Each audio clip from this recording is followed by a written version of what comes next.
this.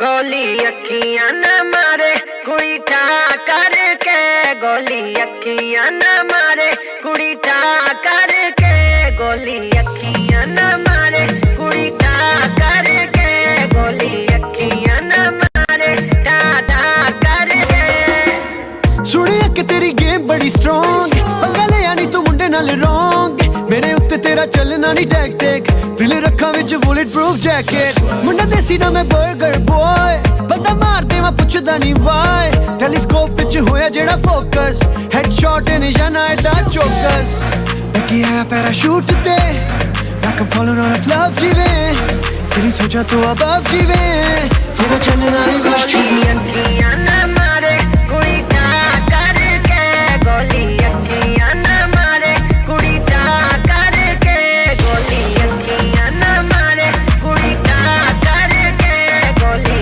अखियां न मारे ठा ठा करके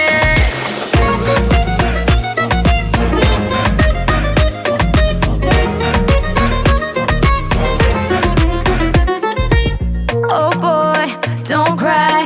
तेरी बातों से तू लगता है हाय कर ले तू चाहे जितनी भी ट्राई तेरे जैसे कई आए I'm a queen, मेरा सीन करे बात मेरी I'm16 नॉकआउट करूँ दिल I'm so mean तू भी बचेगा नहीं कर ले यकीन तेरी गेम को मैं रूल करूँ ऐसी बातें ना फजूल करूँ बिना मेरा चिकन डिनर कभी हार ना कबूल करूँ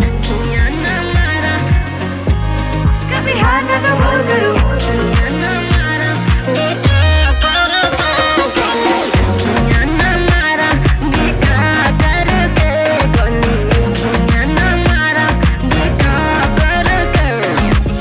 तेरी अखियां दी गोलियां भी सह गया तेनू लगेया कि तेरे ते मैं रह गया and you thought you knocked me out मैं तो समझ बंद करन लई बह गया एडा सौखा नहीं कुड़ीए हराना मैनू 10 साल तो मैं जानदा ज़माना मैनू मेरे लिखण दा एहो जिहा स्टाइल जिवें हत्थ विच पड़िया मैं PUBG मोबाइल चाहता लिखां गाने राउंड जिवें खाली करा गल सीधी सीधी करा ना ख्याली करा मेरा स्वैग देसी मुंडा मैं ओरिजिनल कदी फ्लैक्स कुछ बन के ना जाली करा बैकी है पैराशूट ते like I'm falling on a flop जीवे तेरी सोचा तो अब जीवे तेरा चलना नहीं गोली अखियां न मारे कुड़ी ठा करके गोली अखियां न मारे कुड़ी ठा करके गोली अखियां न मारे कुड़ी ठा करके गोली अखियां न मारे ठा ठा करके Game over.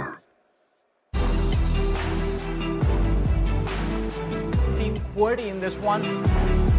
Exactly, one of the most experienced lineups when we talk about this name and the game that they play, right? We talk about Khan, one of the most impressive IGLs, and that is not just it. With a player like Rahman, right? They know what they are doing. Wolverine knows what he's doing. I mean, in my mind, it still comes down to 2 seasons back, his AWM 1v3 that he did in the final circles. It just comes down to his aim, his understanding of the game, and well, his execution onto the game. But well, it's not just that. Exactly, it's not just that because Rahman is not going to be alone this time. This time he has Gravity as well, a new lad who has been firing on all cylinders and has been phenomenal in the team's run during the qualifiers. But the only bad thing that might as well just come up from the team is if this energy falls down, the team falls down. And that's one thing that I believe they'll have to work on. Well, hopefully that doesn't happen this time, and for that we wish good luck to Team QWERTY for their match.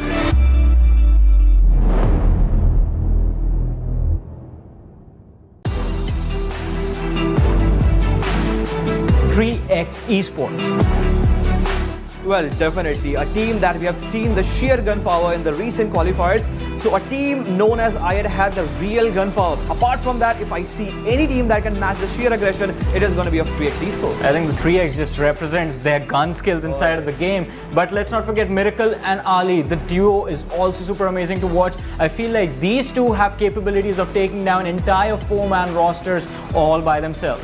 But we need not to forget, it is a new lineup. It's a complete new team. And coming into a PMPL, you need to have a lot of experience. So I hope once they progress in the complete PMPL series, they gain this experience all throughout. And for that, we'll be watching this team very closely, watching their matches, watching individual performances as well. But to 3x Esports, we wish them good luck for the PMPL.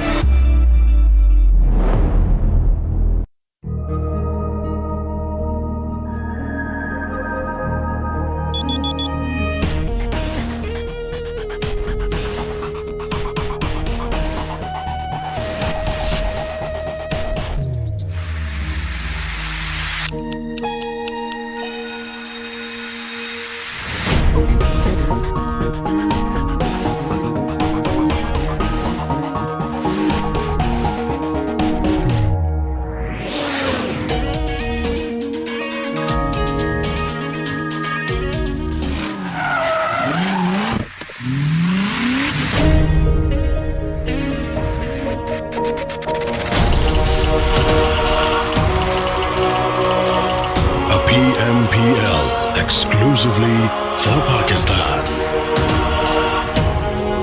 A chance to push your limits. The squads are ready to turn their dreams into reality. It's our chance to reach the biggest. It's time to enter the dawn of new champions. Let the action begin.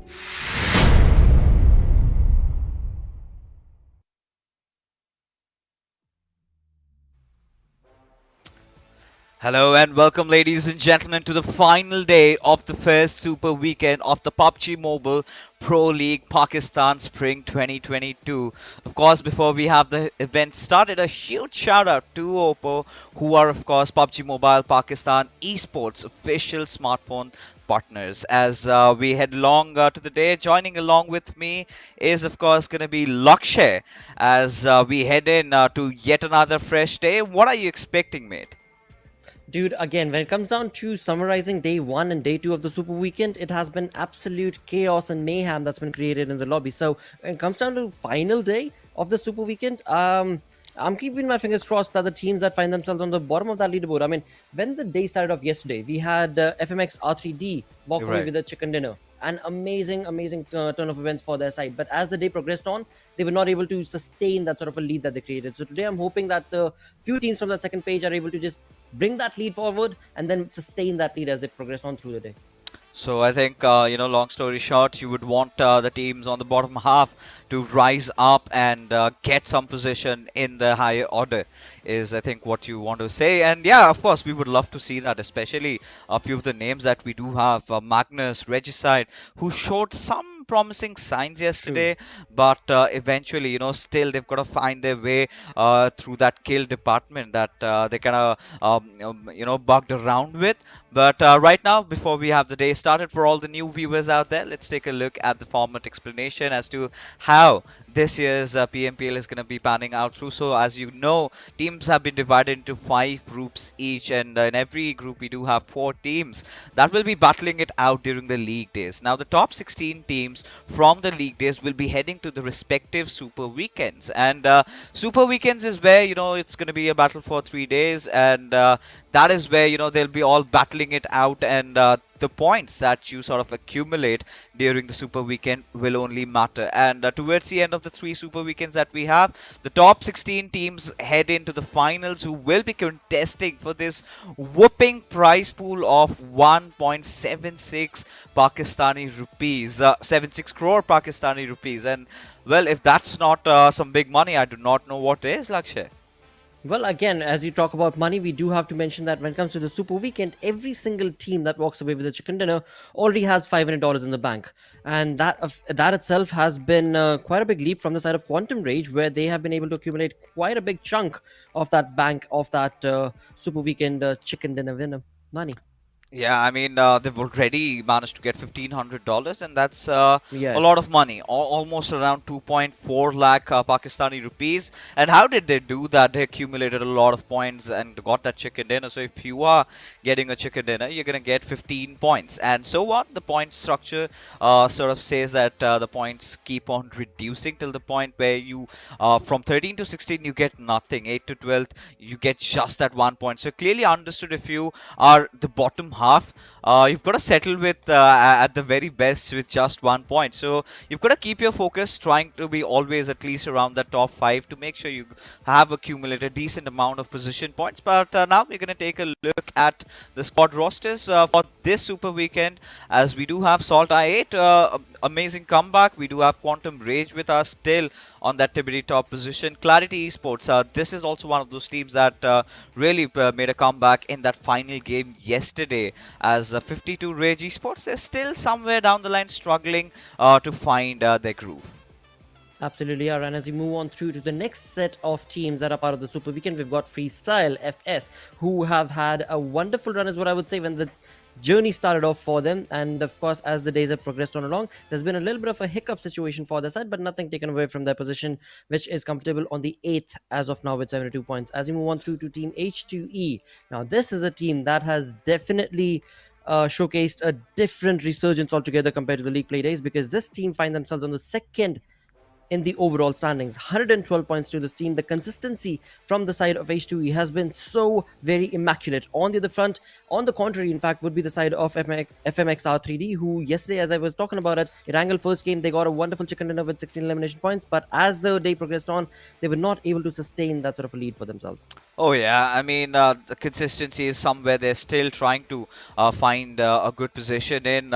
Eventually, in the first few games of yesterday, we saw them really picking up the pace. You know, for a moment, it really felt that this is the FMR3D that we were searching for, and it went on to the second game where they sort of ended at the 4th position with 6 kills. But there onwards, that is where they started struggling around in the remainder of the games. But as we move along, Magnus, Regicide, they all need to work out, all the 4 teams, in fact, 3x Esports, 4v even for a moment, really felt, they were doing good. They were getting there. They did manage to get a second position finish in yesterday's third game, which was the second game of Erangel.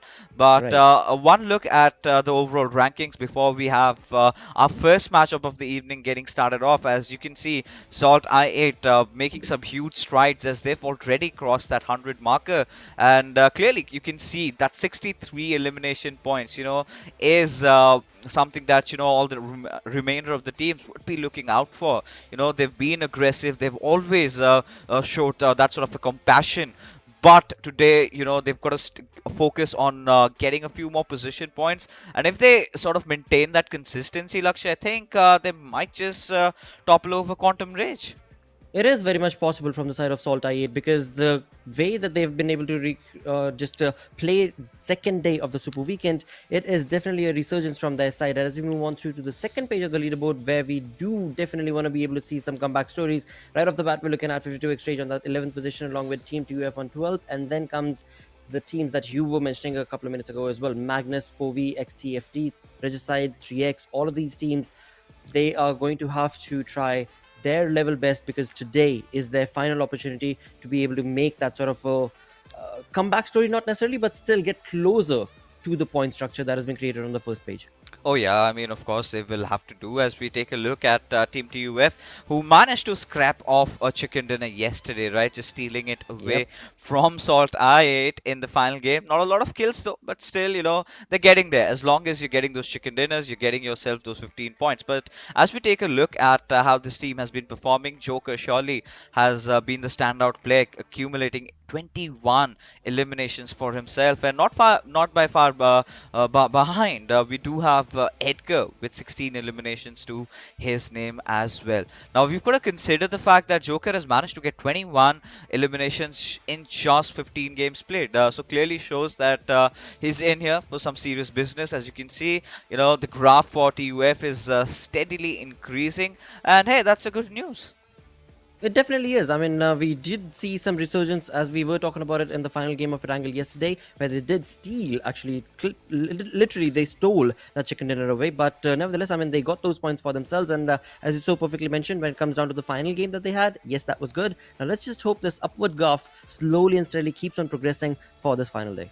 Oh, we certainly do, right? Because today's day has been about the bottom order teams, whether or not if they can get themselves back. But the glimpse at how TUF really performed yesterday, through in and throughout. Finally finding that little bit of a luck around that final game, getting that chicken dinner. But this was abysmal, right? Literally preposterous, especially 420 boy just could not believe himself as he was shot down right around and had to be punished, right? You just cannot expect to be walking off looting with full freedom, especially when you're dropping off at geographical contenders. That is one of those things that TUF did their homework upon, and well, this is the final game where they managed to wipe out the players of SALTxi8 and secure that chicken dinner for themselves, a much needed one. Kind of putting a stop on SALTxi8's mayhem yesterday. That 18 kills, second position for them, just denied that chicken dinner, but they're going to be happy. So we've been talking about SALTxi8 a lot, clearly being one of the fan favorite teams from the Pakistani region. Right. However, when I just got done with my cast yesterday, I sort of started to ponder, right? Well, I mean, they're still in the contention, they're still in the race. I think the only thing that they're trying to look out for is get a lot of chickens, get a lot of kills for themselves. But Yes. we've got another team amongst us, Team QWERTY, who have been struggling a little bit lately. They've had their good games, but I think in terms of how they've positioned themselves, they certainly can do better. They are, I mean, slowly but surely, they are improving upon their gameplay. There is nothing taken away from that. And that was clearly being showcased on the side of Destroyer, Wolverine, Gravity, and of course, Khan being the IGL. Slowly and steadily, they are progressing on along. And when it comes to the overall storyboard itself, I mean, they find themselves on that fourth position with 92 points. So that clearly does indicate that, yes, it has not necessarily been one of those teams that have had a wonderful run and have had chicken dinners with some amazing elimination points, but consistently they've slowly but surely been keeping the graph steady for themselves, rising up. Oh yeah, and at this point, staying at the fourth spot is something Team QWERTY will not be happy about, because come on, teams like SALTxi8 and QWERTY would want to be very up above the competition, right? And today would again be their day where they would be looking forward to it, as we take a few looks at how they performed yesterday. Really, yesterday was actually an improvement for them, right? Still, I think they are in pursuit for that winner chicken dinner. The best that they've managed is getting the third position twice for themselves, out of which one came with 11 kills. So clearly, Gravity, a lot to see from this lad. I think all the fans are also waiting as to when will Rahman, or you can say Anaconda, make his comeback into the team, and that's long awaited, that's long overdue. But yeah, I think Team QWERTY, especially Destroyer, this one little play that he made yesterday really won our hearts. Indeed, I mean, when it comes to Team QWERTY, we did initially see during the league play days that there was a little bit of a communication gap that was being showcased from that side. But in the Super Weekends, that has been definitely cleared up, and they are synergistically pushing on to create those fights and those opportunities for themselves. And of course, as you perfectly mentioned, I mean, Destroyer, Wolverine, they have definitely been in the top-notch form that now Gravity and Khan, they need to deliver along with the team synergistic play to be able to, again, I mean, nothing taken away from their play, right? They're on the fourth position in the overall storyboard. It is looking pretty comfortable for them for now. Oh yeah, I mean, they're comfortable as of now, and Right. they would be looking to further increase their numbers. But there are still a few teams that we really need to talk about that have kind of taken a dip, and I think we've got to bring in Oh, yes. 52x Rage over here, because they've been really aggressive. They've been taking a lot of fights. Clearly, Daku being the one who's been putting up most of the plays. But certainly, today their initial objective will be to get into the first half of the table. And I think one good game might just be the answer, because they're sitting at 64 points, right? The team Right. nearest to them is Team Clarity and Star and FS, who are sitting at 70 points and FS on 72. So just one little game, one good game will certainly propel them up to better heights, but you could see the performance seismograph speaking otherwise, right? There's one good game, and which is followed by either two bad games, or then we have another good game, then another bad game. So yeah, a little bit of a search for some consistency. Let's see if today could be the evening where they do find the same. Well, let's keep our fingers crossed for the same indeed, because again, when it comes down to 52x Rage's playstyle, we've seen them be aggressive stance, creating an aggressive stance for themselves, and they are able to deliver that sort of a massive blow that's required from them in that particular opportunity and position. But overall, when it comes down to the way that 52x Rage likes to play, is a very back-end approach, right? I mean, this is the team that wants to try and let other teams fight for as long as possible before they get into the fight, before they get into the zone altogether itself. And till now, again, I mean, nothing taken away from them. It has been slowly, consistently kind of keeping their appearances up. But overall, that kind of play style is not favoring them, because they rise up and then quickly they fall down to the second page. Yeah, I mean, one of their most iconic situations or moments we can say is that little fight happening around that Paradise Resort area with MetershotxSKY. As they have been getting the better piece of the pie every single time they've come in onto the occasions. They've managed to take down or get the better out of MetershotxSKY. Yesterday, I think it was one of the players who made that huge blunder from MetershotxSKY, which really hit them right back at their face. But taking a look again at the statistics, you could clearly see, right, Daku has been the best player by far, and having 14 games played, managing to get 15 kills. Now that's a good feat for him. But the remainder of the team also needs to step up, and heading into the first game of Erangel, a few of the things, we've been talking about, a lot of teams have improved. Now, talking about teams like Freestyle, talking about teams like MetershotxSKY, today is going to be so important to get their ground back, and the same can be said for the grounders as well.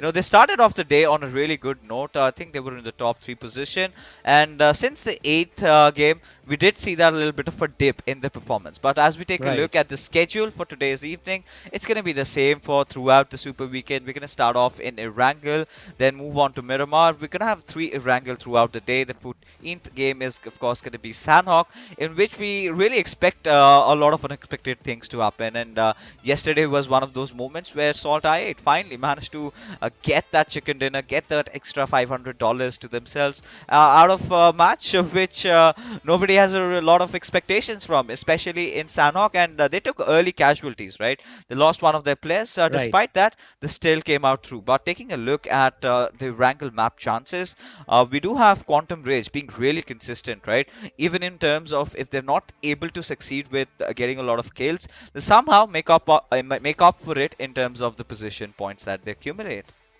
Absolutely do, every single time, and there is nothing that all the other teams are doing wrong. It's just that Quantum Rage are able to better grasp the opportunity and be able to read that zone when it comes down to their rotations itself, and that is definitely favoring them. But today, once again, I mean, as we've been talking about it throughout the Super Weekend, today is going to be the day of comeback. Yesterday was a day of comeback, and definitely today will hopefully not be any different. I mean, we've seen the likes of TUF, 52x Rage, who are slowly, steadily trying to climb up the ladder. For the likes of FS, Clarity, things have gotten a little difficult, not necessarily difficult is not the right word, but yeah, it's gotten a little bit of a stalemate situation is what these teams find themselves in. So today it is open to, I mean, anybody's prediction and guesses, because I am definitely rooting for an aggressive lobby right off the bat from the first game of Erangel itself. Oh yeah, I mean, considering the first day of the Super Weekend, yesterday's start was a little bit slow, so we've got to see as to how the tempo is going to be in this particular matchup, right? And where the circle is, because the circle, I believe, has been dictating majority of how the game's pace is going to be. As if we get a certain circle, a lot of teams are going to be rotating early on. We're going to witness those skirmishes happening really fast. But if it's going to be some sort of a Gatka default circle, or maybe around the eastern side prison mansion default circle, then things are going to be a little bit different, because you have a lot of compounds to save yourselves, survive till the very end. Teams will then kind of be a little bit skeptical about trying to go in for a push. But one thing that we've learned from this region is they're not scared of taking fights. They're not afraid to do that. Every single moment they get the chance, they jump on and grab the opportunity. every single time. I mean, no matter what the team is, either it be H2E, either it be Quantum Rage, or on the other front from 52x Rage or 3x for that matter itself. I mean, we've seen when it comes down to utilizing on those opportunities, all these teams, they are very well equipped. It just boils down to the zone, as you so perfectly mentioned. And again, when you talk about the zone, yesterday, dude, when it came down to the final map of Erangel, right, the zone definitely had a different mindset. There, it was chaotic. It was a chaotic game, the final game on Erangel yesterday. And I'm hoping, I mean, this is something that me and CA yesterday spoke about as well, that today being the final day of the first Super Weekend, every single game that we've got, every single time, we should have a zone that is absolutely absurd. That is going to make this lobby aggressive and fight that much more, I think.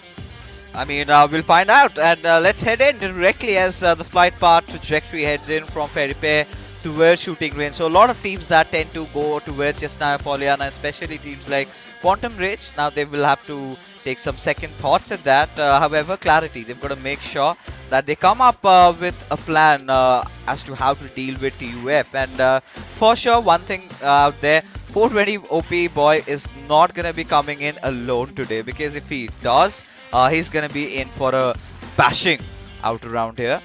But from what we can see at this moment, nothing has really changed, right? The ground is heading towards Primorsk, and yeah, of course we've got freestyle around that QWERTY area, and we've got to see as to where the first fight is going to be erupting, as 4VTFT and QWERTY nearby to each other. But QWERTY is again one of those teams that we have seen they love to head towards Lipovka and have one of those players stationed at the western side, just towards the east of Mansion Building, that little compound area that we have. But well, again, a default Gatka circle is right in front of us. Regicide right at the middle of things. They have to make sure that they get themselves looted early on, and a good compound to work around with.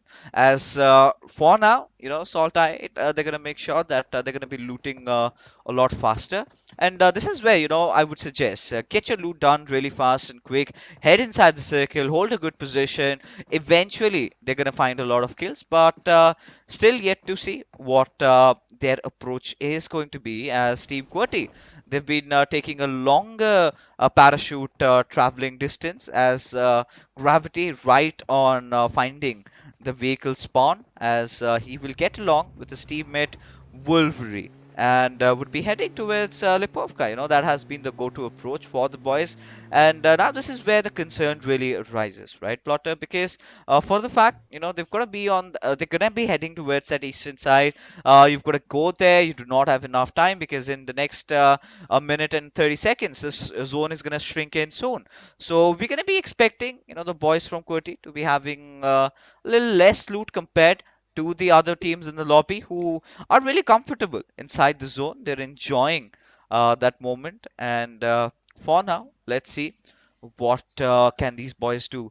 But for TUF, it's going to be Edgar just looting around the Western Georgia Paul city, rather, as my eyes are really searching for 420. This time he's got some company, right? He's got Danny along with him. So Team Exactly. Clarity, they're going to be making sure, Lakshay, that they watch out for TUF, or maybe they be the ones aggressing at their direction this time. It could be. I mean, we did see in the clips as well when it came down to 420 just being unaware of the fact that there is a team that is going to be close in the vicinity. And that was, of course, the side of TUF Edgar and his teammates, who were just completely thrashing 420 and did not let him even get an opportunity to retaliate. And that is something that, of course, we do see the approach from the side of Clarity is going to be based on that particular fight altogether itself. But apart from that, I mean, apart from these two teams being so very close to each other, all the other teams, they are pretty much fanned out for now. When it comes down to those early contestations or drop locations, I mean, we're looking at a couple of these teams who are actually creating a two-man split. Magnus, 52x Rage, easily. FS, they've got a very fanned out approach through Ferripier all the way down to Primorsk, where they're trying to retain as much information as they possibly can sitting on those hills. Oh yeah, I mean, at this point, this is where you gotta start floating around the circle, right? Because inside you inside the zone, you've just gotta make the right call outs. You've gotta make the right timings. You've gotta choose the right compound and just pray to dear Lord that it really works out for you. But True. for this team, MetershotxSKY, one of the major issues that I've been witnessing is that they tend to head in very late inside the circle. As a result, yesterday in one of those games, they went in so late and they had a fight in which they got instantly wiped out. So that is not a good news for them. Quantum Ridge really just beside the circle is, and they're gonna have no issues rotating in if FMR3D decide to gatekeep them. That's gonna be a different story otherwise. It definitely could be. But again, I mean, it seems like SALTxi8, as we look on towards the military base, they seem to be on the move. They seem to be making an early rotation. See, maybe, okay, maybe not, never mind. But that would be lovely to be able to see from from the side of SALTxi8, because they need to change that sort of a strategy by sticking to the edge of the zone. They could maybe try and just completely overturn that, and try and get into the zone early, and that would allow them to, because again, so many times we've seen SALTxi8, when they try and make those late sort of rotations, stick into the edge of the zone, and then they try and find a compound, they almost always are caught off guard and end up losing the battle, because they don't have the safety of the compound as their opponents. On the other front, it seems like Freestyle is having a little bit of a vehicle issue, and Wasi, of course, no problem at all. His teammates are going to be around to give him nothing. Actually, there's no lift that's going to be allowed right here, because it is going to be All troublesome right.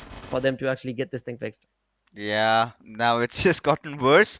But No! hey, it works. It worked out. A Engineering little to bit of another a degree, dude. yeah, hey, in this game we're not gonna question the physics of things, right? Now No, no, freestyle no. is I'm one of talking about those. engineering. I would have Yeah. never, honestly, fixes. If I had that vehicle that was upside down, I would have been like, all right, my game is done, dude.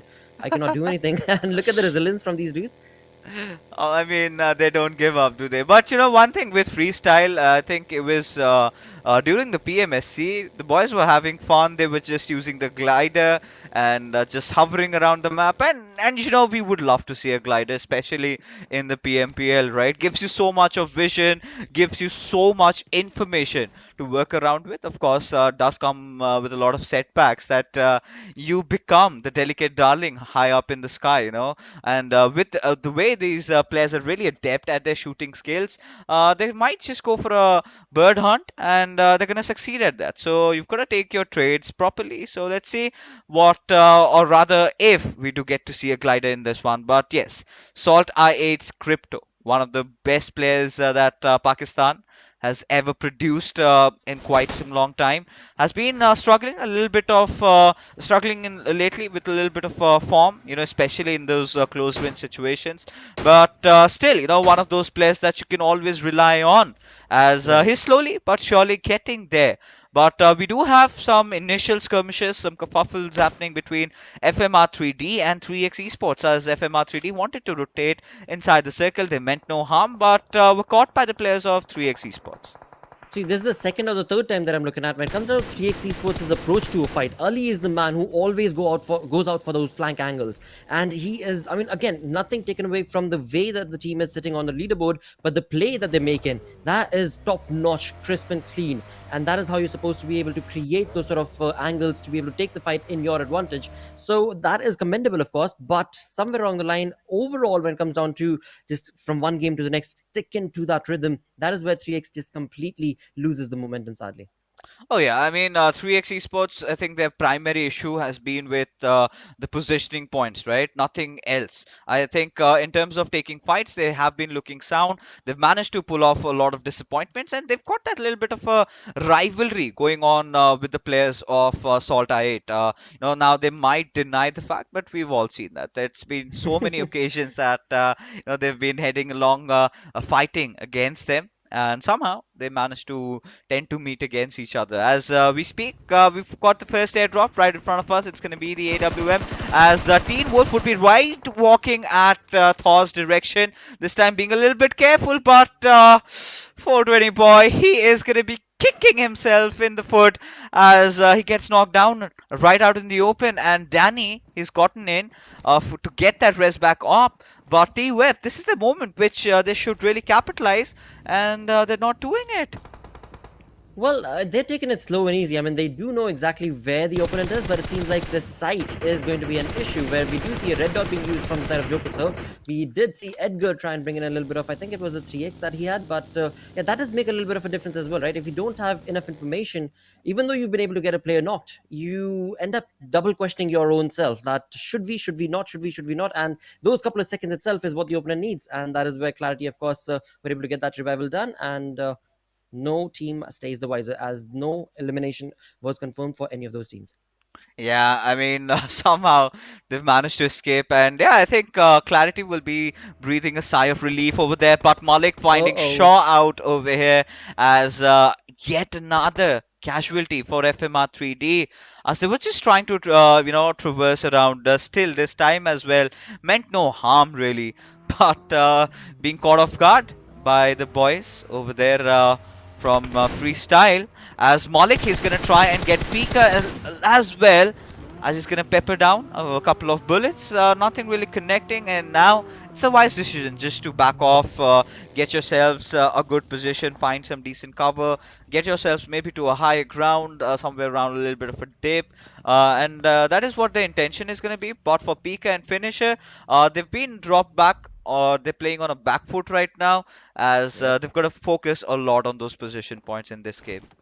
Absolutely, just a two-man squad from the side of FMxR3D. They tried to recreate that sort of a playstyle that they had in the first game yesterday. That definitely not working in their favor. But now, as you perfectly mentioned, it is all going to be based on how long can they survive. Because once again, I mean, we're 10 minutes, 11 minutes into the game, and we still have 16 teams alive. Only 2 players have been eliminated in this battleground. So still a very slow-paced gameplay showcased from the entirety of the lobby, and rightfully so, because this is the third day of the first Super Weekend, so they knew what is at the stake. And with that, in the mini, Sensei, the Grounders player, is just being so very cheeky. He's got the information, he's got his teammates set up as well, that they are not going to be pushing on to those triggers as of now.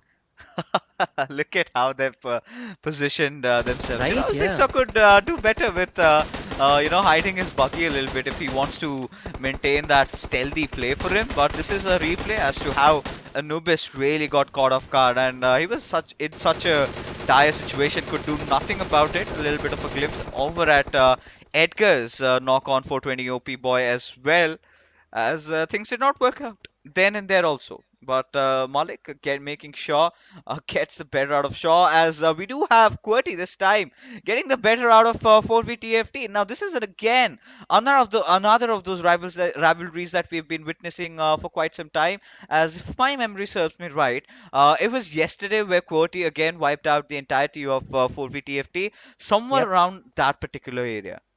That is true. That is so very true indeed. Now, I'm not sure if it's a rivalry or not, but again, if at all there's anything to say for the side of 4v their rotations, dude. I mean, their rotations are all over the place so many times. They're crossing through other opponents' compounds, thinking that, yeah, we're going to be able to YOLO it. And so many times that is where they definitely get pincered down. But with that, as we move on through with the zone, it is going to be 52x Rage. Once again, the team always tries to find themselves in the comfort of the zone, and here they are pretty much in the center, looking very, very cautious, as they've got the compound working for them and no other team around in the vicinity. But then again, I mean, all 16 teams are still surviving, so this is anybody's game for now. Oh, this certainly could be. But you know what? I've been loving how SALTxi8 just made that movement around that quarry hills, right? It has still been uncontested, and they're going to be getting there early. So if they make sure they have their players alive, then this could be a really good game. They could get another chicken dinner that they were looking for. The very first in Erangel, one of their strongest maps, but lately they've been struggling a little bit. Now with Regicide having already lost out on Insane, I don't think there's any chance on planet Earth that this man could be saved, as John did want to get in a little bit close, but now he's going to be at the receiving end of things as he gets wiped out as well. And with that, I believe Team Regicide is out of the game yet again, and at the 16th spot. So the only problem I feel with this team right now is the communication gap that's been building up. But hold on, we have yet another fight ensuing right in front of us, as Cronus would be nobbing that grenade. Avenger still not taking quite some hefty amount of damage as predicted, as Malik, he's gonna cook his nade, as well as Ali does manage to find a knock onto it. Avenger will get traded off instantly by the magical player Wasi, as Freestyle somehow tend to defend their territory. As Tyrant again, yet another beautiful knock coming in, but the trade's equally as beautiful as well. But Tyrant still not willing to give up, manages to find yet another knock as we speak, as Kaizen messes it up a little bit over there, as Freestyle get a very successful squad wipe. But hold on, Lakshay, TUF is just around the corner. Oh yes, they definitely are, with the 4 numbers advantage, 4 team members pushing on along against the opponent, which is going to be a tricky affair for now, because they fight that FS took. They are still trying to recuperate from that. They're still trying to, as we can clearly see, get those bandages and health kits segregated amongst themselves. And in all of this, MetershotxSKY finally have made an entry into the zone. A very late rotation coming in from their side, from the western front, from No Reply Bridge, and they are going to be finding themselves in the comfort of the zone, as there is no team to contest that position. But on the other front, when it comes down to contestations, a few of these teams, like for example Team Star on our screen right now, they've got the information. They want to be able to retaliate, because they find themselves on that 9th position with 70 points. They want to be able to get a lot more and push on along with that. Let's see what sort of a play are they going to be able to create, because on the minimap we can clearly see that there are a few teams that are surrounding Team Star's position as of now. Oh yeah, we do have the boys from FMxR3D, and I do not understand why PK was out so much in the open. Maybe wanting to collect a little bit of an information there, but look at the circle shift go. Quantum Race, they're going to be so proud and happy about their zone prediction, as we do have the circle taking that radical shift around that northeastern spot. And this is where, SALTxi8 again, not having the lady luck in their favor, but fight again just upon us, as Clarity just ramming in through. I really thought that Hunk is gonna go for the shots, take down the player while he's in the vehicle, completely vulnerable. But Star, this might just bite them towards the very end, as Hunk just spraying around with his arm, not doing enough damage, as Danny will get that opening knock as a trade comes in from Emerge, as he's gonna go head on and try to get the finish. But at this particular moment, Clarity, they're getting peppered down even from the backlines by another team as well. But still, Teen Lal managing to get the better out of God Fury with that beautiful nade out there. 420 Boy and Teen Wolf, the 2 players surviving against Team Star. I do not really fancy their chances, as another grenade coming in from Emerge, making sure 420 OP goes down for good, as Osama will just try and close in, get the final kill, and with that manage to wipe out the entirety of QWERTY Esports. Yet another shaky start for the boys. Absolutely not what was anticipated, and now it seems like Team QWERTY are interested in that battle that just took place, where they are maybe, it seems like the other players of Wolverine, his teammates, are trying to clear those flank angles, but Wolverine is just holding on steady, keeping that shot alive. And in that, again, we look onto the minimap, both these teams are outside the zone, so they have to get in the comfort of the zone first, which is 160 meters away. But right now, numbers advantage working for both of these teams. It's a 4v4 situation where Wolverine is definitely giving away his information, but his teammates are creating some amazing flank angles where Team Star could very well be pinched down upon. Oh yeah, Team Star right now, they've managed to wipe out one squad. Can they get a few more squad wipes, as now MetershotxSKY, they will be going up against an inform SALTxi8 over there, as Rage has managed to get the better out of 4 VTFT. Leon OP losing out on his life as well, as there's gonna be not enough trouble. They'll get that res back up on Daku, as I do see SALTxi8 again, a little bit of a fickle play, and they've got to pay a hefty price for it, losing out on one of their most important players. And the question is, how do they recover from this situation, especially with the fact that MetershotxSKY do have that high ground advantage to themselves?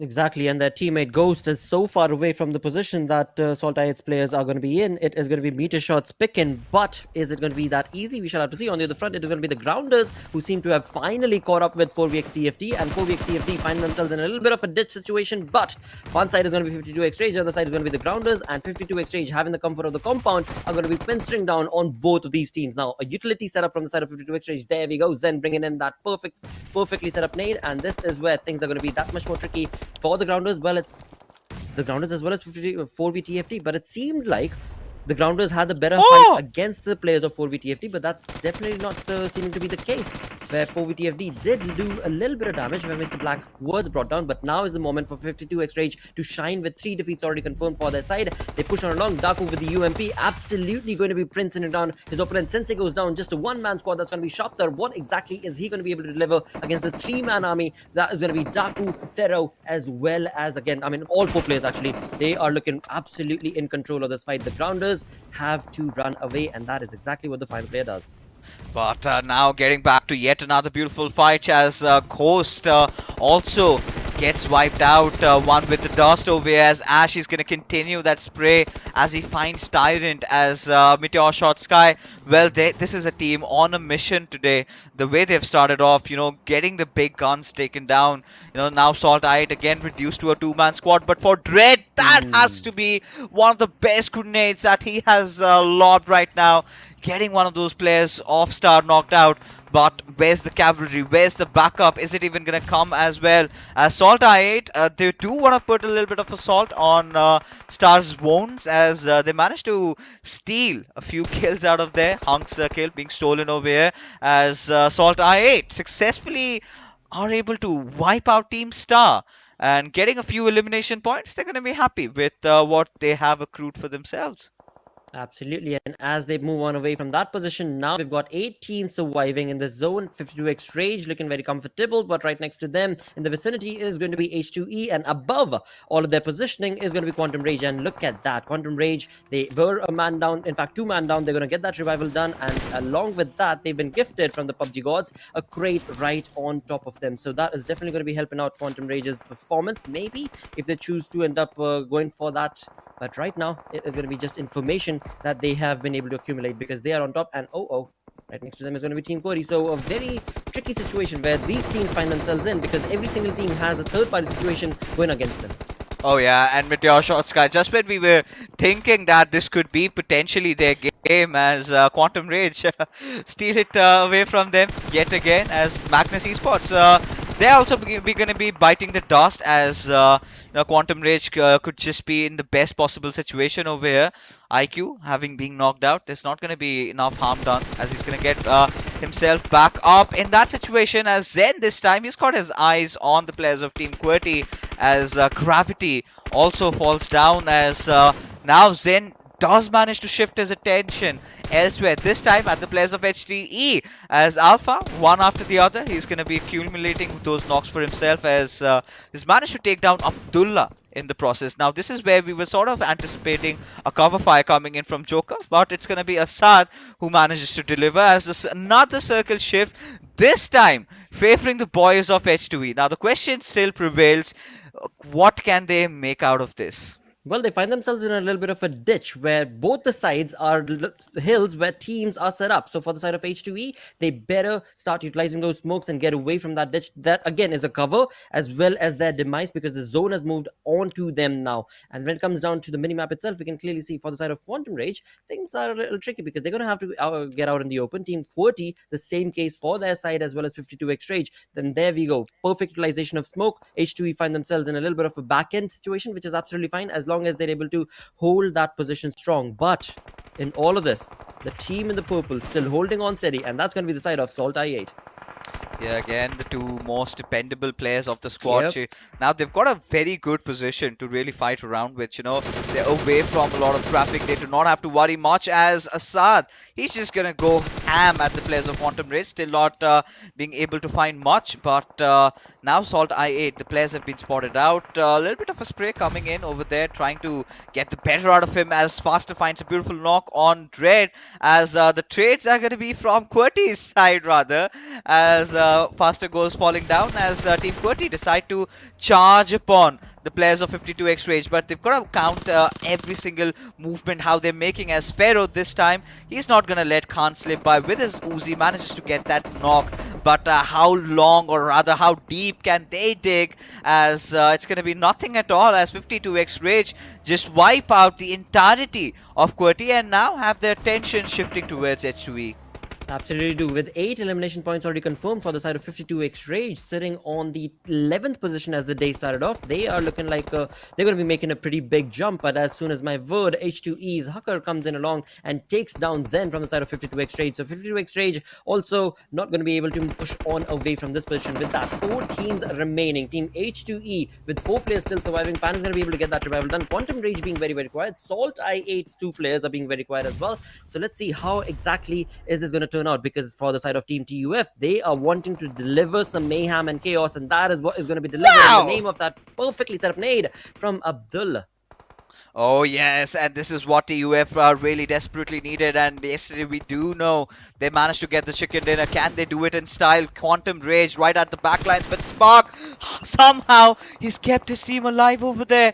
And now with Abdullah also trying to join the fray, we've got to see if Spark can somehow manage to keep his calm in that situation, because he's being aggressed by 2 teams from different directions, still managing to keep himself alive in this situation. Alpha back on his toes, but Hakar coming in from the backline. Spark still alive, finally gets taken down as Quantum Rage have been eliminated. SALTxi8 still holding on to 2 of their men, as Abdullah is just going to keep on going with that spray. Has managed to get down 2 players over there. It all comes down to Dread and Assad, and now Edgar is making sure that he gets all those knocks secured, as Hakar and Dread somehow still alive, still kicking, as SALTxi8, they just do not care. You know, they're waiting for the remainder of the teams to battle it out, and whosoever wins is gonna go up against SALTxi8. Now, that's a really good strategy out from them.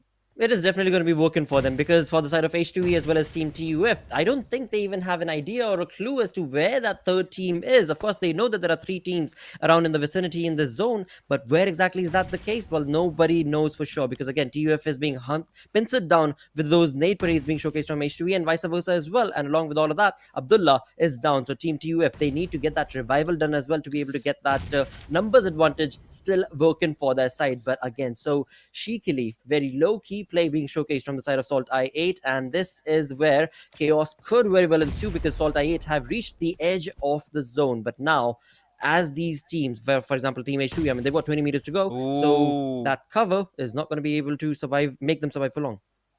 Yeah, Uzim, he's got his target and has the perfect push to even hide, but this is the problem with SALTxi8. You know, they're going to be visible from the higher ground, especially the one that TUF had. Again, a top 3 finish, nothing too shabby for them, as H2E, they're going to be marching for the victory over here. Have those perfectly timed grenades, as Dread managed to get that knock onto its Joker. Edgar not at the best of HP, now he's in a 1v2 situation, no trouble whatsoever coming in, as H2E have managed to do it yet again. Now making sure that they increase their footing in that 2nd spot, get that 11 eliminations, winner chicken dinner, accumulate 26 points out of this game. Wow.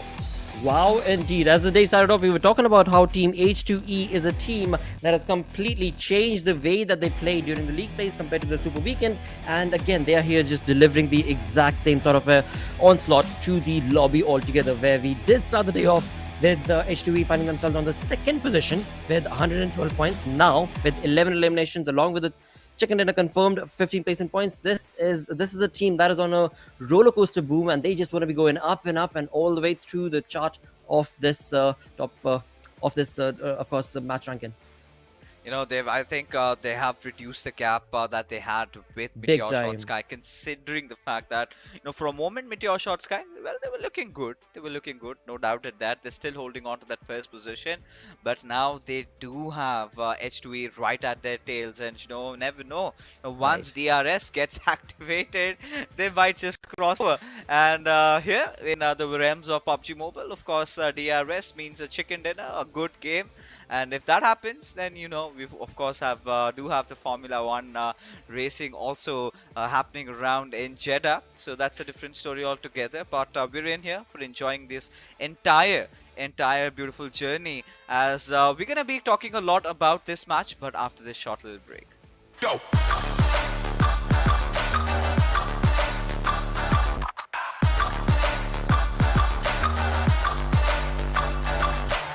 It's our chance to reach the biggest. Let the action begin.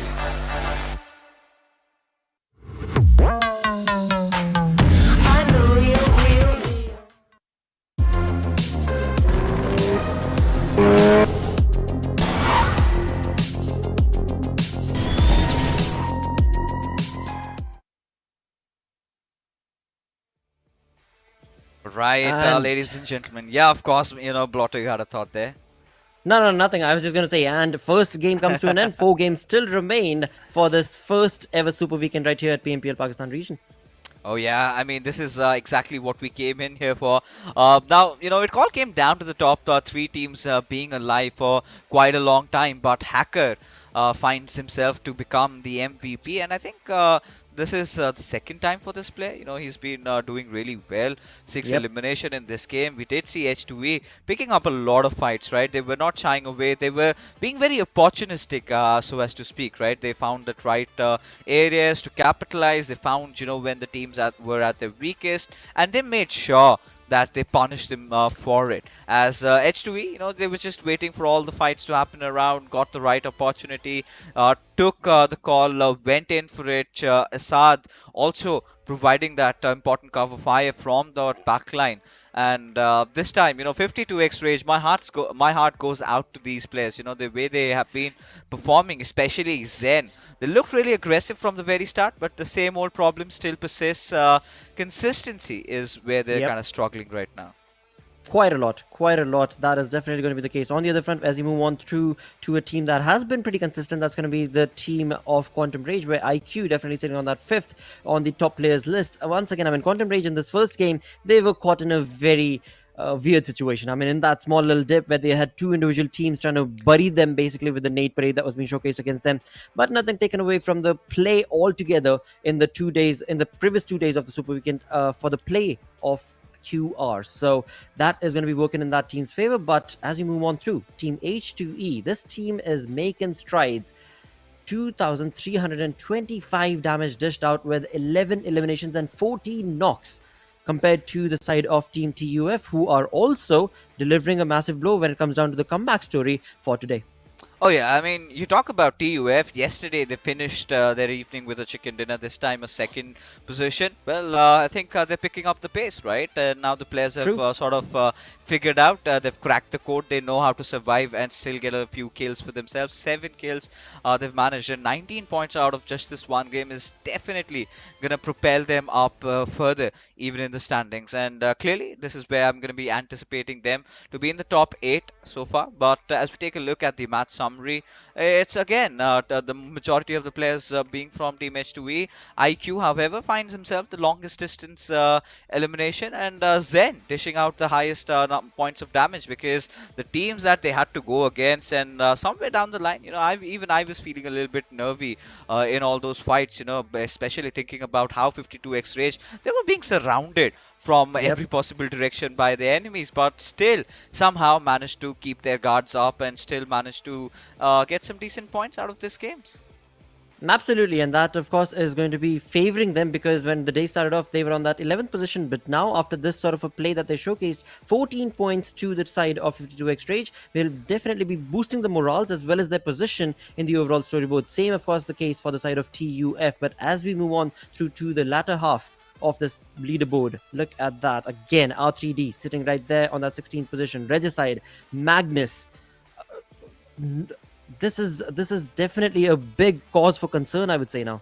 Oh yeah, I'm gonna start getting a little worried over here, but for FMR3D, we know that the boys have got it, right? They've just got to keep their heads together, right? Not engage into unnecessary fights, which, well, they weren't really this time. I would not blame them. They were just being harmless souls, they were just traveling around. Trying to. Yeah, they meant no harm, right? It all started Right. with 3x, and then the onslaught sort of continued when I think Malik got another player. I think it was Shaw. As we take a look at the Oppo moments of this particular matchup, it all started with this one little knock, and then here onwards, TUF again getting their little piece of the cherry over there with 420 getting knocked out yet again. But yeah, 52x Rage, they did a really good job in holding the compound together, and in this particular fight, it was so chaotic over here, but still, Tyrant has really amazed me along with Wasi. These two players have been, the front runners of freestyle, ensuring that they get a lot of kills for themselves. Absolutely are. They're the pillars basically for the side of that team. But as you move on through towards the side of Team QWERTY, again, I mean, Destroyer, one of those dudes who definitely keeps the team pushing on from one envelope to the next. And along with that, Team TUF, I mean, this game, they were definitely looking very much in control of the situation and the position and the fights that they were taking on the other front. Team H2E, once again, I mean, nothing taken away from this team's play. They were in the center of the zone, everything working in their favor. They were synergistic, they were taking on the fights, and that resulted in, of course, them getting that chicken dinner. But this is where Quantum Rage were caught off guard very sadly, because that dip was definitely their defense. But as soon as two individual teams started pushing on against Quantum Rage H2E as well as TUF, there was no surviving that. Yeah, I mean, there's barely anything that they could have possibly done, right? True. They were in such a dire situation, but this is where, I really felt that SALTxi8, taking that little bit of a lower dip did not help their cause, because they were banking upon the fact that TUF is going to be engaging against H2E. We're just going to go in, have our stealthy mode on, and whoever wins the fight, we're going to take them down and get our coveted chicken dinner. Well, the idea was good, but considering the fact that TUF, if you remember during the game also, they had spotted out SALTxi8's position. So being a little wary, they made sure that they checked the nearby surroundings and found both the players, instantly just eliminated them, rather helping the players of H2E. Now that they knew that it was just the two players of TUF right in front of them, that one little beautiful nade comes in from Edgar, just blows the minds of H2E's players, and the last player could not do much, as the damage graph also speaks. H2E clearly the better team in terms of all the finishes, in terms of the damage being dished, but 52x rage, my heart definitely goes out to this particular team, because they had been showcasing such a valiant performance. They had been, and this is what they deserve as well, right? I mean, sitting on that 5th position right there with 8 elimination points, definitely this is what they were waiting for. But on the other front, I mean, I did want to mention the teams that were on the latter half. Once again, I mean, R3G, this is not the play and not the team that we anticipated from the side, where they've got 0 damage at all, 0 elimination altogether itself. So Regicide, they definitely need some boost of morale to be able to survive this season's PMPL Pakistan region. Oh, all right. Right now, of course, I mean, I agree with you. They certainly need that little bit of confidence booster to get themselves back in pace. But, this is where we're seeing that little bit of a steady downfall for MetershotxSKY, right? They need to recover themselves, and they need to do it quick. But taking a look at how close, H2E are to the players of Quantum Rage, now this is going to be an interesting battle for the top spot as we head on. And this is where, you could clearly see QWERTY Esports also not really feeling themselves in this position, as they've dropped 2 points. The competition is so intense, but far away from the competition are two teams really, Regicide and 3x, still struggling to find their groove, Lakshay. They are. Something that is amiss from both of these teams, 3x as well as Regicide, is confidence somewhere along the line. I mean, 3x, all right, let's not talk about just confidence from both of these sides teams, because 3x have showcased a little bit of that confidence and aggressive approach, where they have taken fights to the face of their opponents, but somewhere along the line, that itself is just not enough. You want to be able to take on those fights, and this is something that Fixes you also mentioned from the side of 3x. The team ends up taking the fights. They are pretty well versed and very much in control of their skill, but it's not only about that. They need to be able to get those placement points and try and survive consistently from one game to the next, at least in the top 10, at least in the top 8. And that's where that little bit of a spark and a little bit of a difference can be showcased from their play. But if they don't end up doing that quickly, then things are going to be troublesome. For the side of Regicide, I have no idea. I have absolutely no idea what could be the reason why. I mean, for 3x, what I've really witnessed in their gameplay, Lakshay, is the fact that, they sort of move in as a pack together, but just instantly get shredded down. That little fight against Freestyle, you could clearly see how skilled Tyrant and Wasi were in making those important plays over there, just outplaying them. And they need to understand, right? These are the big guns that you're going against, and you've got to be very careful. But ladies and gentlemen, now it's time to head into the desert, and Miramar it is, and Freestyle their favorite map. They have been getting that success rate pretty high in this matchup. So let's see if they can get a chicken dinner yet again, or is it going to be somebody else. But I think one interesting fight again whenever we head into Miramar is going to be that QWERTY and the Grounders engaging against each other, right? Yesterday somehow the Grounders sort of managed to escape unscathed. They were untouched, and well, same went for QWERTY. But towards the end, it was, I think, the Grounders who had a little better performance than QWERTY, to be honest. As QWERTY, I think similar woes that SALTxi8 have been dealing with. QWERTY again losing out on few of their players. Still yet to find a little consistent run so far in the Super Weekend. Absolutely do, and that's going to be very much crucial for the side of that team as well. But again, I mean, when it comes down to the Super Weekend, the way the entire Super Weekend, the 3-day affair has turned out to be, every single time, pretty much apart from Quantum Rage, has been a different team getting that chicken dinner. And that is what I would want to see on the map of Miramar as well, where we did see, I mean, on one side, of course, we did have Clarity, who were looking reigning and supreme in terms of the stats, but on the other front, we did have Regicide as well. So I want to bring that stat down to Regicide, the way that they were able to create those sort of stats on the map of Miramar. If they can just show a little bit of that glimmer of hope, right? That itself would be more than ample for me as well as the fans to say like, all right, no, there is still hope. There is still a cause for concern for the side of Regicide, because they might just make a comeback.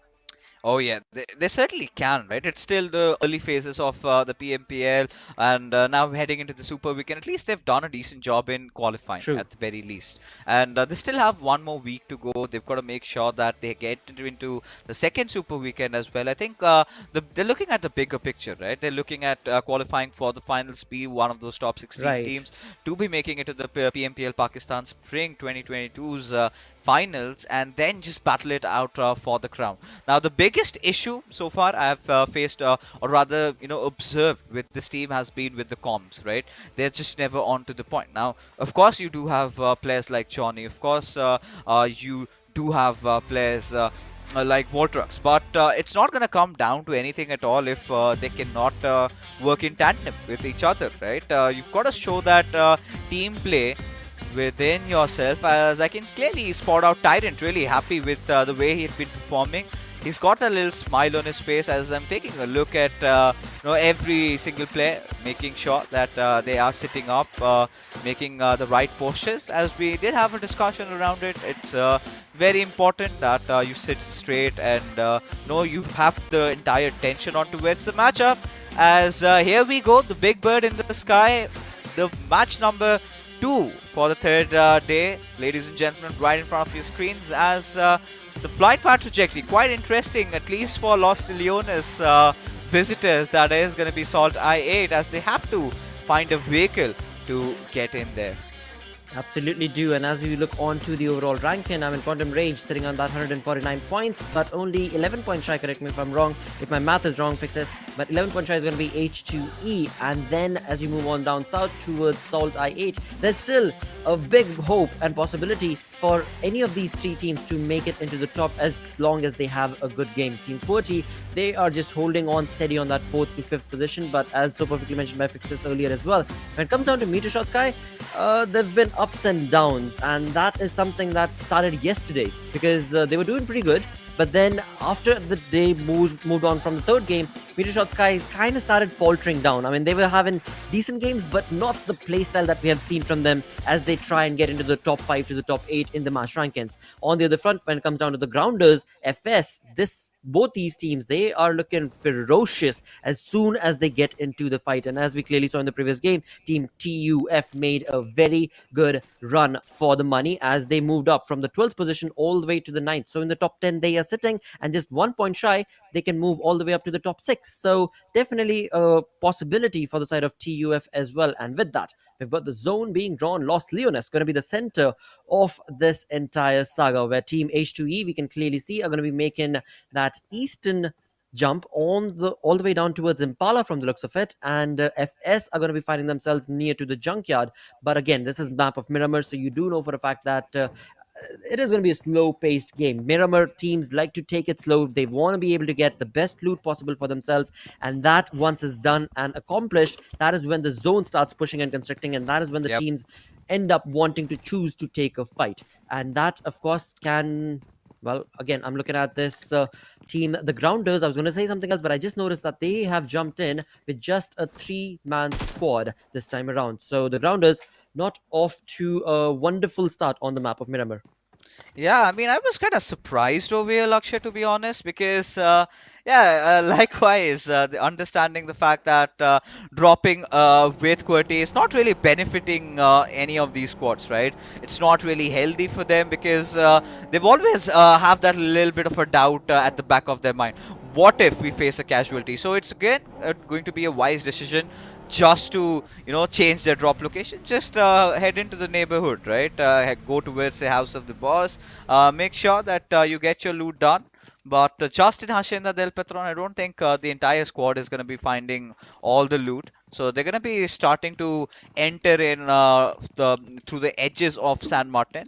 But for now, it's SALTxi8 still trying to make a movement inside the circle towards Los Leones. And this game, is all about Regicide trying to pull off a comeback. Yesterday also we had big expectations from their side, but again 3x Esports, such an astounded split. I'm Yeah. kind of really shocked as to how they sort of execute that, and why is no team really countering them?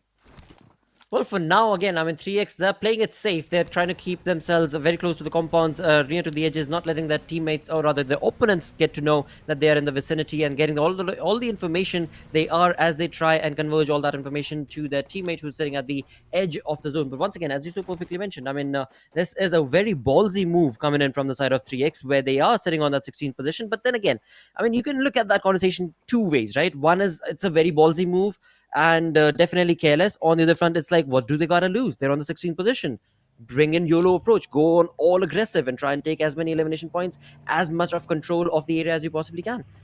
It can go either way. So not entirely sure what 3x's plan right here is going to be, as they're all by themselves as lonesome. And Magnus is Cairo. He has the opportunity. He gets one shot. He gets the second one. And that is going to be the end of Kaizen, where he will be dropped down like a fly. And that was an easy kill for Cairo, as he gets one elimination point for his team. Yeah, I mean, looks like someone has done their homework, haven't they? Because Magnus understanding, or rather anticipating the players of 3x to be doing something really weird. Again, that little split rotation that they've been trying in Miramar. Now they did learn their lesson the hard way by getting taken down. Now Cronus seems to be in a no man's land over here, as Minash and Rallis has been taken over by the players of Freestyle, who are going to be making their movement. Now it's going to be interesting as to how quickly can SALTxi8 loot Los Leones and get towards that Eastern Hills that they've been loving to capitalize on. At the same time, ensure the fact that they do not lose out on a lot of players. Now for Quantum Rage and MetershotxSKY, they've dropped off at the very tip of the northern edge, and now they can go in for those longer rotations, as Shapatar does manage to find out Usama just trying to get out with his buggy could do possibly better with that spray, because he just escaped unscathed. It's just the US that has taken some damage. Yeah. Right, so that's all I was going to just add on that. His vehicle definitely has taken a lot of that brunt, but thankfully has kept him safe. So he got not a single hit, and that definitely works in his favor. But of course, will it be enough? As we look onto the map itself, Team Star are making a rotation from the north western front towards the east, down towards Junkyard. And of course, as of now, as I can see the map, there is no team that's going to be able to contest their positioning, so they're looking pretty comfortable for now at least. But as soon as FS or H2E try and get into that vicinity of the Junkyard, then there could be a little bit of a trouble for Team Star, as well as teams who have yet to make it into the zone. As Fixes did mention, Quantum Rage, they are up northeast. They've got MetershotxSKY all the way up northeast, still waiting. They're out in the blues and they're still waiting before they want to make that rotation. And then down south from that position is going to be El Hazar, where we do have the side of R3D also just chilling about. So a lot of trouble that could be brewing down towards the placement of Team Star. Oh yeah, I mean, Team Star really not the kind of a start that they would have wanted. But still, they have managed to keep themselves running inside the game. They will have to find some new vehicles for Usama though. But SALTxi8 again at the very center of Los Leones, right at the heart of the circle, and it all comes down to where the next shift is gonna go, or mostly, where the next curveball is gonna hit. As Wow. Respect, as you can clearly see, he was just trying to traverse around, get a better position, just finds an unfamiliar face and takes him down. Now this is a good start for Magnus, on which they should start building the pace up a little bit. They should start trying to get a few of the finishes, trying to get a good game in this matchup, and try to propel themselves up in the overall tally.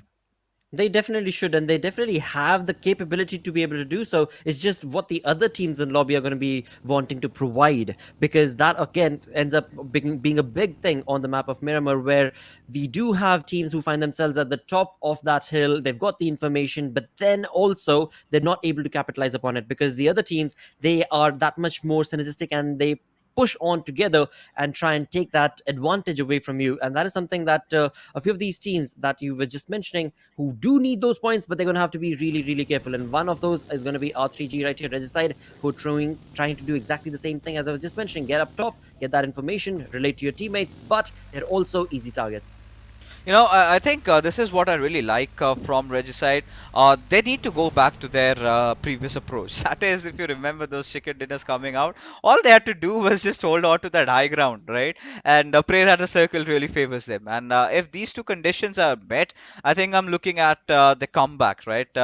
Them getting the chicken dinner and starting it off at least towards those end phases of our first Super Weekend, as the first airdrop, an AWM coming in, and this could be one of the choice of weapons, because lately the teams have been really letting the arm slip by. The bolt action meta hasn't really been quite popular lately, because again in Miramar we're still looking at teams sticking to their good old M4s, and few of them just getting a few SKS or SLRs or mini 14s. DMR still being one of the choice of weapons. Now bolt action, again, it's one of those weapons that is high risk, high reward, right? If you miss a shot, by the time you load the gun back up again, your enemy is again getting to cover, and all you've got to do is try to get the head. Even a body shot will not really suffice unless and until it's an AWM and you have a poor piece of armor for you. But for now, as we could clearly see, the circle going a little bit down south. Now Clarity has gotten a really interesting position. Now the players of SALTxi8, they're also making their move, but taking a look at TUF, I really like how they're spread across, right? Having vision from all 360-degree angle, and it's going to be interesting as to how, or rather what their next move will be. Well, we seem to have found out the next move, where we do have Edgar from the side of Team TUF, who has been able to get the information on the compound of players 4VTFD. Now, 4VTFD, they are going to have to be very, very careful, because the side of Team TUF, they are not wanting to joke around. With the momentum that they started the day off, with the second position in the first game with 7 elimination points, this team is here to prove their worth, and it seems like the side of 4VTFD are wanting to back out. Or no, not really. They're going to be sticking around into the compound. They're just creating that flank angle sort of an approach. 2 compounds, so they want to be able to hold on to both of those compounds individually for their teams. And again, when it comes down to their position, it is still okay, because they've got the safety of the compound. There's no other team around in the vicinity, neither to trouble Team TUF or the side of 4VTFD. But which team between these two are going to be able to get that first elimination or that first knock? Then we can see which team will be able to push, because then again, it's a pretty big distance between Team TUF and 4VTFD. So maybe a stalemate is what I'm anticipating between these two for now, at least. Yeah, I mean, it's typical Miramar, right? Now everyone's sort of settled in. We're sort of gonna expect a little bit of a collision between the players of 3x and Magnus, as I see them in real close proximities. But we do have the players of Quantum Rage rotating along with FMR3D. Now that could be really interesting, if the battle begins over there, because we do have the boys from QWERTY also just waiting for a few of those teams, still stationed at the northern areas of Los Leones. Now, if they can get a couple of kills, they're going to be the happy bunch. But look at H2E, that really drastic rotation coming in. But as we take a look at Magnus, they do manage to lob in a grenade at Kronos's direction, as he's going to be taking quite a heavy chunk, but still stands alive. Well, Magnus, they need these points. So do the side of 3x. As of now, Adil is definitely trying to control all of this compound through the nades that he's been able to create. Cairo on the other front is waiting for that back angle to that flank angle whenever the team is able to get that first knock thanks to the nades, but that itself is just not happening. 3x Esports, they are playing this very, very cautiously and very, very carefully. They do know the angles that they could be approached from, and they're keeping as far away as they possibly can. And it seems like that is just not going to work out, because Cairo's flank angle is definitely going to be able to bring down Miracle, and this is the opening that the side of Magnus were waiting for. Now it is going to be Cronus, who has already been thrown down, but I guess not for long, because Mom2 has the better half of that fight. Cronus, he moved out too quickly. Had he not done so and waited, he could have definitely baited both of these players from Magnus. Yeah, this is where experience really comes handy, right? A little bit of True, an amateur yes, play so true. being made, trying to be proactive rather than being reactive. Really did wet his pants in that situation, and could have done certainly better. Now, Ali just lobbing off the smoke. He knows the fate that awaits him right all by his lonesome. He's got nowhere to hide, still trying to maybe cause a few surprises at least over here for Magnus. If he can get a few knocks and finish, go a little bit suicidal, as he's done one good job is that he's lobbed smokes around those windows, right? So nothing could really come in. But from the other direction, Team Magnus, they're going to be trying to lob a few grenades, lob a few molotovs. Haven't really succeeded in doing that. Now here comes the push. Now Ali just getting himself away, as Mom2 is not going to have any trouble. Just heads in, prones down, and gets the better out of 3x Esports, as they get eliminated again at the 16th spot, Lakshay. Exactly. I mean, just not the play and the day for the side of 3x. On the other front for Magnus, I mean, you have to say that I would rather say that I agree with you, because the experience point that you brought out, that itself is going to be a big turn of events when it comes down to taking on those fights against the players that are so very well equipped. I mean, 3x, we spoke about it, they do know how to take on an aggressive stance, but the experience itself is a completely different ball game that you will only get as you play again and again against these opponents. And that is where 3x is I mean, I'm hoping that they're getting all of this experience. But on the other front, it's going to be Team H2E's Dread, who is going to be pushing against the players of Team Star. Usama has been brought down thanks to H2E's Assad, and just like that, one elimination point being confirmed for Dread, and Team Star are none the wiser as they move away from this position. And well, for now, they're going to be out in the open, and right besides their position is going to be FMX as well. So a pretty tricky position that Team Star is going to be in. Oh yeah, I mean, at this point I could clearly see on the minimap FMR3D heading at their direction. Now Malik, he's got a lot of chickens right out in front of him, especially the players of 52x Rage, as he's gonna try and spray down on them a little bit. Assad this time, however, focusing his attention on Daku, who's taken a little bit of that higher ground. Now it's going to be really important for Daku to somehow hold on to his flank, right? Because right beside him are the players of Freestyle who could come in any particular moment, as Faster just surviving through the smokes, but for how long is going to be an interesting story, as he looks to be taking a fight rather against Freestyle, but I really thought that they would be going a little bit defensive, maybe trying to intend to back off, because now it all comes down to nothing. Now they have to make a run for the zone, because we do see that rustic circle shift, out of which 4v TFT and Clarity are going to be benefiting a lot, along with SALTxi8, who are really quick with their movements. If they can get that central warehouse, I think they're sort of good to go.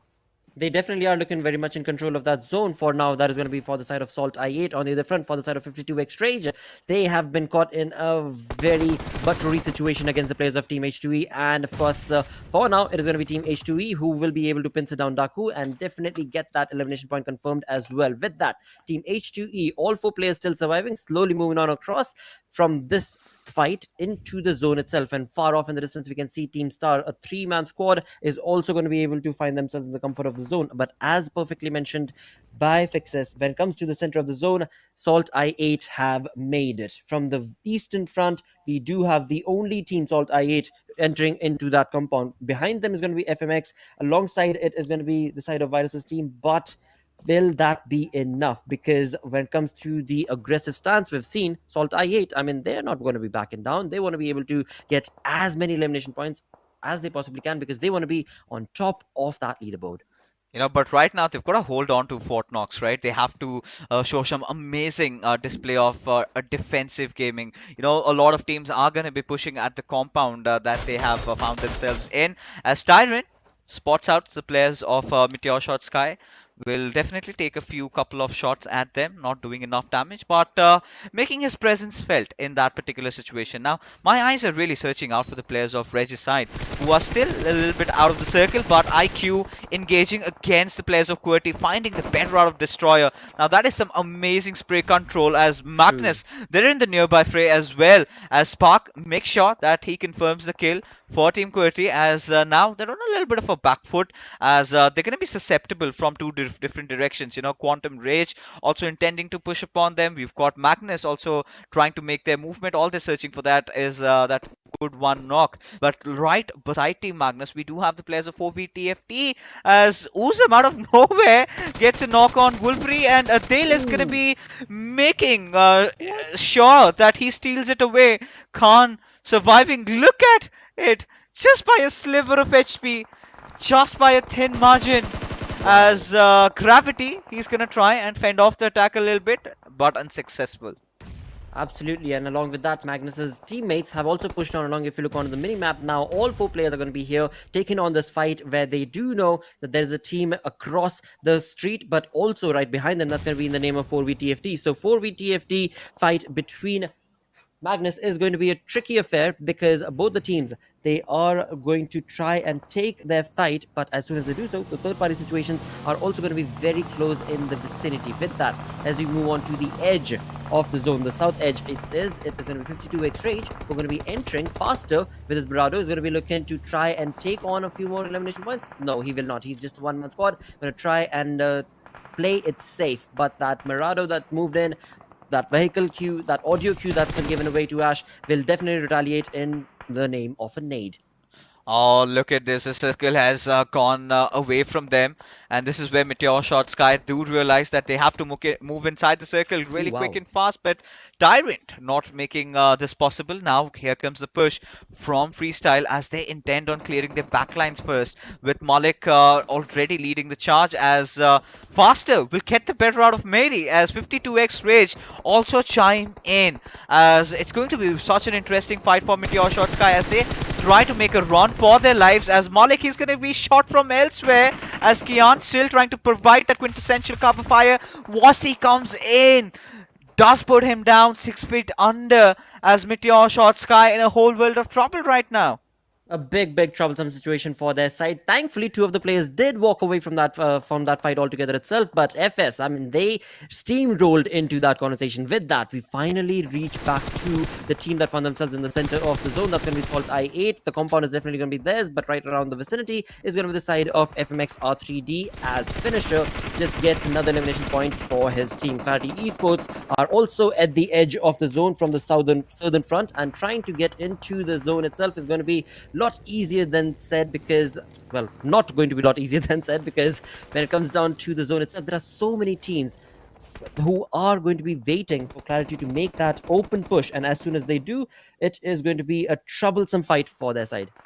You know, this is such a bold movement being made by SALTxi8, as Crypto just messing up on that grenade a little bit, knows exactly where Anubis is, but he's gotta make sure that he's wearing his hiking boots, because a little bit of a misfall over there can completely change tides, right? You do not want to be missing out on your grenades, as HALTxi surely isn't, as he takes down 420. A little bit of a fall again from this lad. You know, I've got so much expectation from him, and him being caught off guard again in such situations is going to break my heart a little bit.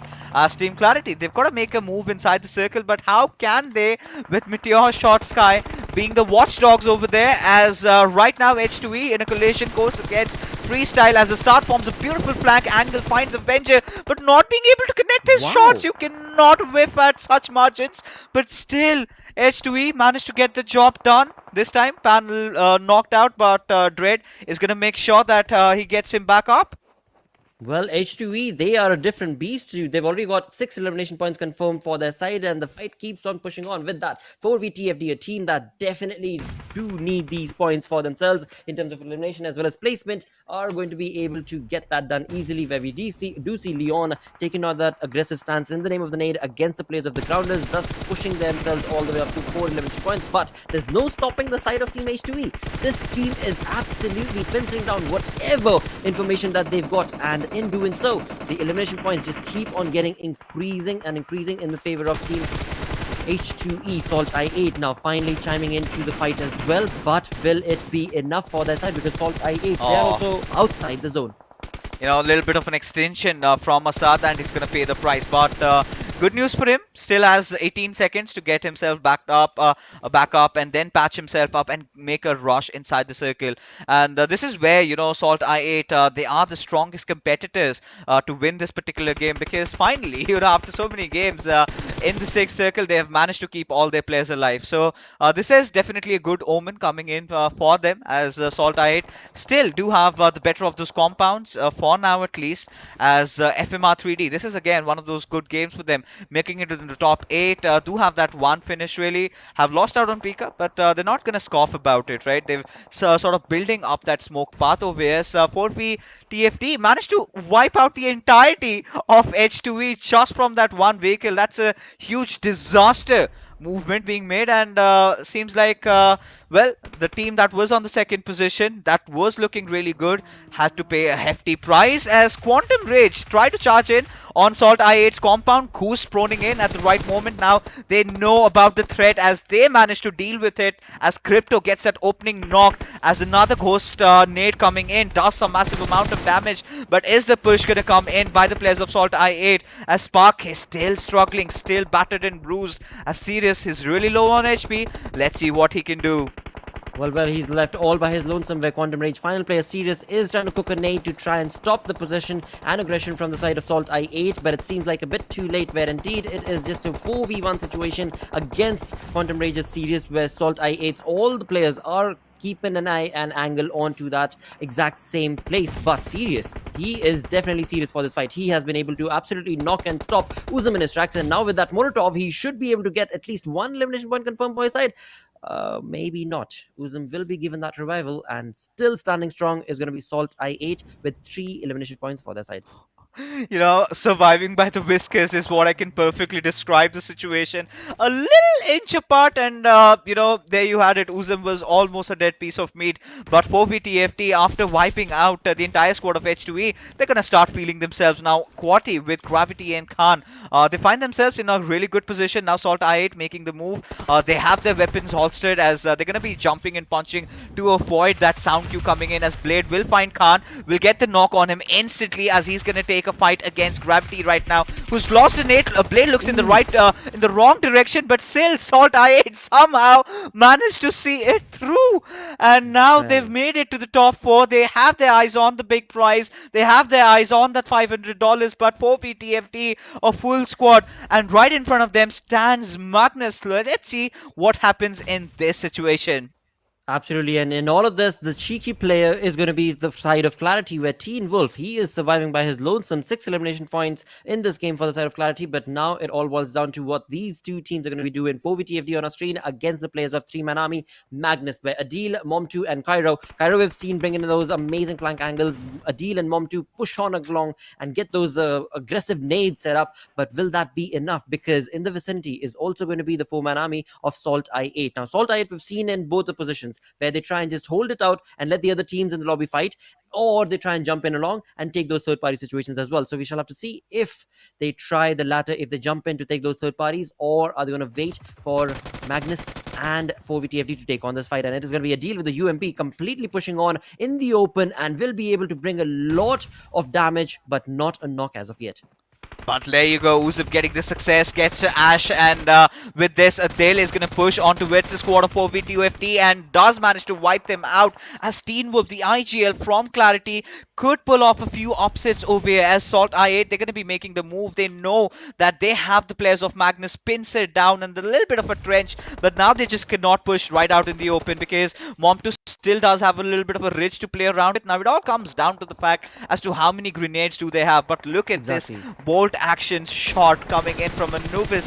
Spark just losing his head right over there as he's not going to stop at that just as he did manage to get another one as well. A little bit of a brilliance coming in, not a lot of bolt action players, but still quite handy for him. Loves his M24 as SALTxi8 finally making the move, but Mom2, how long can he hold his position as Uzum spotting him out, does some heavy damage onto his head as Adil is going to come out off cover, dish out a little bit of damage as SALTxi8. They're all moving in unison, they're all moving in tandem as Uzum spot out Adil and will fall down this time as this is going to be the Q as Crypto, he's going to patch himself up as Uzum this time gets knocked by Cairo as Ghost will be trading him out. Mom2 still somehow making sure that he gets that res back up. Still 8 seconds to go. That little nade coming in from Crypto. Mom2 spots out everything. Crypto completely blindsided as Crypto has to move in. Look at Mom2's position as there you go. Kuz comes in with full HP. It's an all-out war and SALTxi8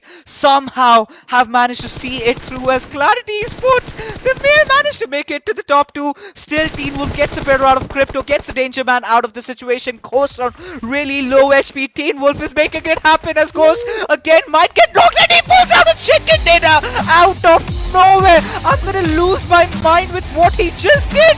Clarity Esports, how on earth, Lakshay, could they make it possible?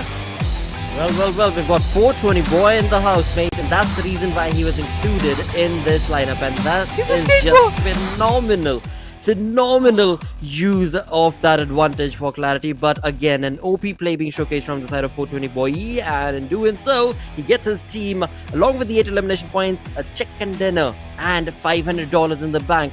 Amazing steal coming in against the players of SALTxi8, where SALTxi8, they were definitely rooting for that chicken dinner. There was no two ways about it. They had the numbers advantage, but hey, 420 boys in the house, so you cannot complain. I mean, he's going to take the cake with a storm. The interesting part, of course, 420, a little bit of a clarification, got eliminated pretty early, right? It was TeamWolf, the IGL, right at the main point, getting his team that much awaited chicken dinner. I mean, instantly propelling his team to the top 8 position, and this could not get better than this, ladies and gentlemen. Just when we were thinking that SALTxi8 do have this game in the bag, comes out of nowhere Team Clarity, who was surviving for quite some time. He was witnessing all that action right in front of him and maintained composure and calmness. This is what experience, this is where experience comes in handy. We will definitely talk about this clutch and a lot more, but after this short little break. Go!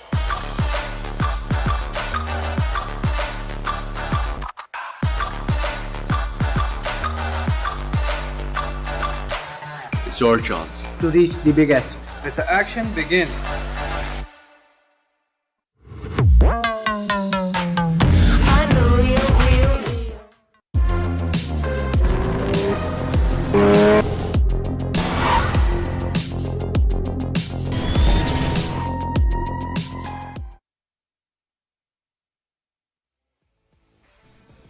Well. What a game that was, Blotter. Absolute madness. I'm really glad that I had a chance to watch it from the sidelines and just appreciate it as a fan. Again, I mean, the Clarity, this team and the player, TeamWolf, the IGL, of course, of the team altogether. What amazing nerves of steel right there. The patience that was required in all of those fights, in all of those moments. And then to push on, to take on the fight to the face of your opponent as soon as SALTxi8 finish off their opponent altogether. Just perfectly timed coming in from TeamWolf. And in doing so, of course, they've got $500 in the bank as well. So GG play from the side of Clarity. And with that, as we move on through to the MVP, well, definitely is going to be TeamWolf with the 6 elimination points, 4 knocks confirmed along with 1 assist.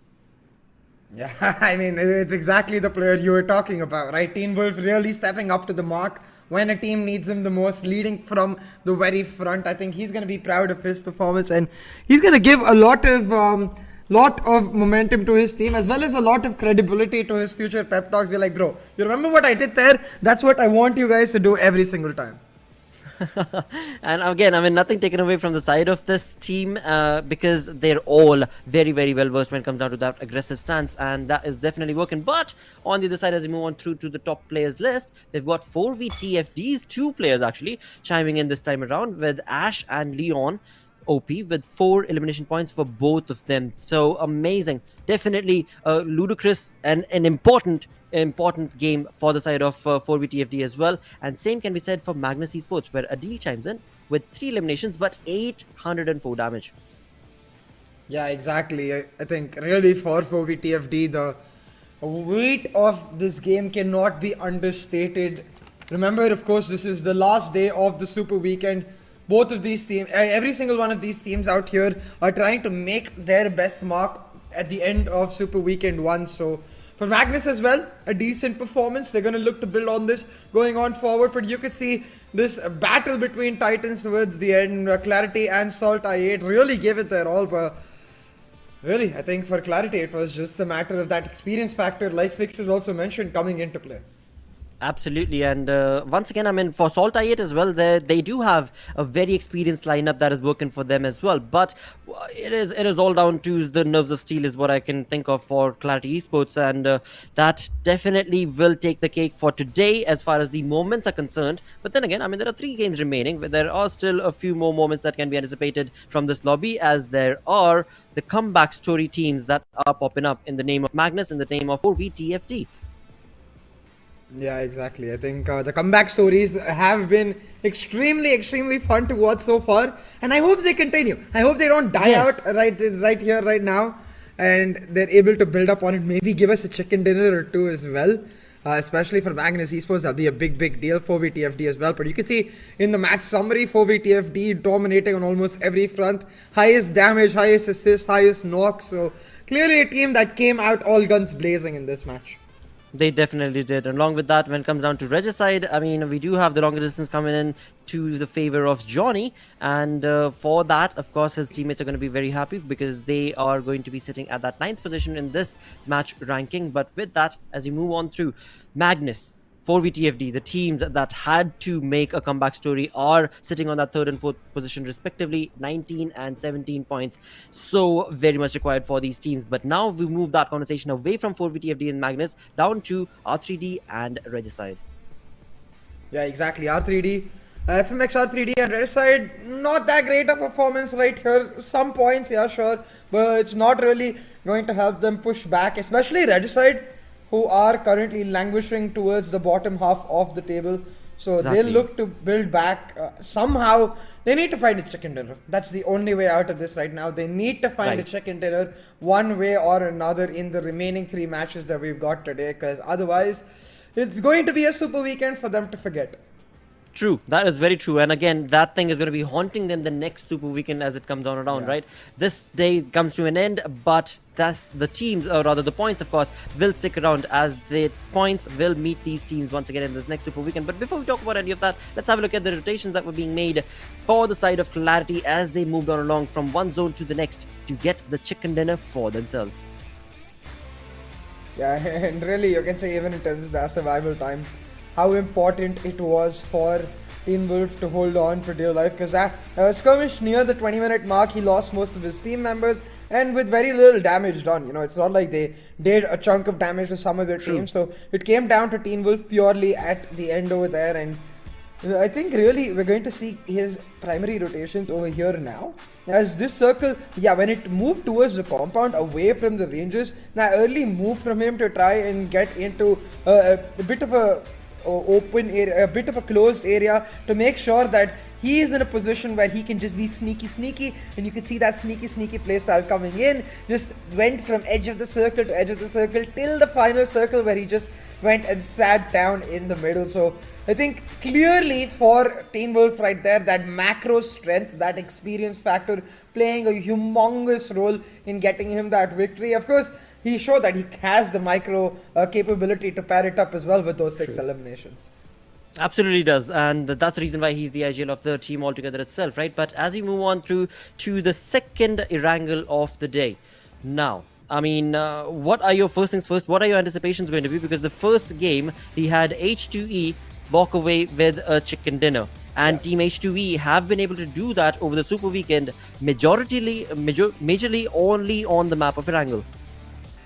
Yeah, exactly. I think for H2E, it's all about trying to get as close as they can to that first place mark, because when you're able to pull off such a great Super Weekend, it really sets up the mark for you going into the rest. But similarly for SALTxi8, that's a team that I want to look out for, because they had a strong showing in the last few matches of yesterday, and they are in that top 2 discussion at least, still trying to make it into that second spot. So for them to do that, they need that chicken dinner for sure, and we'll see if they're able to make it happen. But I think really right now, what I'm excited to see in these Oppo moments is those amazing shots like that one, for example, from Anubis, just one tap to the head. Brilliantly done. I think really these Miramar maps that we've seen throughout this weekend, Blotter, showing us the identity of Pakistan at its max. You know, I mean, for the side of 4VTFD, it is going to be a tough situation for them, but they are slowly making strides as they try and make that comeback story. On the other front, I mean, we did see the bolt action coming in from the side of Anubis.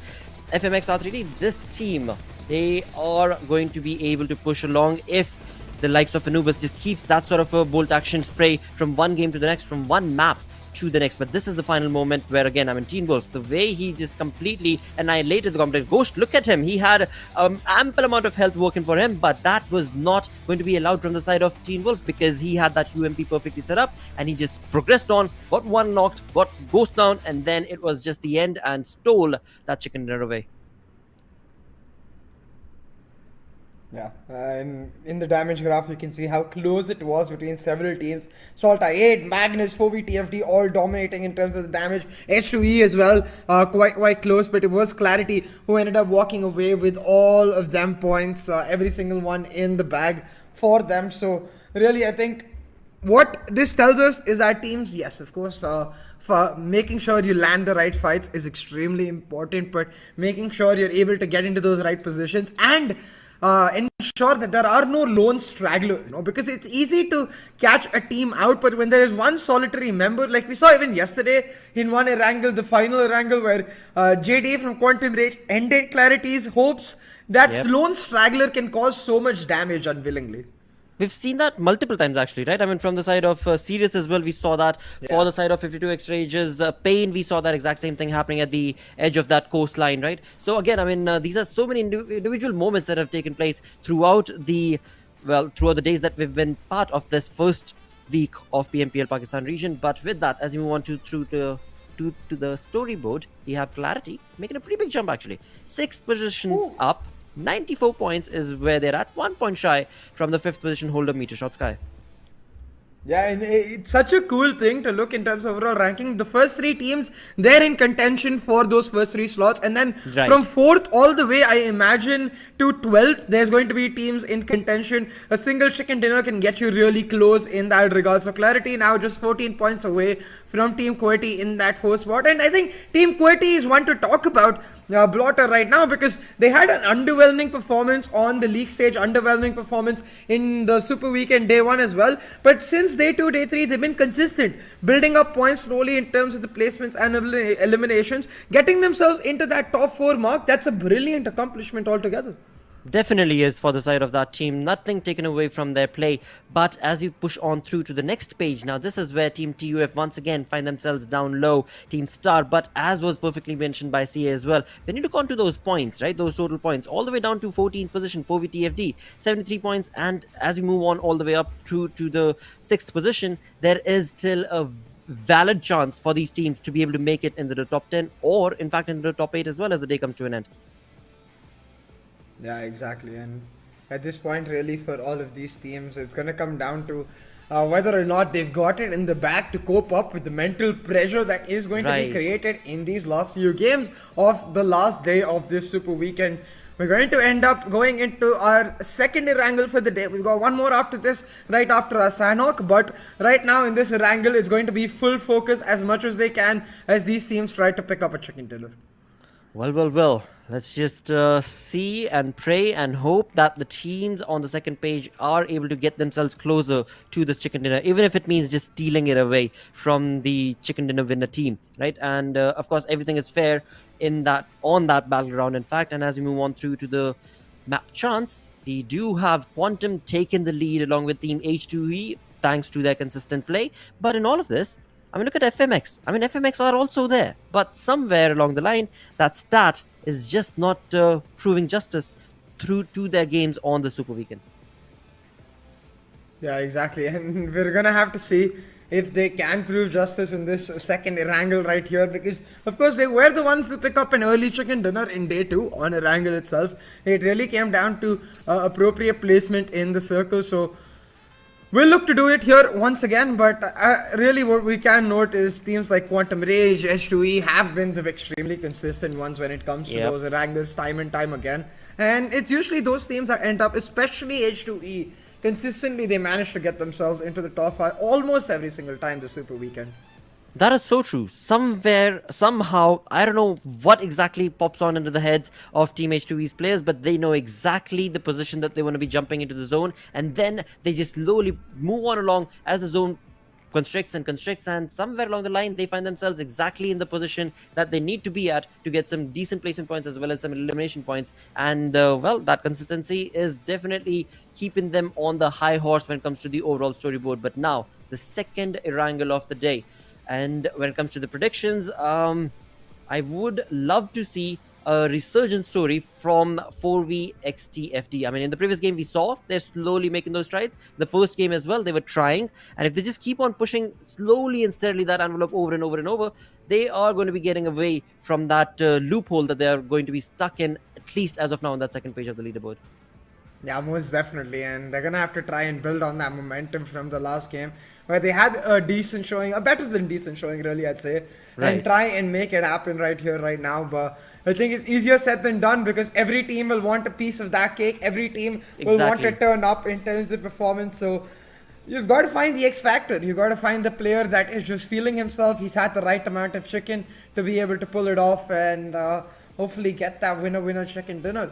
But what I really want to see is some more crazier circles, because if the circle is anything like the way it ended off yesterday, we're going to have a hell of a match, that's for sure. That is for sure. There is no two ways about it. And that is something that, of course, I keep my fingers crossed as well, because I want to be able to see these teams in pain as they try and get the game moving on along, right? And that is all thanks to, of course, the zone itself. But let's see if PUBG Gods are going to be able to listen to the casters, or are they going to be playing their own mind games altogether? Because in the Super Weekend, we've had some really interesting zones on the map of Erangel. And again, as you so perfectly mentioned, yesterday's final game on Erangel, that was just the cherry on top sort of a zone for a Super Weekend. Yeah, and really I think we want that cherry again and again. Yep. So give it to us, PUBG Mobile Gods. Really hope that we get something like that. It's not necessarily we get a water circle every single time, you know, not that I mind a water circle, if you know what I mean. In fact, you know, well, sometimes we can get like a container finish, maybe an open finish. That's something we haven't seen yet. True, and along with that, just to add on, what we've not seen is water rotations themselves. I mean, we've seen teams try and get into the fishing area, basically, right, from the main island to the military Susquehanna base, and they try and just swim across. But rarely have we, in fact, we've only seen one team, I think it was Quantum, which was also shot down thanks to, or maybe it was Metershot that was shot down thanks to SALTxi8, just sticking their edge onto that military base itself. But apart from that, we've seen no team make that sort of a water rotation in the boat altogether itself. But that again is all based on where the zone is going to be. And for now, it is time to jump into game number 3 or game number 13 of this first Super Weekend of PMPL Pakistan region. Let's see where the flight path is going to be taking these teams through to. Oh.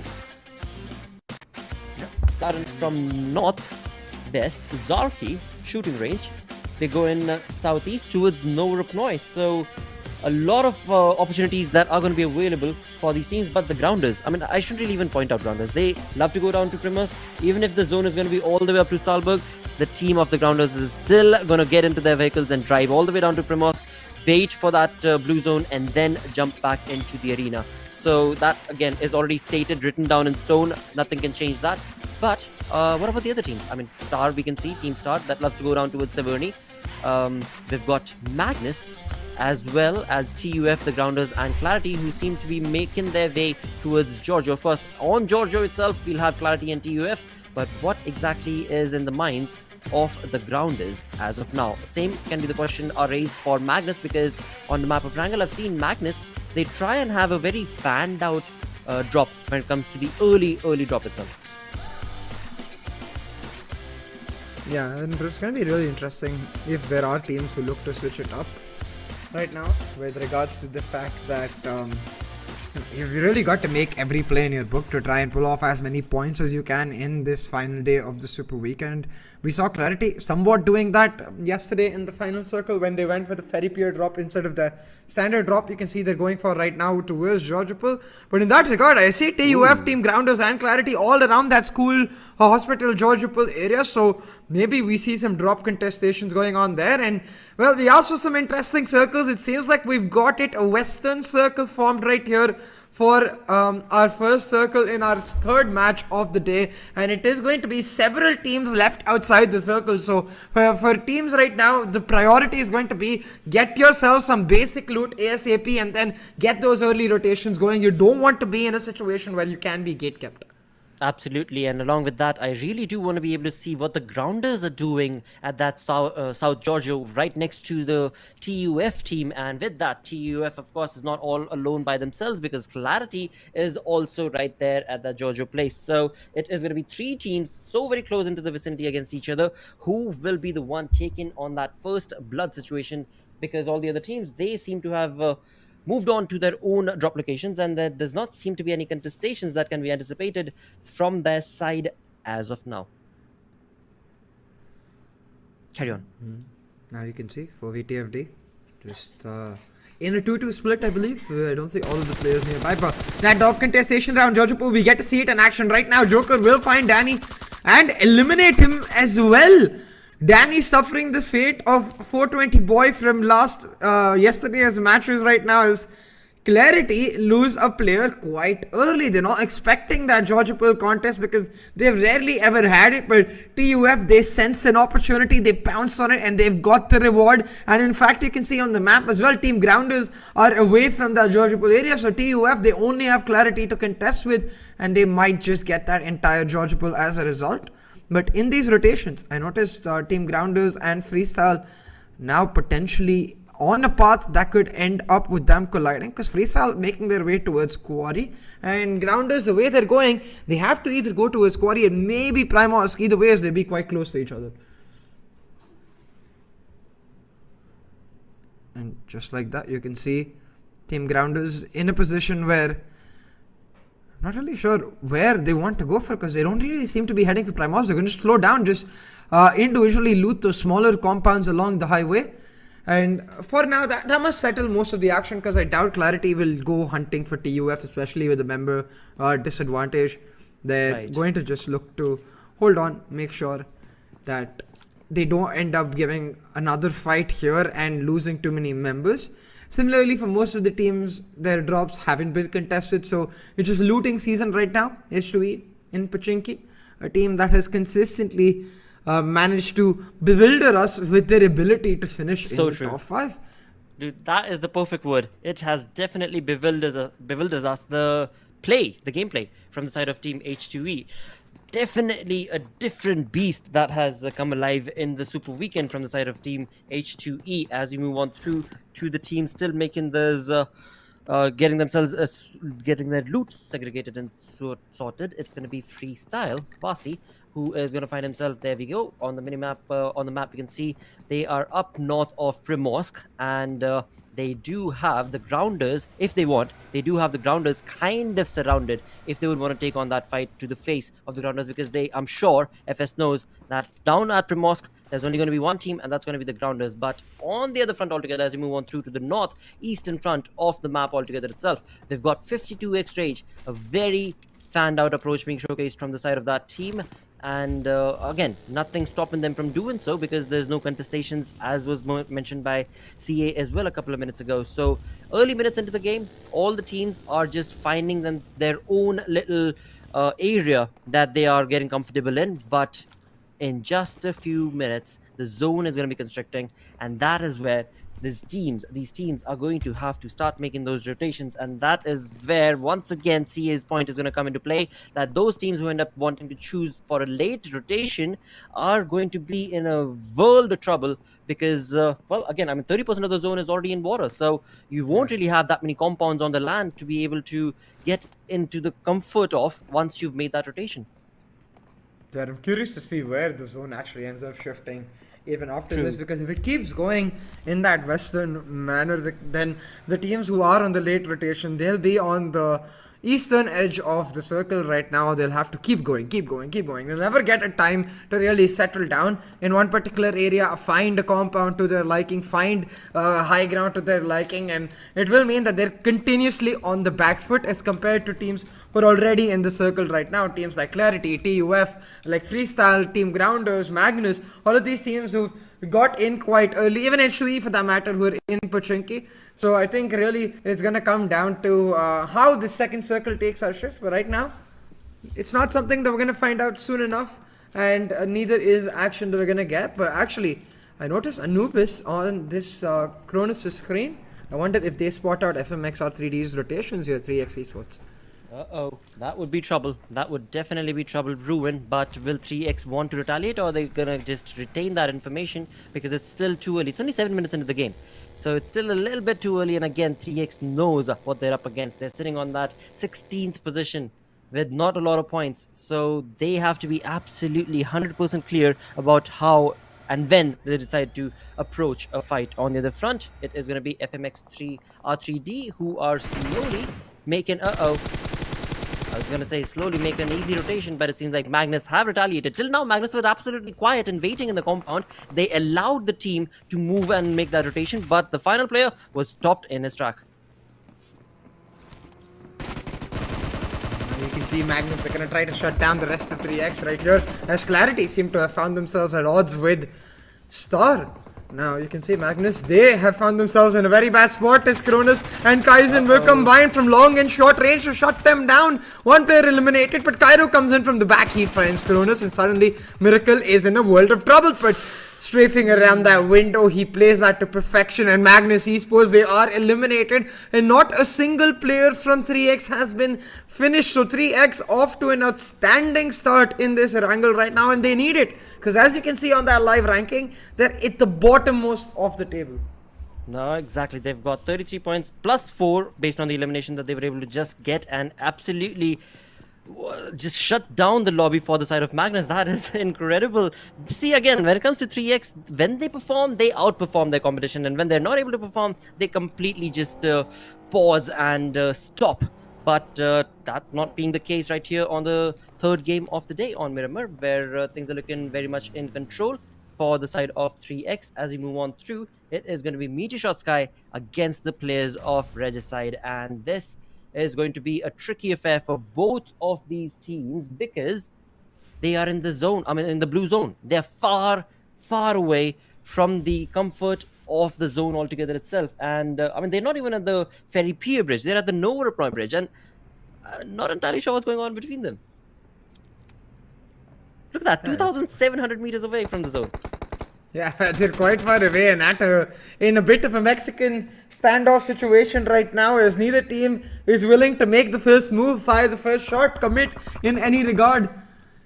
Just holding on for dear life, and thankfully for them, this is just the first circle. But if they don't get a move on soon, they're going to be end up in caught in a situation where first circle or second circle or not, they won't have much in terms of utility when they eventually get there, winner or loser. And just like that, Regicide seems to have made that call. They're going to get on out of there, and sure, MetershotxSKY will follow. But right now, TUF making the aggressive moves, trying to shut down Star. Absolutely. Team Stars God Fury has already been down. It is going to be Hunk all by his lonesome who has to take on the spray. But Team TUF, they are in to deliver a massive blow. Abdullah comes in with his UMP, and just like that, Team Star getting eliminated. So we've got 2 teams eliminated, 14 teams still remaining, 10 minutes into this game. MetershotxSKY, they're in that 5th position as we can see in the live ranking, but the previous few games, in fact starting from the 3rd game from yesterday all the way up till today, the 3rd game of the day, it is not looking good for the side of MetershotxSKY. They are not playing the way that they used to, but never mind all those situations, because as we talk about late rotations, it is not only the MetershotxSKY's plan, but it's also for the TFT who are making a very, very late rotation into the zone.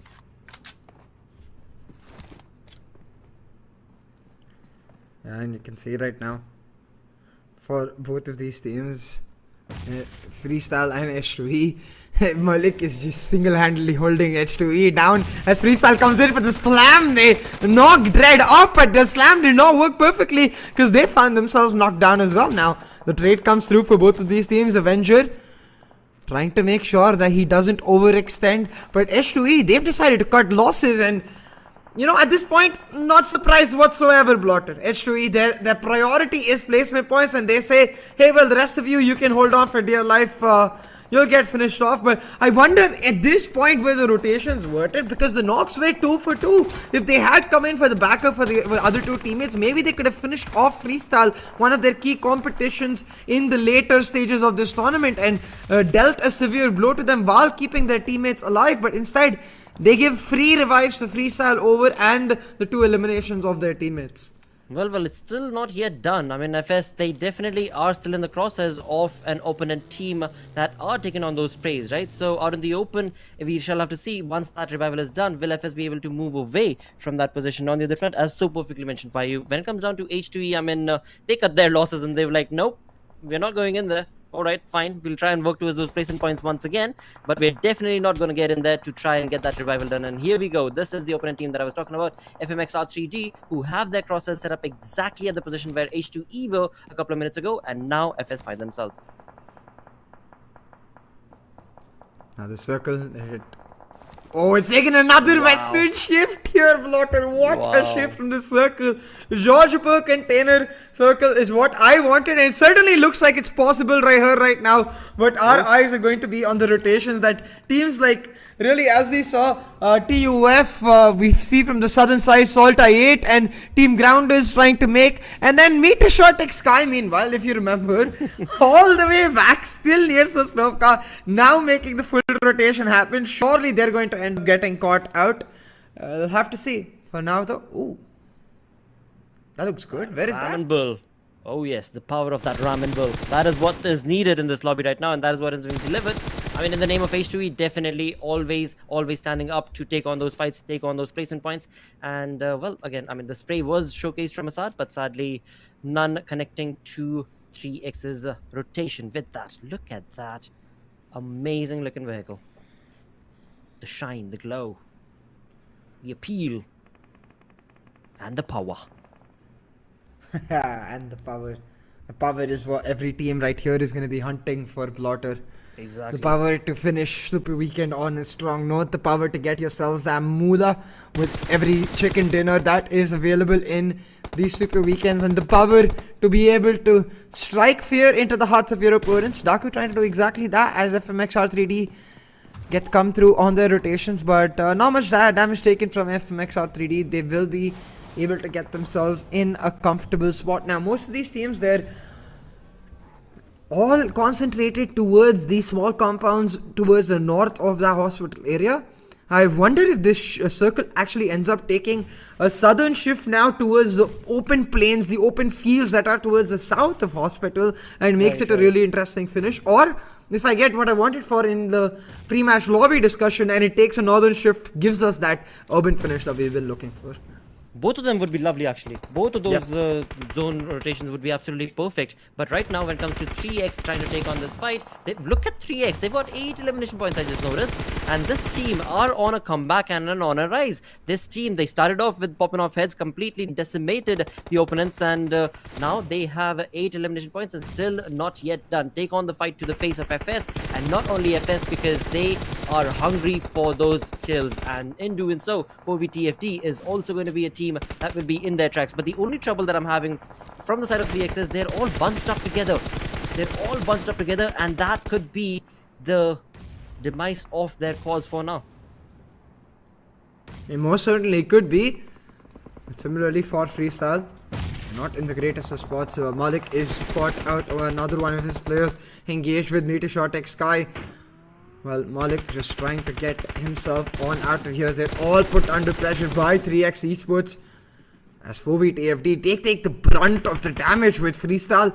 Malik throwing in nade after nade, and 3x shooting bullet after bullet. The play zone claims one, 3x will claim another. It looks like 4VTFD, they're crumbling apart, Blotter. They definitely are. I mean, they tried to hold on for quite a long time, but they had two teams against them, and that, of course, is not going to be helping you out in any regard. In the other front, we've got MetershotxSKY, a team that we were talking about, who seem to be on a little bit of a low play based on yesterday's games and today's games altogether. But will HealthXi be able to stop the side of Red Side? It seems like he will. Nocto has been dropped down, and it is going to be not HealthXi, but Mary from far off in the distance, who will be able to give that cover fire to HealthXi, and in doing so, MetershotxSKY are going to be able to retaliate against this aggressive stance that Regicide were trying to make, but of course now they are going to be at the back end.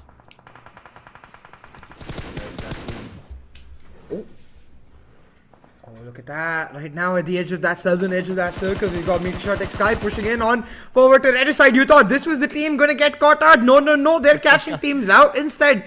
But just as I say that, a bit of a caster strikes, a couple of their players have been knocked out, and suddenly they're in a world of trouble. Meanwhile, Freestyle, and again, Wasi and Malik, they've been caught out for so long, and they're caught out again in a perfectly cooked nade from Miracle. Knocks out Wasi. Surely this is trigger time for 3x. Move in, finish off Freestyle, because otherwise you're going to lose a lot of time on those rotations. And they do. I mean, Cronus, he got so very close, but Miracle will definitely confirm the kill. No, he will not be able to do so. Malik OP is still standing true and tall, and he's trying to absolutely deliver a lot of massive blows to the players of 3x, but Miracle knows exactly where he's at, and that vehicle blow is all both of these players are waiting for, because in the end, Malik knows he's outnumbers, he's outgunned, and this is going to be the end and demise of Freestyle. With that, the side of Metershot, they push on along.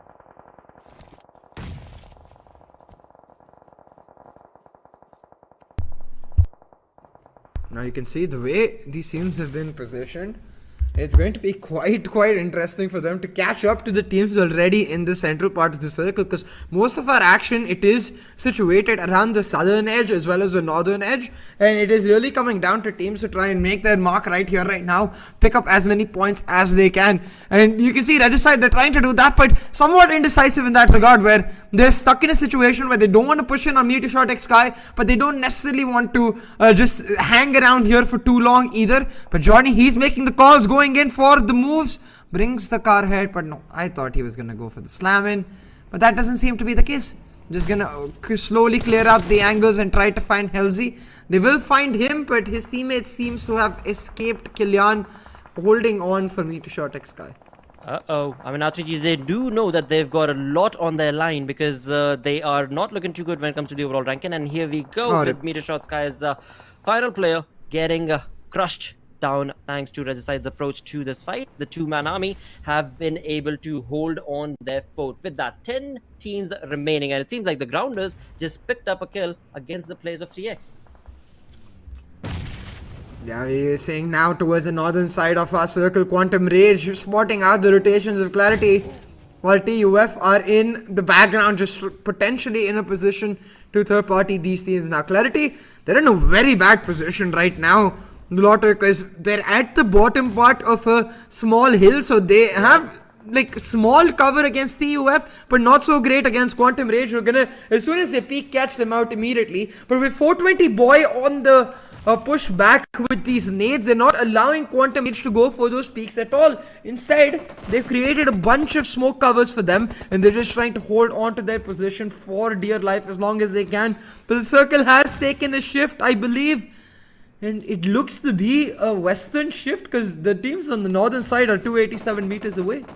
Well, SALTxi8 The Grounders, they definitely look to be in control of that zone as of now, but we shall see what the race is going to be about, because right now it is Quantum Rage, Alpha with the SCAR-L, definitely pushing Teen Wolf against this lobby and will be eliminating him. Quantum Rage, slowly but surely, are making strides with 3 players that are surviving. 3x, they have had an incredible game. Look at the numbers right there. 14 elimination points for the side of this team. Kaizen and Ali, the 2 players still surviving at the edge of the zone for now.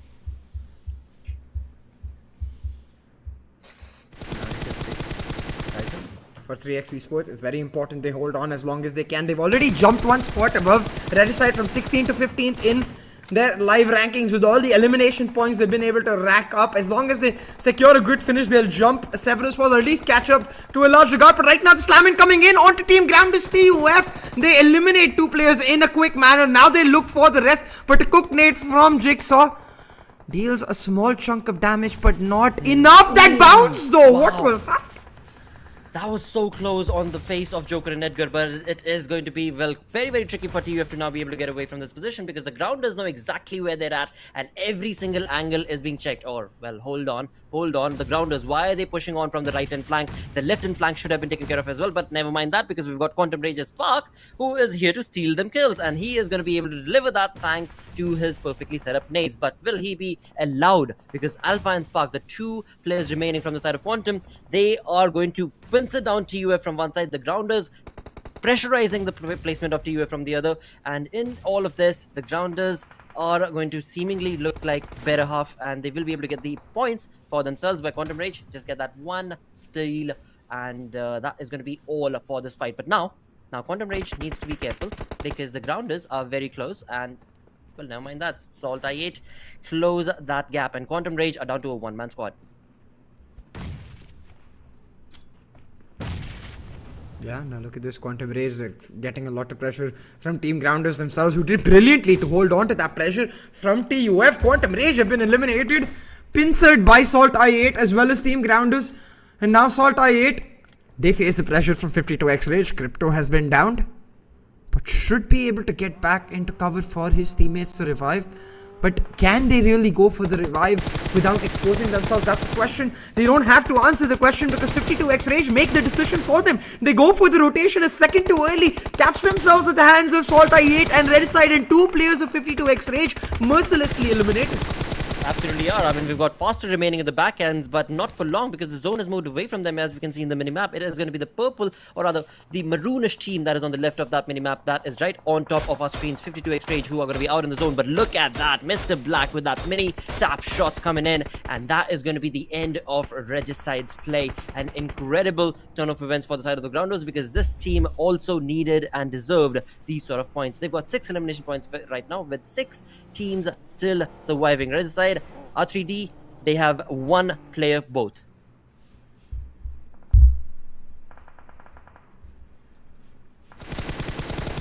See, oh, 3x, they're gonna get caught off with their back turned around. Very, very unfortunate for a team that seemed to be giving it their all. They will be eliminated, but a huge game for them. 19 points picked up. They jump frogged that 1 spot, but right now we've got 5 teams left in the lobby.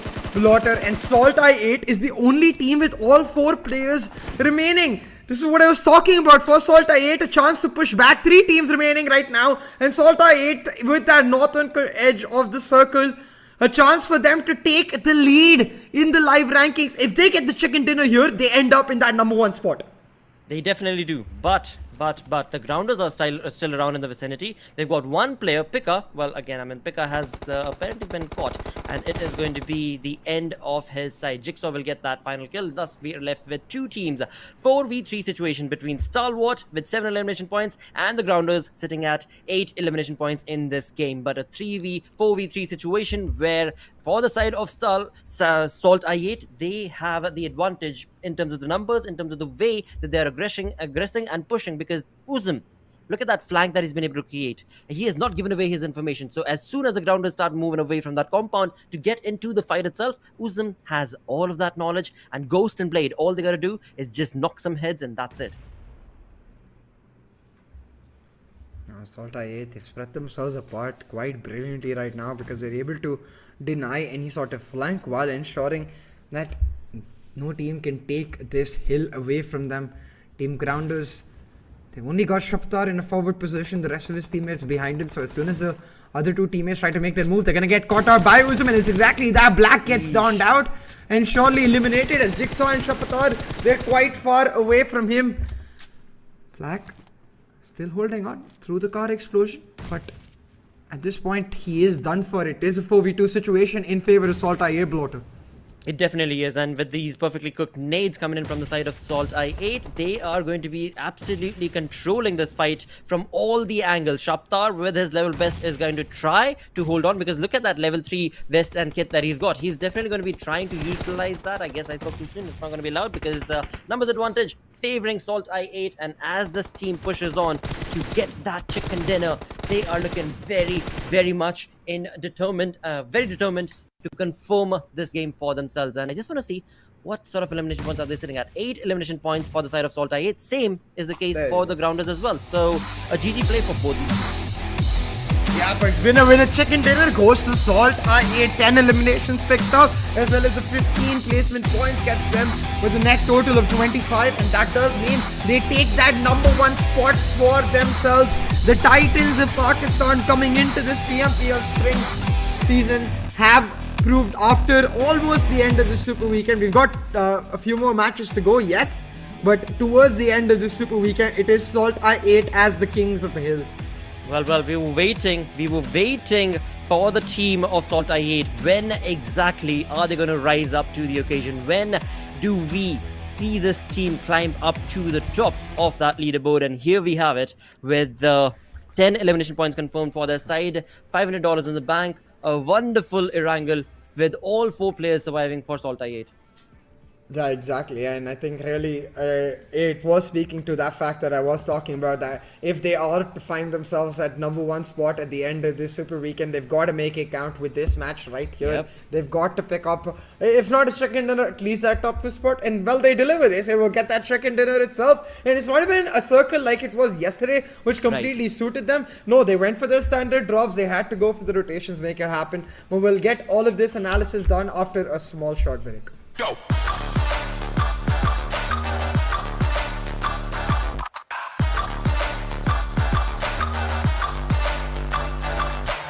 It's your chance to reach the biggest. Let the action begin.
Wow, CA. I mean, what a way to clinch that first spot for SALTxi8. I mean, we were really feeling it coming, right? Just very synonymous with that Verstappen win in the Formula 1 lately.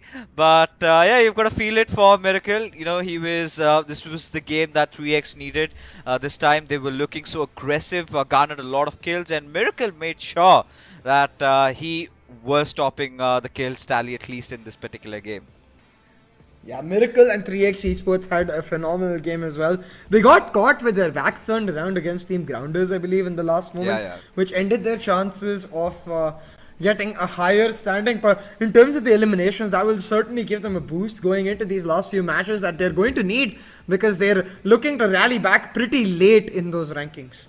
Yep. And I think moreover, this was the circle that had to do a lot as we speak, because, you know, SALTxi8, we're definitely going to talk about the rotation a little bit, but taking a look at the top players, Zigsaw, Shapatar, all stepping up in due time, getting a good amount of elimination points out there. As Cronus also not left far behind, you know, 3x were really feeling themselves in this particular game, and there you have it. Crypto makes it into the top 5 players list, and SALTxi8, I think I finally feel that this is the old SALTxi8 in action, right? They do not engage in a lot of unwanted fights, rather focus on the objectives, and when they know it's their cue to go, that is where they put the pedal to the metal, go all high up and get the job done for themselves. But now we do have a little bit of an interesting statistic comparison. There you can see the Grounders engaging in a lot more fight, dealing more amount of damage. But look at SALTxi8, look at how clean it has been. 1571 to 300. Clearly shows that they have exposed themselves as less as they could have, still managed to get more eliminations, still managed to get more knocks, and of course towards the end have managed to get that chicken dinner. It all came down with those beautiful late rotations this time from SALTxi8, finding that queue, waiting for that radical circle shift and capitalizing upon it. As we take a look at the match summary, as Miracle is going to be leading in the majority of the highest eliminations and the highest damage. Quite some conviction being shown, right? 7 eliminations, 742 damage. Yeah, Miracle, I think, really showing up today. From the early game towards the late itself, I think Miracle, and of course all of 3x Esports, Cronus with the highest knocks as well, really turning up in this second Erangel of the day, and I think really making us remember why this was one of the highly considered teams coming into week 1. They haven't been able to live up to that mark so far, but hey, 15 eliminations in 1 games, that's a hell of a way to really make your mark and try to push back. Oh yeah, I mean for sure. But you know, this is it, right? We're talking about 3x Esports having such an astounding game, you know, making it to the top 3, 15 eliminations highest, and they were just firing left, right and center, right? There was no stopping them up until that last point where the Grounders got the better out of them. But now, you know, SALTxi8, it was a picture perfect game. This is exactly how you would want to see SALTxi8 perform, right? I think somewhere down the line, now we were starting to ponder, had they been planning this all along, considering their run through? Because the first day it was all aggression, right? They had a blindfold on their eyes, and they went after every single squad they could see, and potentially losing out on majority of the fights, a lot of wrong decision making, which sort of improvised in the second day where they got themselves in the contention.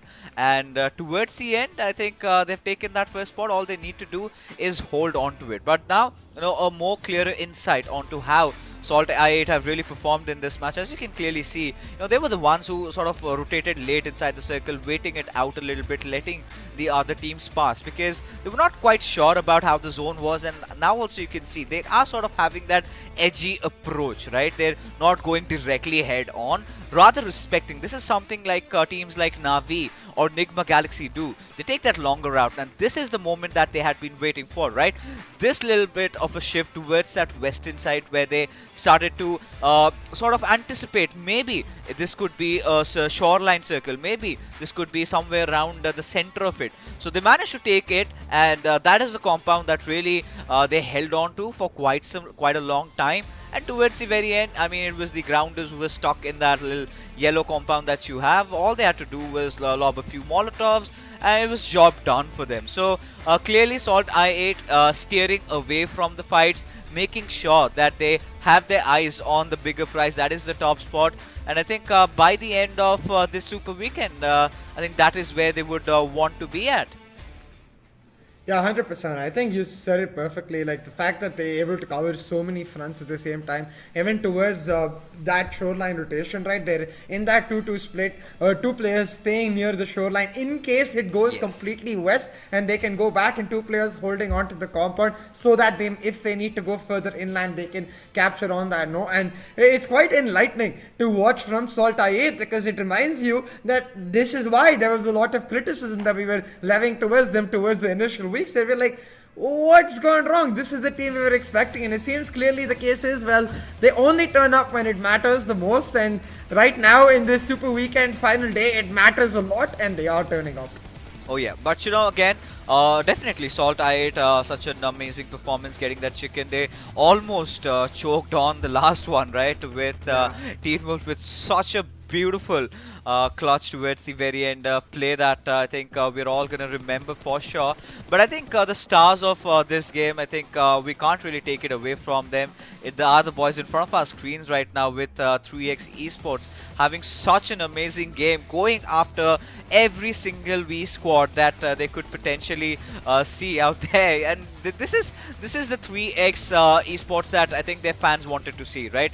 Them completely getting unleashed, and this was a very raw version of them. This is where they realized, chuck it, I'm done, right? I just need to go in and play my natural game, and if this is them being at the natural instincts, you know, I do not care if they're gonna get chicken dinners, because the kind of points that they are accumulating for themselves, 15 elimination points. I mean, if they keep on doing that for the remainder of this tournament, you're looking at them qualifying inside the finals pretty easily. Yeah, pretty simple it should be for them if they're able to make it happen. So we'll have to see if they are able to continue in that regard. But if not, if that consistency isn't found, it's going to be quite a bit of trouble, most definitely. But I think what we have got from overall this Super Weekend is a distinction between our top three teams and then the rest of the middle table, where we've got 4th to almost 12th or 13th, quite close, and then the final few teams in the 15th and 16th spot, which was 3x and Regicide before this, quite separated. But Regicide with a not so great performance, they 5 eliminations, not bad, definitely, but when that's compared to 3x's 15, that gap now between Regicide and 3x is going to start increasing as Regicide left on the bottom. You know, it's still a positive sign for Regicide, right? Yeah. At least they've managed a top 5 finish, getting 5 points. Now, this is something that they can carry on with just just 2 games remaining. And next up, we're talking about Sanhok. Maybe a chicken dinner in that could really help them out. But 52x Rage again, being the one this time a little bit different from how they usually approach the game. We've seen them absolutely raging over the lobby, literally living up to their name. They was a little bit slow and steady. You know, they were waiting for the perfect time to strike. Just could get one finish off there, but not enough. But yeah, a lot of very interesting fights. I think one particular team that we can really talk about is Freestyle. They were in the thick and thin of the things, right? And they were every single moment they were under some sort of a severe situation, and for majority of the time they managed to see themselves through. Somehow they still were in contention of every single fight up until the point they were brought down by the lads of 3x Esports. As we head along to the overall rankings, as SALTxi8 all high and mighty on the tabletop, as Quantum Rage finally will be taking the fall after holding on to the lead for quite some time. Yeah, Quantum Rage were number 1 for a long time, but now will end up dropping a slot. But similarly, QWERTY dropping a slot as Grounders make a 3 rank push into that number 4 slot by just 1 point. So this is what I'm talking about. 166, 155, 159, 148. Top 3 quite close to each other. Then we've got 4th all the way to 13th or 14th, I believe. Very close to each other, where you've got 109 for 4th. But then you go all the way down to 10th and it's 88. So one chicken dinner can really make that 10th place team or the 9th place team like a freestyle leapfrog themselves into that number 4 slot. So in these last 2 matches that we have left fixes, those chicken dinners, they're going to be extremely crucial for these middle of the pack teams. Yeah, I think now we're kind of finding the segregation, right, between the top 3 and the others, right? And this is exactly what we were expecting in the final days of the Super Weekend. But the battle in the bottom half of the table, I think, has gotten a lot more exciting as 3x Esports and Regicide are closing in the gap on 4VX, TFT and Magnus Esports as Team Star. They're all, in the same direction, just very close by to each other in real near proximity as now. We're going to be heading into Sanhok. Now, Sanhok means a really interesting bootcamp fight that we've been witnessing from quite some time. 52x Rage going up against MetershotxSKY, and if you remember yesterday, Kian absolutely wet himself in the pants because the way he lobbed that grenade, well, it happens to the best of people. It was just a bad day for him, but that sort of opened up things for 52x Rage to capitalize upon. And like it had been customary, right? The two times they met against each other, it was always MetershotxSKY who found the first break, but it was again 52x Rage who had the last laugh. Up until the point TUF tend to chime in, but a little bit of a performance graph coming in for the grounders. As you can see, they were off to an astounding start. They were looking really good in the first day, but then in the second day is where we sort of witnessed the fall, up until the point that they've finally managed to gain some ground in the final day and in the final few matches.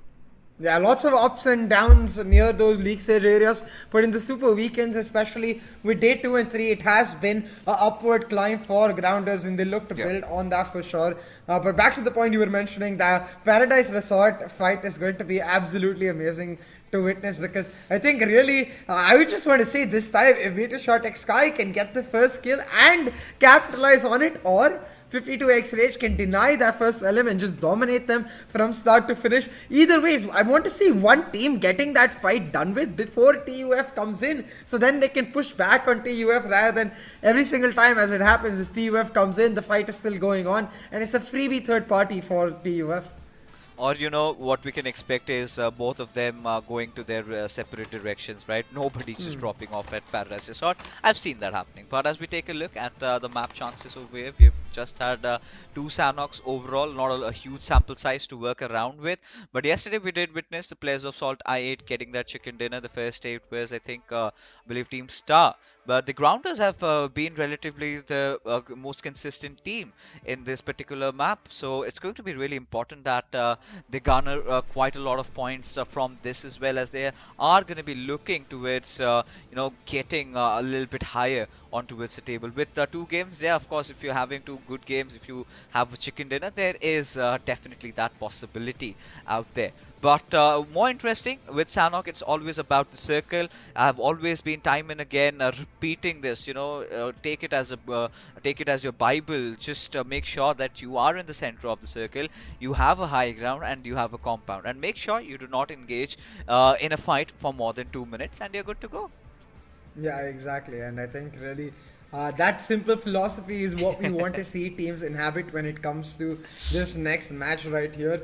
And I think for grounders, like you mentioned, it's something that's going to give them a very simple opportunity to capitalize on their consistency in Sanhok and create a significant gap between themselves and Team QWERTY, because they're in that 4th slot right now, but just 1 point ahead. And by creating that gap, they could potentially even catch up to Team H2E, Team Quantum Rage, and SALTxi8 in those top 3 slots. But I think for the side of grounders, this is going to be a true test of their mettle, because Sanhok has been one of their better maps. If they can make it happen right here, right now, it's going to give them a bunch of momentum to ride on going into the final match of the Super Weekend.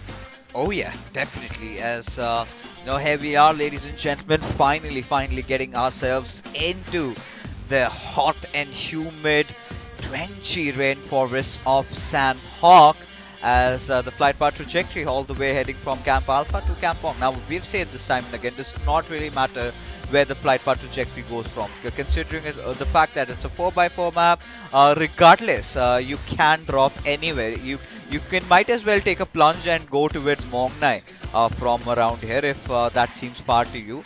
All you've got to do is go for a longer glide, right? But here we are, finally waiting for that little bit of a Paradise Resort skirmish, as you could see MetershotxSKY, definitely the ones heading in that direction. TUF just a little bit behind, and they've always been the party poopers, right?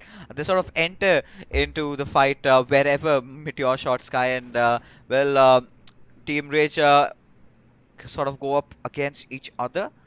But this time do we see some changes being made, or is it going to be the same old fight? There you have it, right again at it, CA. Yeah, exactly. These teams, they just do not want to give up. I mean, to be fair, Paradise Resort is quite a lovely area to be taking control of, so I get it. But actually, do see a small change in strategy from 52x Rage. They drop towards one corner of Paradise Resort in a 2-2 split with two other players dropping elsewhere. So possibly just to get an idea of whether MetershotxSKY comes here or not. And as soon as they get that idea, they decide to disengage from that fight immediately. But I don't think this is the permanent call fixes. I think it's a very likely scenario that they end up, if they get the loot they want quite early in their respective compounds, maybe go back into Paradise Resort and try to surprise MetershotxSKY. You know, CA, you're really getting good at it, bro. Because, yeah, that is exactly the sort of a plan that they've come in with. You know, they were prepared with a contingency plan, what the effort was to get in there, just around the edges of the Paradise Resort, and then just come away. Now, what they're going to do is look at how the circle has panned out, right? Some point, at some time, MetershotxSKY will have to exit from Paradise Resort, and that is where 52 Esports can strike them in broad daylight. You know, that is their exact intention. Otherwise, you know, if 52x Rage want to further go deeper down, want to further get towards the center, it's going to be really tough call, because you already have so many teams out there. There is SALTxi8, you've got 3x, again with a really interesting 1-1-1-1 split. I really do not know what these boys are thinking, but some you know, eagle-eye shots being visible out here, where nobody was really visible to us, barring the map. But yeah, I mean, 3x Esports right at the TBD center, and now we've got to see 52x Rage. All right, they're moving as a whole net unit. TUF, they've got to watch out, because if they do not, I think they have been sort of the X factor inside this particular map right now, with a little bit of a change in their drop. And look at how much of a trouble right now are the players of TUF, getting limited to their loot accessibility. Yeah, exactly. I think their game plan of trying to capitalize on that fight is going to be nullified completely. And I love the point you mentioned regarding catching teams out in broad daylight with 52x Rage's position, because that logic maybe they can apply to Team TUF as well, who will be trying to run in helter-skelter and catch teams in a fight in Paradise Resort, just to find themselves, wait a minute, there is no fight going on at Paradise Resort. They end up being the one who are the engagers, and 52x Rage turn the tables and try to third party on them. And all of this, of course, they're hypotheticals. We'll have to see what actually ends up turning out. But small adaptations, it's lovely to see, because it shows you that teams, they're putting in their homework after the matches. I mean, I'm kind of liking the entire approach from 52x Rage, right?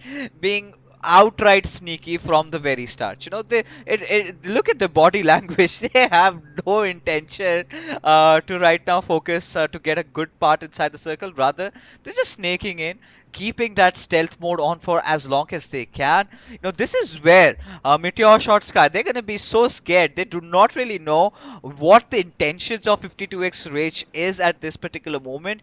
Where they have landed, they just saw two parachutes coming along with them. But where they are going to be at, you know, after the next 2-3 minutes, this is what, you know, is constantly going to be putting the players of MetershotxSKY into thinking, right up to the point where they might overthink and would be sort of abstaining themselves from getting inside and getting a better spot inside the circle. But as we talk about it, we've got Team Star, one of those teams that has in the past gotten a chicken dinner in Sanhok, in really close contention with the FMxR3D. We could be witnessing a fight break down pretty soon. Most definitely possible, but it seems like going into our last few matches of the day in this Super Weekend, teams are adopting a slightly more cautious approach. Most probably remembering the fact that, hey, every single point that you're able to get on here matters so much, because there is no real guarantee that you will be in the next Super Weekend. Of course, there is the belief that you have in your ability to make it through the league stage and find yourself in the next Super Weekend. But right now, right here, you're there and you want to capitalize as much as possible. But in that regard, Hunk, taking a few shots, not landing any, actually just ends up revealing his position. Yeah, I think both the teams were pretty much aware about each other, right? They just weren't aware about these specifics of where they're going to be located, and a little bit of an information given out as start realizing that there's no point peeking in from the same angle because, of course, FMR3D do have that little bit of an altitude, a little bit of an advantage to work around with as we do see the Cybertruck in all its glory. And given the chance you had enough money, would you buy this vehicle for real? Yeah, if I had enough money, why not? I mean, any other options you could have gone for? Maybe. I mean, after that last Erangel match and getting to see that Lamborghini showroom, I do have that Lamborghini stuck in my mind, so maybe an Aventador or two. But hold on to that thought for a second, because Tyrant is trying to nail down Clarity with some sprays, but he's not landing a single shot. I mean, a lot of teams whiffing on their shots a little bit, but 420 will not. Very mechanical player, as you can see, just making sure gets that one tap connected as Wasi barely just scrapes through. Right, still managing to survive. But look at Tyrant, literally living life on the edge. And, well, we've got to see if he can pull off a knockaway. I really do not find any sense in this particular fight, right? Because, let's be honest, even if anyone from them gets a knock, what is going to happen next? You are just going to damage the other person's vest or helmet. Objectively, CA, you're not accomplishing anything. Yeah, exactly. But it is the playstyle we've seen from Freestyle again and again and again. They really like to be, I mean, as their name suggests, truly free in their style. They don't really care about those macro objectives. And I think it has hurt them to a large extent in this Super Weekend, because in the league stage where teams were much looser, you could see Freestyle, they were dominating. But in the Super Weekend where teams are playing much tighter, they're much more cognizant about their macro standings and approaches. Freestyle, they have fallen a step off and not been able to find the same level of form. And again, here, Tyrant and Vasi, they're making sure that Clarity don't rotate. Yeah, sure, but at this point, they're not really accomplishing much else fixes, like you said. Again, Vasi sort of repeating that same mistake, peeking from the same angle, and they take quite some damage up until the point he made the fall, right?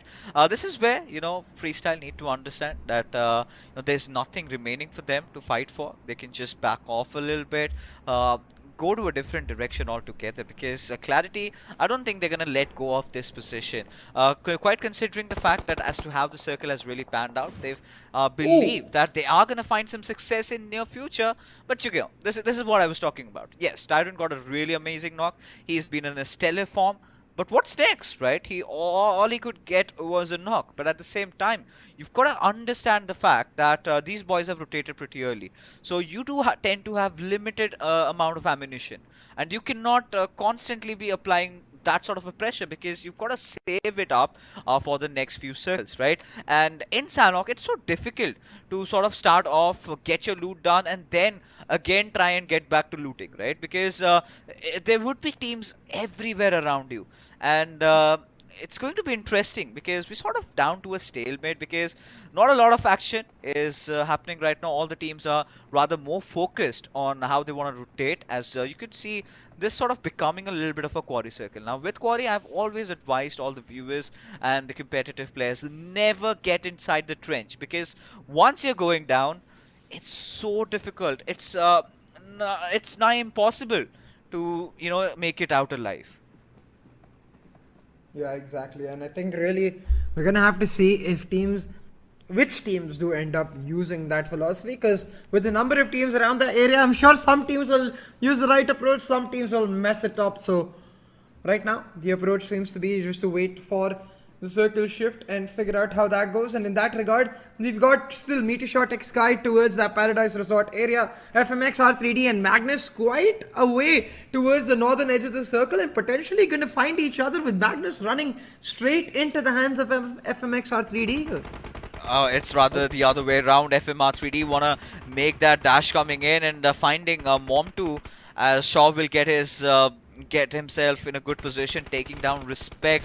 as trade galore is what we can see from both these teams over here. As finisher, he's going to be getting a few finishes out, and will need to get that res back onto its speaker. It's still the second circle, so nothing much to really worry about. As Mom2, he's going to get finished off as well. And Adil, I think he's going to cut his losses and get inside the circle along with Cairo. Because that is all that remains out of FMR3D. Now, if they could somehow figure out Shaw's position and take him down, then you never know. Tables can be turned because they know where FMR3D's other two players are, and could do quite a massive chunk of damage. Could pull out a disappointment for FMR3D, but abstaining from doing anything as close. But I really like how SALTxi8 has positioned, doing the right things. They had the chance, they could have gotten inside the trench, but staying outside of it because they knew even if we face a sort of a curveball situation where the circle goes away from us, at least we can make our way inside the zone. At least we can be in a fighting contention at the very least. Yeah, and really we'll have to see how teams approach that next circle, because so far it's been quite a slow start as compared to the usual ones we get in Sanhok. Teams are looking slightly more cautious. Of course, Magnus did take a decent chunk of damage just now as they lost 2 players to FMxR3D. But other than that, we haven't really seen many teams engaging with each other. And now with the circle closing in as well, it's unlikely because most of the teams are focused on centralized locations to capture in the circle rather than extreme locations at the edge of the circle to try and gatekeep the teams coming in. So it seems like the teams who are outside the circle should have a free entry, with the exception, of course, of each other, where they might end up clashing heads with themselves. Oh, it's going to be so exciting to see as to what's about to happen. As alright, Serious, he's taking some interesting engagements out there. Not a right position to pick a fight against a team like Freestyle, who are enjoying that little bit of a sweet high ground to themselves. Now look at Serious, how open this lad just was, right? Had he delayed even for a single second, I'm pretty sure Tyrant would have gotten the better out of him. Yeah, just able to time that very, very well. Serious, I think a key reason of why Quantum Rage have even moved for most of the Super Weekend then in that #1 slot. They'll be looking to recapture that #1 slot from SALTxi8 from this match or Sanhok, and hope that they can pull it off, because what it started off looking extremely strong from day one from IQ's clutch, that momentum seems to have dissipated from the hands of Quantum Rage, and they seem to be finding themselves in much more of a struggle to continuously finish in that top mark. Yeah, but I say struggle in the sense that, of course, it's not as easy as it seemed to be before. But this third airdrop fixes, we got an MG3 with a 4x scope. That's pretty valuable, and I do notice quite a few teams near it. Yeah, I mean, right now at this point, there's no chance on earth that they could go for it, because yeah, of course you can take a plunge, take a dip inside the water. It's hot, it's humid, and then once you get to the drop, it's going to be so difficult to come out alive. As this is the curveball that I was talking about, right? Now this is where 4VTFT and Team Clarity can start dreaming of a chicken dinner. Maintaining those compounds is going to be so instrumental for both these squads if they need to have a good finish. As FMR3D just passing by Star Esports as they look at them gazing, but no, God Fury will get the better out of finisher over there, gets the knock, gets the finish, and this is the point where we're gonna see all the fights, right in front of us. It is the point where hell is going to break loose. Yeah, it most certainly seems to be the case right now. Fixes has most teams will be caught out in their rotations, other than, of course, those few teams in those nifty compounds, as you mentioned, on either sides of the bridges. Now, talking about getting caught out, SALTxi8 seem to have spotted off FMxR3D. They've down one player who's downing Shaw as well. Suddenly, FMxR3D under a lot of trouble right now, as SALTxi8 looking to slam in. Potentially the car coming in from the eastern side carrying 2 players. They're moving in on this compound. They want to eliminate FMxR3D and take a compound for themselves in one fell sweep. Oh yeah, and now SALTxi8, well, they've got their eyes on Anubis. It is going to be their IGL. He's been making a lot of movements, as Anubis is going to take some massive chunk of damage as he's going to step out of cover, as Uzum will find no trouble at all to get the knock and suck the life out of him as Pika. Well, he's going to make a run for his life. Now, FMR3D had a really good start inside the game, but look at where they are with just Pika surviving the last player. SALTxi8, they've got to make a run for themselves as well. Now, considering how late they are into the circle, it's going to be so interesting as to how they get inside the zone with so many teams trying to gatekeep them and with Star right behind them. So they could be in a little bit of a sandwich situation as the grounders moving out. Khan watching every single movement right in front of him as he does manage to break this lull. Takes a dig at Sensi2, instead spots out Shapatar. Whiffs this shot as well, but this grenade surely needs to connect. Will it though? Will it though? That's the question. Doesn't knock them out, but grenade after grenade on Khan right now. He's just trying to survive and hold on to his life. His team not too far. They trying to back him up as he holds on to this singular rock. Now Shapatar, he's pushed in quite close to Khan. He is quite low. He's going in for the kill, but he was too low to do that. Shapatar gets shot down by Wolverine. The backup for QWERTY very much present. Yes, and this is exactly what QWERTY needed, right? But Khan really fighting between life and death in that particular situation. One good nade and he could be done for, but look at Kurama. He is heading out for the flank. This is not ideal situation that grounders would want to get into a fight with, having that little bit of a low ground situation going in for themselves, as Khan is gonna get his hands on Zigsaw. Will find that knock as the grounders, you know, we were starting to sort of anticipate that comeback from their side. You know, the grounders have been the best team in Sanhok so far, but maybe this time the gods of PUBG Mobile had a different plan in mind. Yeah, it seems like the final Sanhok of this Super Weekend is going to be quite different in that regard. As we see a lot of teams clashing on. I'm just seeing red after red after red in that live ranking pop up. As teams just exchanging blow after blow. Playstyle and H2E right now seem to be engaged in a fight with SALTxi8 not too far behind. All of this to try and make their mark into the circle now. Towards the eastern edge of the blue zone actually. We see Star and TUF just caught in a quarry of a situation as they eliminate a couple of players right here. I believe 3x, yeah, eliminated, but TUF, they still can't get out of this situation because they've got Star hunkering down on them, refusing to let them leave. Oh yeah, I mean, it's gonna get so much more exciting with just 10 seconds raring to go now. Star really find themselves in such a pickle over here. They somehow need to make a move inside the circle, and it's the fourth one. It's gonna start hurting you a little bit. It's gonna be interesting to see if any team has a plan C. That is that infamous nasty heal battle, which I really would not want to see, but considering the situation these teams are, I'm not gonna be complaining or cribbing about it if they try and do something like this. QBZ not being the right weapon of choice to be spraying from such a longer mid-range. Clearly Ali not finding his mark this time as he's gonna cook his grenade. Does find Emerge right in front of him as Emerge does get a beautiful damage dished out onto its Thor. Not really successful in getting that knock secured, but would however want to get that finish somehow nonetheless.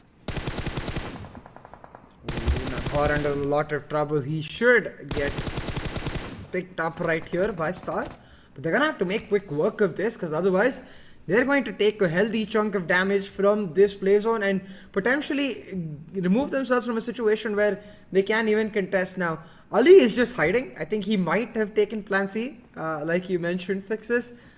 Just try to secure as many points as he can in terms of placement for his team and try to sneak up on Star if they try to leave. But seems like Emerge has a fair idea that someone is in this building, and I wonder if Ali will get caught.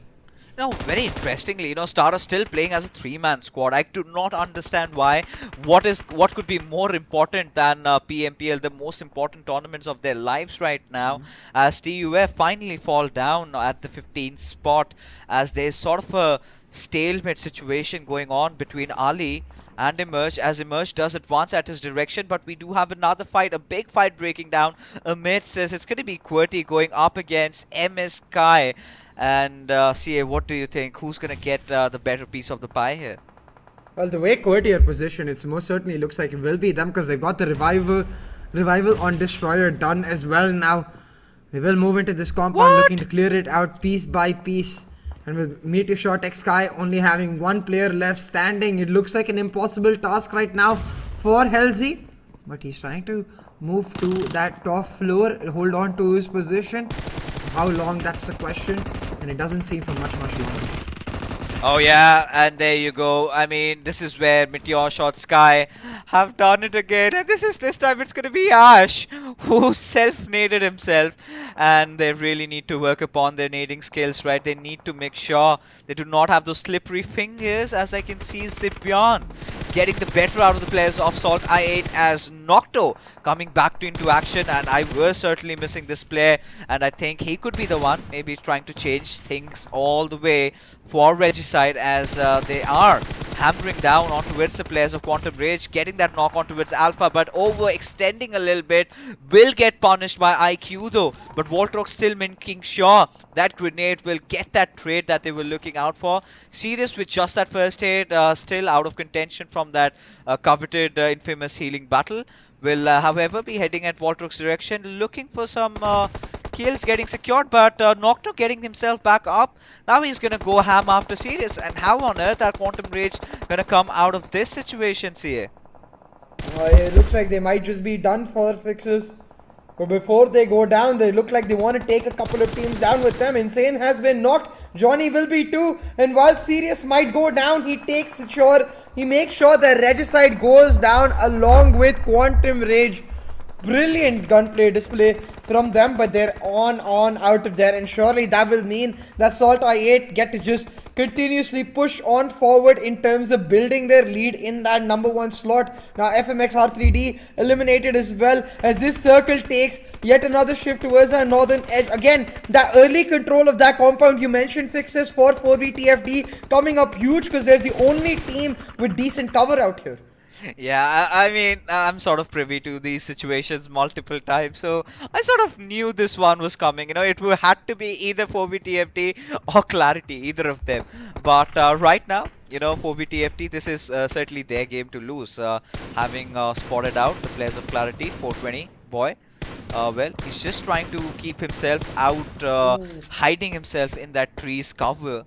But for how long is the question, as SALTxi8, they're sort of submerged inside the waters. They're going to come out soon nonetheless. But for 4v it's going to be so imperative that they keep their eyes every direction, right? Because they're going to be susceptible. They're going to be pushed in by a lot of other teams, as rightly said, Wolverine has already fallen down, as Destroyer getting into very close proximity of the players of 4v But the question remains, can he get a knock out of the window? No is the answer, as Ahmed will be getting the better out of him, as Khan coming into play, as he's on really low HP. The last surviving member for Team QWERTY needs to patch himself up, at the same time ensure that Destroyer is sort of safe. Yes, he is indeed. This is the moment. This is the point where SALTxi8 make their move, as Danny is going to be taken down from the backlines, as SALTxi8 find that early success, as Goose will also get his hands on towards Zen, as Crypto gets traded off. But the battle is still on, CA, as 12 players still survive. And you can see, in terms of the forecast for VTFD, as you mentioned, two fixes most likely going to pick up this winner chicken dinner, because the way the circle is too, there is a tiny portion of the circle they don't have control of, but even that, it's only SALTxi8 in the easternmost edge if the circle decides to go away from these compounds, which honestly seems quite unlikely. Now QWERTY though, on the edge of these compounds, they've got a small corner for themselves. They're trying to hold on, but they've been flushed out with Fire. Khan, surviving with a meager amount of HP, will be able to hold on to his life.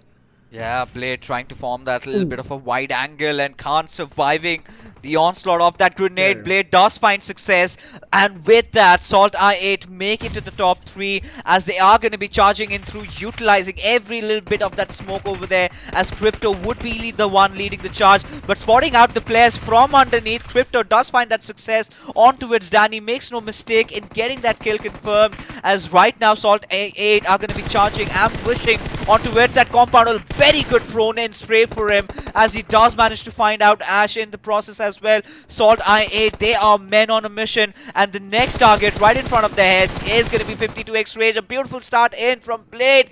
Does manage to get the knock, does manage to take down Daku to very low HP, as Ghost will be charging him at him rather from behind, but no, takes that route from the doors. Daku still succeeding somehow, Wow. but Crypto will chime in and gets another winner chicken dinner. It's back to back coming in from SALTxi8. There's no stopping these beasts as they have accumulated yet another $500 inside their pockets. Wow, what a game. Yeah, it does seem exactly like that. Predict the circle, get your right location. SALTxi8 do not give a damn. They'll meet you in your own playground and shut you down. Yet another winner chicken dinner picked up for SALTxi8 as they're ramping up their charge on that top of the table and creating a significant gap between themselves and the rest of the pack. This is the team we talked about that was so close to reaching the international stage. This is the team that we talked about that wanted to really come into PMPL Pakistan and just make it a piece of cake, because their focus clearly is on the next steps, on getting to the international mark, and damn do they look clean while they do that. You know, the first day was just a dummy for them, right? They were just, trying to test the waters, how the lobby is, because in the second and third day, they definitely have managed to recover themselves. But that being said, ladies and gentlemen, so much to talk about this matchup, but after this short little break. Go!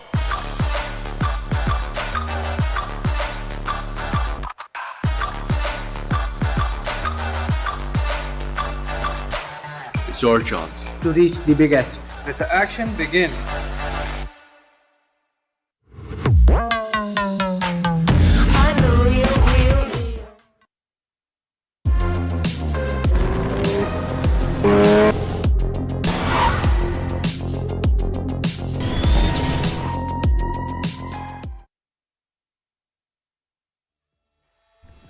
Boy, oh boy, what a way to build up that lead. You know, they are just cruising past every single team.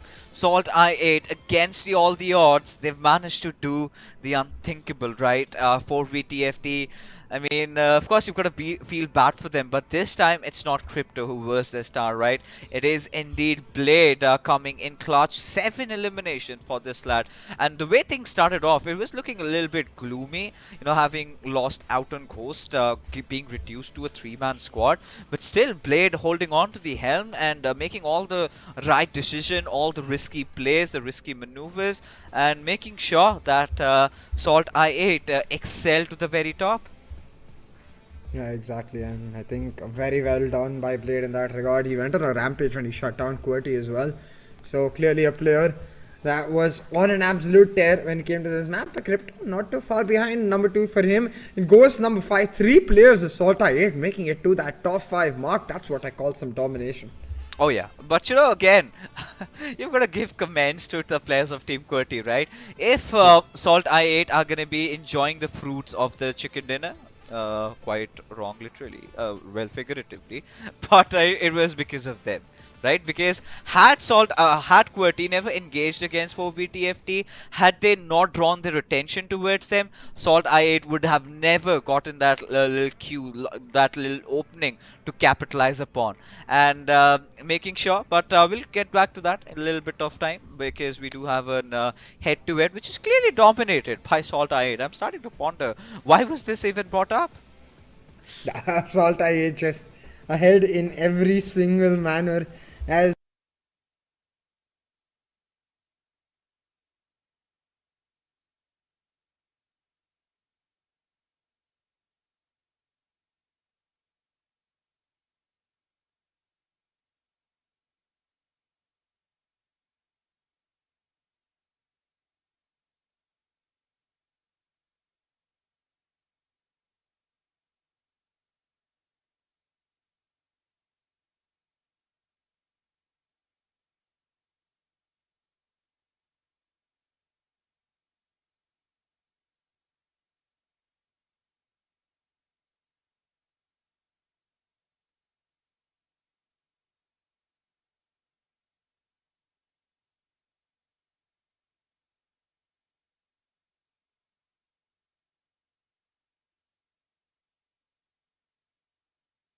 him under pressure throughout the start, right? We saw that interview early on between Johnny and Ocean as well. They mentioned this is one of the players to look out for. We talked about continuously through the league stage how the entire fan base is looking forward to Crypto stepping up and showing what SALTxi8 have brought. And in this Super Weekend, I think he's more than delivered.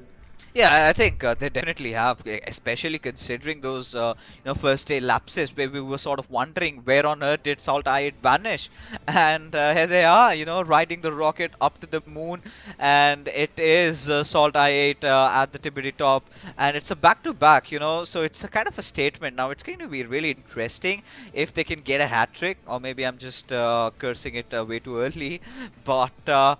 Yeah, I think a pretty good game for all these teams. 4v you've got to feel bad for them being pushed in, pressurized from two different sides, and it gets difficult over there.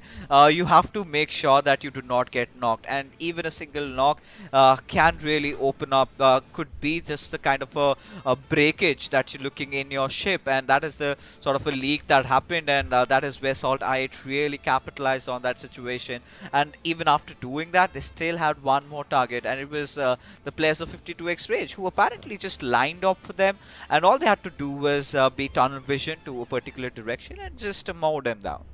Yeah, exactly. It seems simple enough for 52x Rage to a large extent, but SALTxi8, they make like easy work of them. They make it look so simple, and you can look even in terms of the drops. They're so different from any other team that when we see this analysis of a chicken dinner from any other team, it's quite different from the way SALTxi8 like to do it.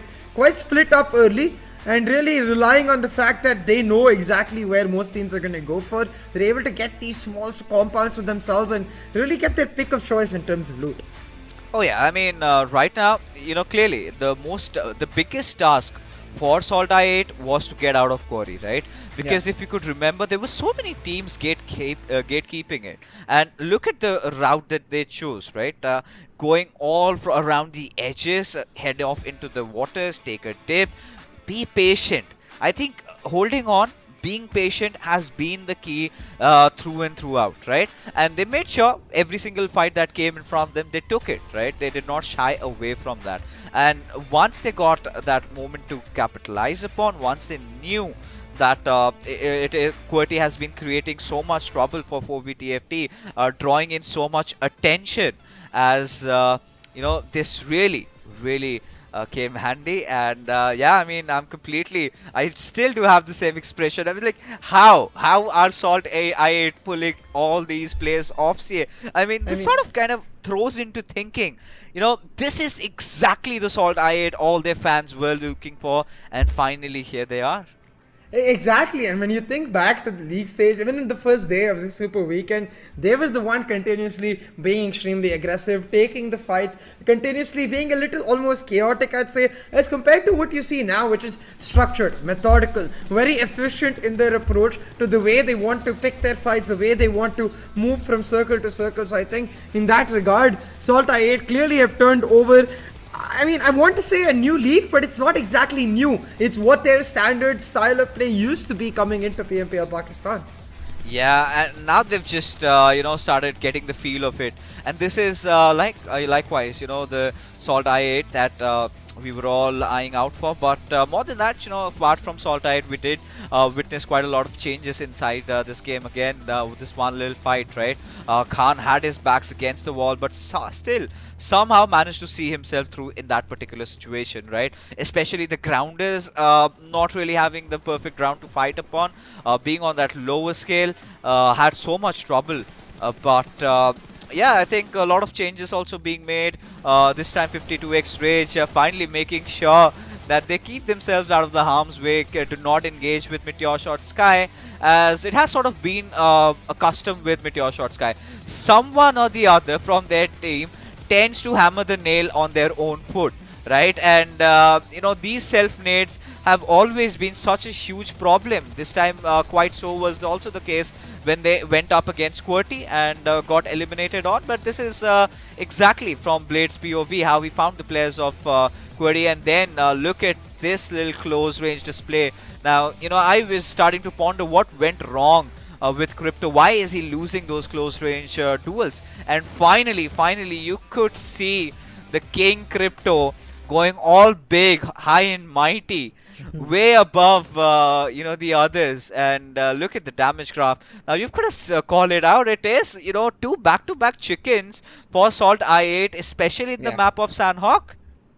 Exactly. I mean, yesterday they were able to pick up a chicken dinner. They came very close to finishing off the day with one as well, but it was snatched out in the last moment. And I think really, even today, the fact that they've done so in back-to-back fashion really is speaking to the fact that this team is starting to display that level of skill that we were expecting from them with regards to really running away from the opposition. When it came to PMPL Pakistan at the start of the day, it was at the start of this week, it was all about teams trying to catch up to a team like SALTxi8. It didn't seem to be the case in the initial stages, but now it is exactly that, because the gap they've created in terms of points as well, it is teams trying to catch up to SALTxi8 in terms of those points, in terms of that gameplay, and in terms of the decision making. SALTxi8 just ahead in every single way right now.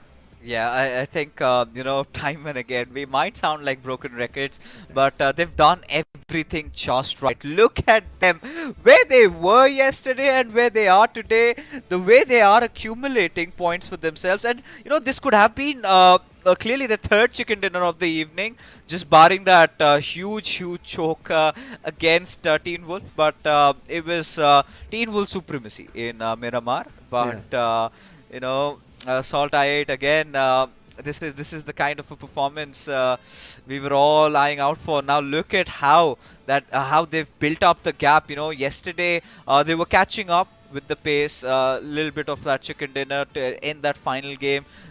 Second position with 18 kills. We started feeling it was coming, and today it was Hell Hath Fury. And Quantum Rage seemed kind of a little bit caught off guard. They were not expecting to lose the lead by this margin, right? And the same can be said for H2E. But good news for all the QWERTY fans, they surely are catching up. Yeah, I think QWERTY is starting to show a lot more consistency than we saw in the initial stages of the weekday stages, the league stages itself. And it is amazing for the QWERTY fans to witness, because again, this was the champions team coming in from the qualifier region. Similarly, for TFD, they'll be happy with that 3-jump slot, but will be slightly disappointed that they're not able to capitalize more on their position in Sanhok. But for now, I think they'll take it. I think now their intention will be primarily to get themselves into the first page in the last match, get themselves into the top 10 by the end of the Super Weekend. Yeah, I think, those are the realistic goals that they've set up, right, for themselves. And they're not stepping on the gun. But for Regicide, having Nocto coming into the fray, I really thought this could, spark a few changes. It could be for the better good. But look at that seismograph going out there. It has just been getting better and better. And this is exactly the kind of a performance that you would want. And this is what number? I'm saying the same thing. I mean, at this point, we've got to say, man, because we've got to show it as it is. And the way it is that SALTxi8 are on a massive upward trend. We'll have to see if they can finish off the Super Weekend on a strong note, though, because that's just as important as building up to it. You need to take that momentum with you into the rest of the league stage, so that you can build onto that going into the second Super Weekend. If suddenly you end up being the team that is first eliminated after this upward trend, you'll be doubting yourself a little bit, And also, given the fact that this is, in this Super Weekend at least, the final chance for these teams to grab an extra $500. Oh yeah, and the most coveted hat trick for SALTxi8 could be on its way. Now, heading into Erangel, CA, and for all you viewers out there, what do you think? Answer this out loud and clear. Every single person in the chat should be telling this to us. Can SALTxi8 pull off a hat trick in the final day of the first Super Weekend? What about you, CA? Are you a believer? I am, but after the kind of circle I saw yesterday, after the kind of madness that I saw yesterday, I have a weird feeling that it's going to be a team like Quantum Rage or H2E picking it up and making that battle for the #1 slot really, really close. Okay, I mean, you are going in for the underdogs over here, the dark horses inside the tournament. So, all right, I'm gonna take it. Of course, you know, being neutral observers, we're just gonna let the game speak for itself, because now every single time a team makes it to the second chicken dinner, that little bit of an extra added pressure comes in at the back of the mind. You know, a little bit of an extra pressure to perform, not just from themselves, but also from the fans as well. Now everybody wants this, right? This is the storylines for tomorrow's news, right? SALTxi8 get to the tippity top with a hat trick chicken dinner. Now that could be the frontline news for SALTxi8 in the worlds of PUBG Mobile Esports, of course. But I think regardless, just you know, keeping SALTxi8 a little bit aside, you know, we still have 15 more teams playing with us in this Super Weekend. So Quantum Rage is what you've gone for. This is where, you know, I really want QWERTY. Or H2E. I really want QWERTY to get one, because it's long time coming, right? With SALTxi8, there has to always be an opposition coming in, right? If they are the kings, they've always been challenged by QWERTY. And I would really want the competition to get spiced up a little bit, you know. Now we do have 3 teams in contention. Why not a 4th? Yeah, I'd love that. I think a chicken dinner for QWERTY will be the exact thing they need to try and reduce that gap a little bit more. I think it's around that 40-point mark right now. So if they're able to get themselves a 30-point chicken dinner, get that difference down to just 15, maybe even 10 points, that will mean that going into the next Super Weekend, they have a legit shot at that #1 spot. So it will be very exciting if QWERTY can make it happen, and we'll have to see if they're able to pull it off. But with no further ado, let's get it started. The last match of our Super Weekend one. Oh yes, ladies and gentlemen, here it is, and we're all hyped up for one last time this Super Weekend. The Big Bird is in the sky, and it's going to be a pretty interesting flight path trajectory all the way from Zarki towards Sosnovka military base. That eastern area completely just opened up. It's gonna be so alarming for all the teams, especially teams like Quantum Rage, QWERTY, who head as far as Isnaya and Lipovka respectively. It's going to be interesting as to how they're gonna find their vehicles and how they're gonna make a move. But, you know, I'm going to be more interested about that little bit of a scuffle happening around the George Paul containers with TUF always, you know, poking the players of Clarity, dishing out some early casualties out of them. But have Clarity finally found an answer? Let's find out. We'll have to see if Clarity is able to maybe change it up, because I think in the last Erangel, even though the circle was around their primary area, they did end up falling prey quite early to TUF, yeah, like you mentioned as well. Then I think in the last Erangel of yesterday, we saw Clarity switching up their locations because of that crazy circle. They went for the ferry pier drop, went for the early rotation into Sosnovka, but then they got screwed by JD, that lone player of Quantum Rage, in that last moment. Now we're seeing quite a similar circle to our last Erangel right here, a northwestern circle form about, and maybe, just maybe, finally I'll get my wish of that container finish right now. I mean, a little bit of a glimpse of the past circle that we just had. It's going to be really interesting. But you know, container these days, it's been such a rare circle for the final zone to end around containers, right? I think on most occasions. Wait, hold on, Shapatar. Well, he's on a mission right now, on a vehicular manslaughter attempt at Tyrant, who's just going to be running circles around him, and he's outplayed him. But wait, hold on, maybe not, as it gets closer than ever, as he's making all the right jumps, as finally the cavalry arrives, and it's going to be Avenger who's here to be out there on a rescue mission. This time it's going to be Tyrant on the chase. But no, I think it's really wise and smart from Freestyle to look at the bigger picture. They need to get back to their designated drop location and get their loot started off, because they still have a match at their hands to win. Both of the teams just playing a bit of a ringa roses and then being like, okay, peace out, meet you later. Or maybe never, depending on our fates in the rest of this lobby.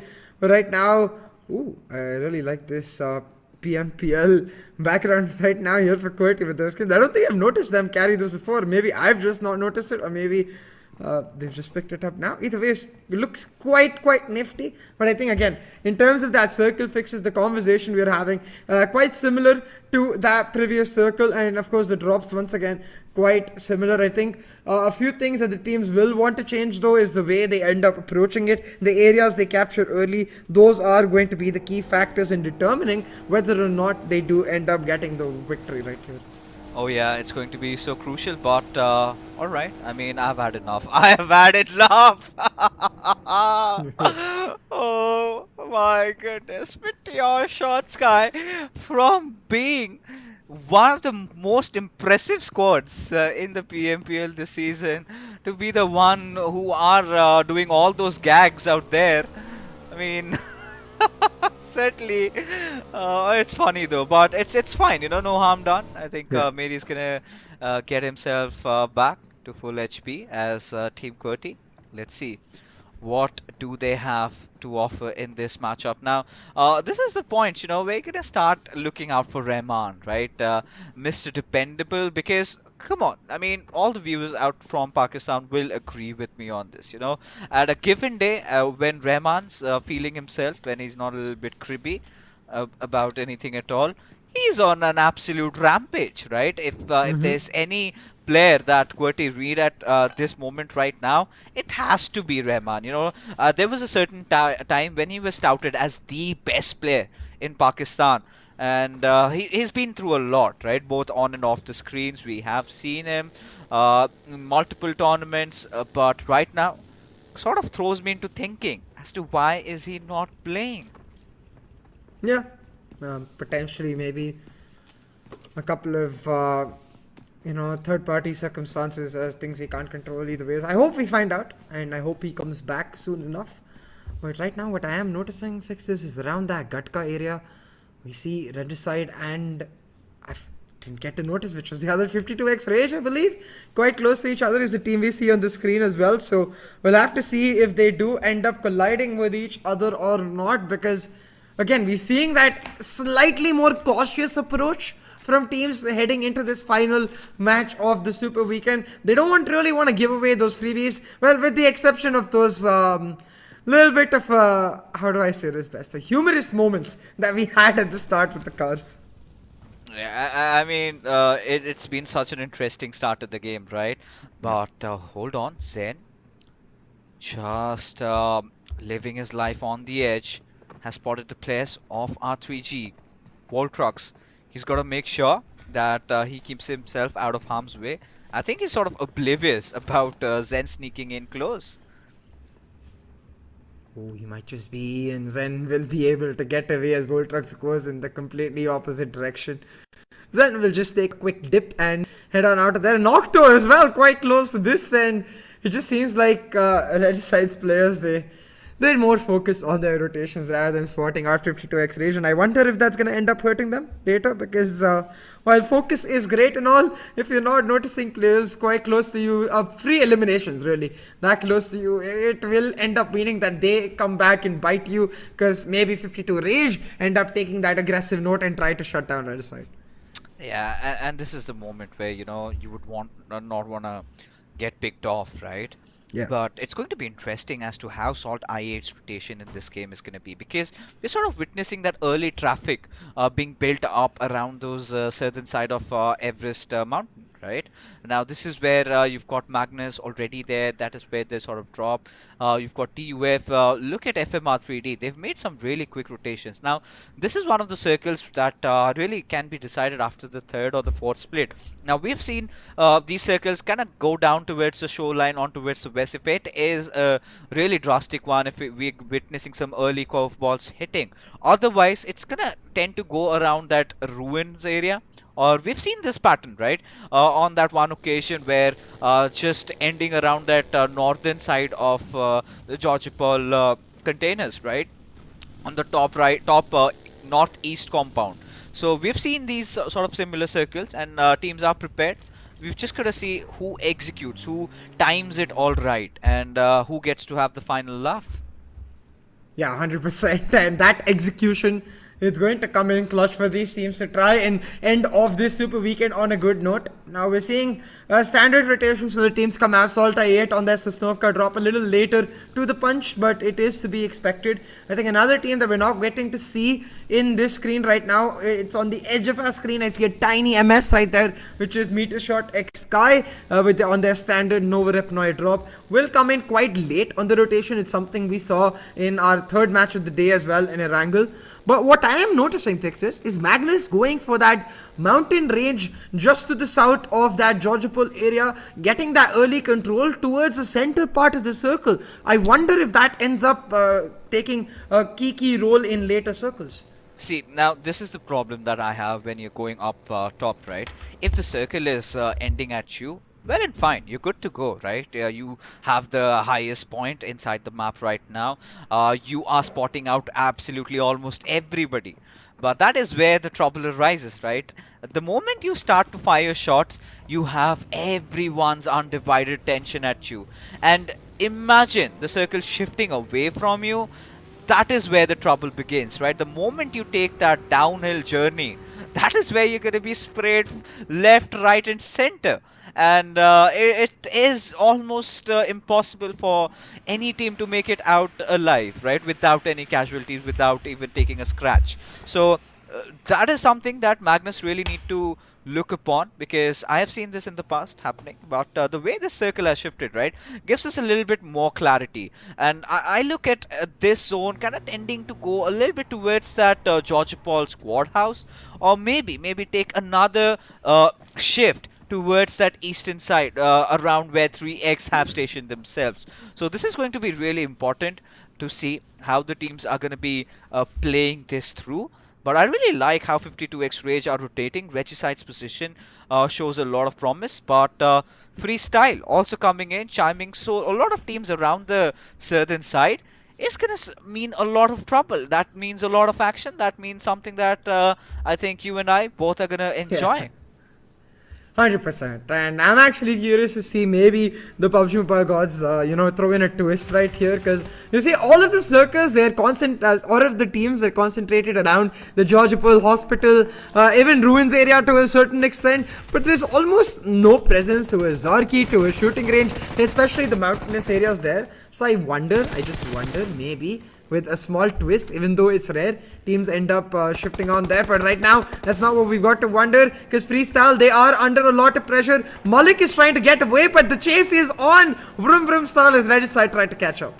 Oh yeah, they certainly are, but look at this, this is the gangster style, as we call it, as Regicide seem to successfully thwart off the players of Freestyle over there, as Tyrant barely manages to make an escape for his life, as Wasi will be going down. So Freestyle taking some massive amount of damage. This is what we really wanted, CA, and that is something that we got here.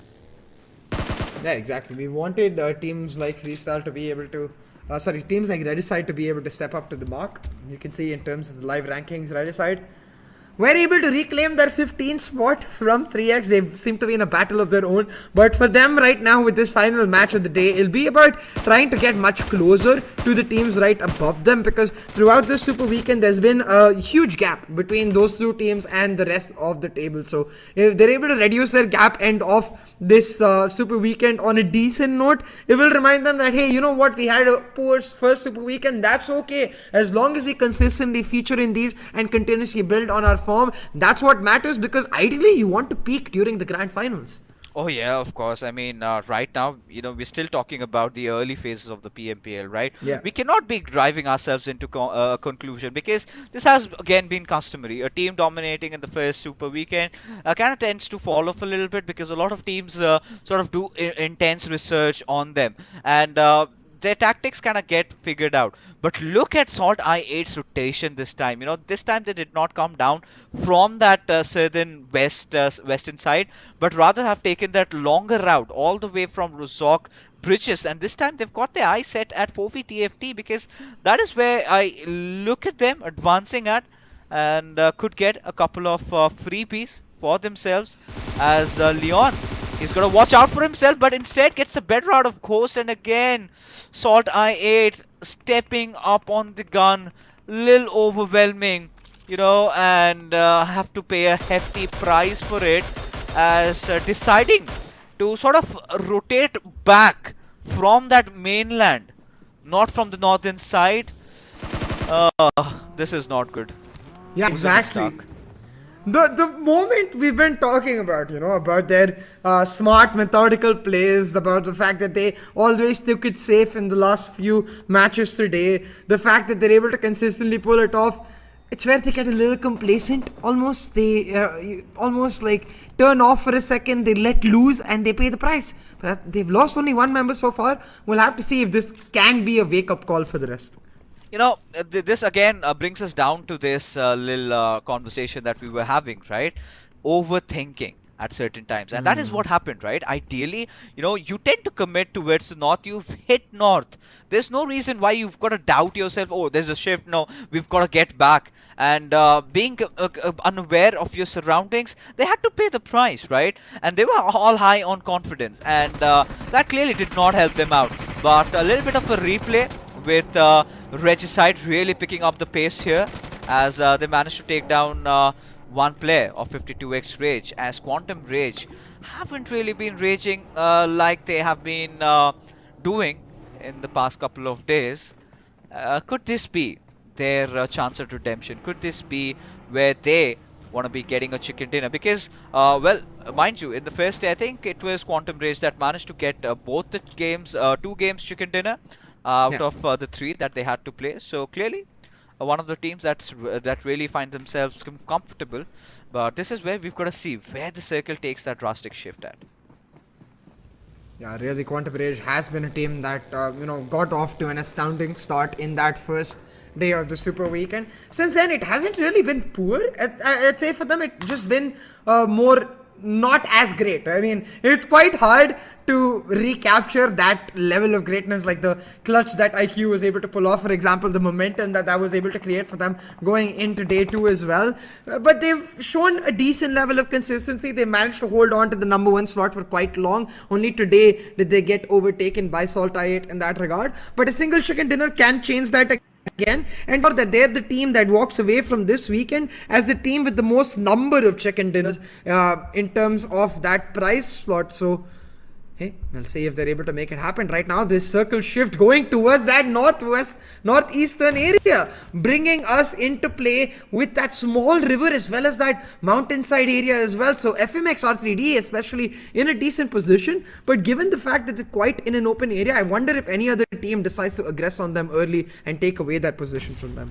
You know, I think 4v TFT have really made that early movement. I mean, that's a perfect spot to be in, but now they're going to get sandwiched so badly, because you're going to be stuck, as Uzum does manage to get the better out of a few players of 3x Esports, as QWERTY get their hands dirty dealing with the players of MetershotxSKY, and they've back-to-back managed to wipe them out of the server yet again. It all started in Sanhok, and it continues in Erangel as well. MetershotxSKY, boy oh boy, have they really gassed out CA? That is the question. It seems like MetershotxSKY just not able to find adaptability in their teams, because I think that's been the major issue, that you know, even though they were one of the teams that really stood out to us in the early stages, they haven't really changed much in that regard, where other teams have learned, other teams have evolved. They've stagnated now. Talking about stagnations, the US stood in one area for too long. They've been pressured by Star from one side, Quantum Rage from another. But Sirius, he's been dealt a blow right back around, and IQ will have to come in clutch with the backup to make sure Sirius doesn't go down. Yeah, but it is Spark who's also there, and Quantum Rage still showing some really promising signs out there. But Team Star this time with their whole squad. Usama, well, will spot out Joker. Will he continue with the spray? Yes, he does. And with that, God Fury will be the one who gets the final nail in the coffin. And that being said, TUF is out of the game, but just following right after is a tight slap on the face with that Mohsin Nagat. And for now, 3x Esports holding on to their life. Now in a collision course against H2E. Quite close right there. That collision course could be fatal for either of these teams right now, but H2E, they're playing it safe, they're playing it calm. Now Insane with a key nade, he's knocked down Crypto in a deal, exchanging blows with Hacker out here, where 3x comes into the picture against H2E as well. 3x, they've lost the key player, but they will try to trade it out with Red over here, but they need to aggress quickly because Red has got the high ground. Red has got the information advantage as well. Red is holding on for dear life, and if 3x don't move on sooner, Red might make them pay. I think, they've spotted out this smoke coming out, and Miracle is gonna make sure that he punishes Dread for making such a ludicrous mistake. But no, it is gonna be Dread who's gonna be a little proactive in that situation. But Magnus just right behind him, as Dread is gonna be making a movement as he spots out Cronus, but now backs off a little bit because he still is gonna make sure that he maintains himself inside the circle, as a backfire coming in from the backlines, as Dread managing to get the final kill, as Pan will have to pay the price, as Kaizen will be the one taking him down. But regardless, H2E managed to survive that particular fight, as we head on to another one with Regicide now against the players of Team Magnus. Oh, it's fight after fight, fixes, especially when you think about the fact the way it started off slow, it was meant to happen. All of these teams congested in this small circle, now in a flurry to try and get into the circle, try and capture key positions, but they catch each other. On the other side, they're building up some huge smoke covers to try and revive their fallen teammates, but all it's going to take is one perfectly cooked nade to shut them down. So Red side, they're going to have to be real smart and careful about the way they play this, because you can see several teams, they've got their eye on them.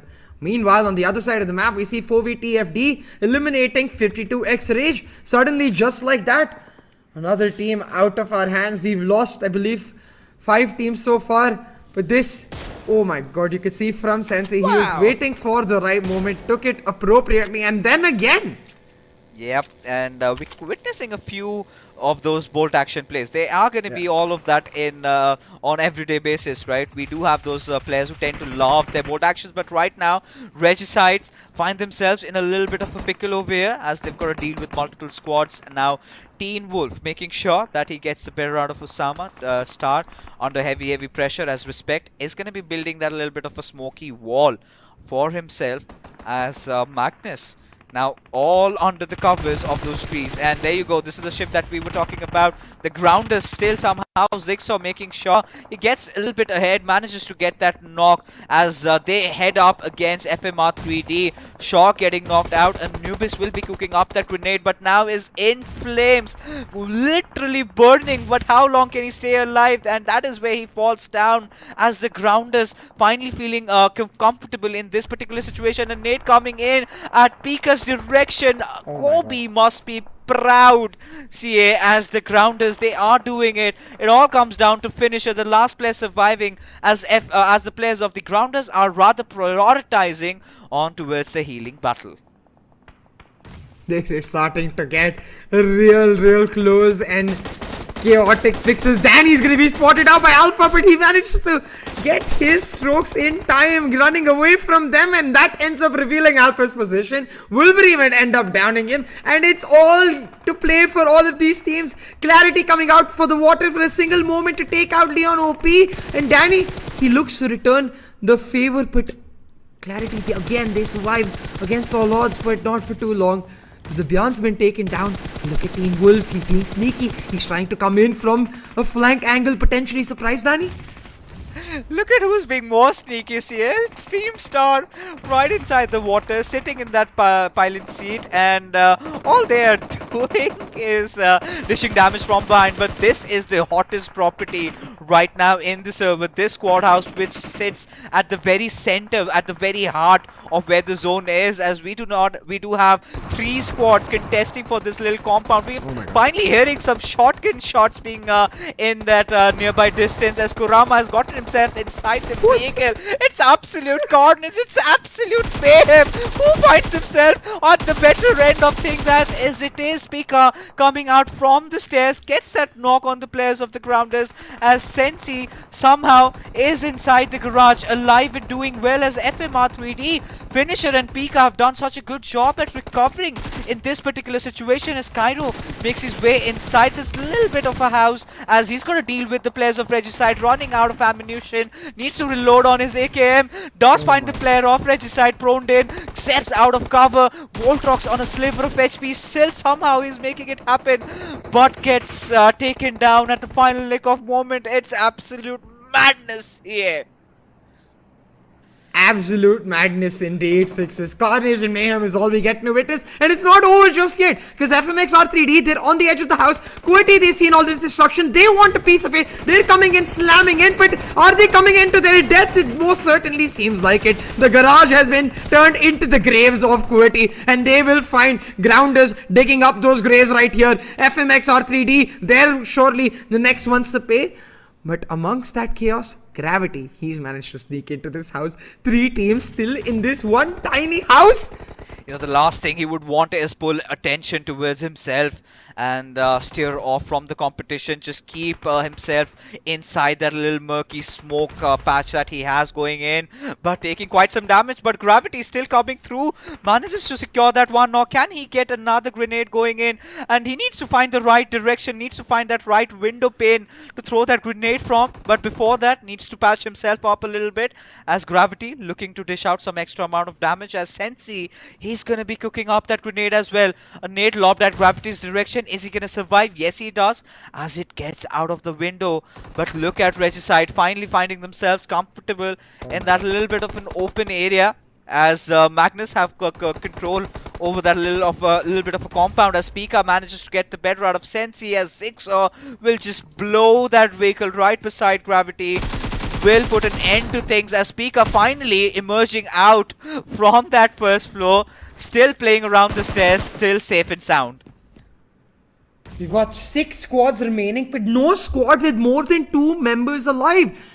Every single squad with everything to play is going to come down to some individual madness to pull off the amazing chicken dinner right now. Magnus Esports have been eliminated. Make that just 5 squads left remaining in this lobby, as the circle is closing down and these teams are under a ton of pressure. Now the only players amongst all of these squads who are left out in the wilderness are Freestyle, and it seems like they won't be for too long. Finisher will find Malik, shut him down, and that leaves Tyrant on his lonesome behind a minuscule rock as his cover. Surely at any moment he's gonna get spotted out and taken out. But he's still inside the zones here. Now, yes. I would love for the circle to take a drastic shift at his direction. And Tyrant, he need not move a muscle. He is safe and sound for the time being. Could at least get some few finishing points. Could get some few position points stolen out from around here. But the resilience shown by Pika, I do not understand how he can still keep composure playing in that sitting position, as right now things are getting very intensified. A little bit of a lull before the storm comes our way. We've seen that wave 1.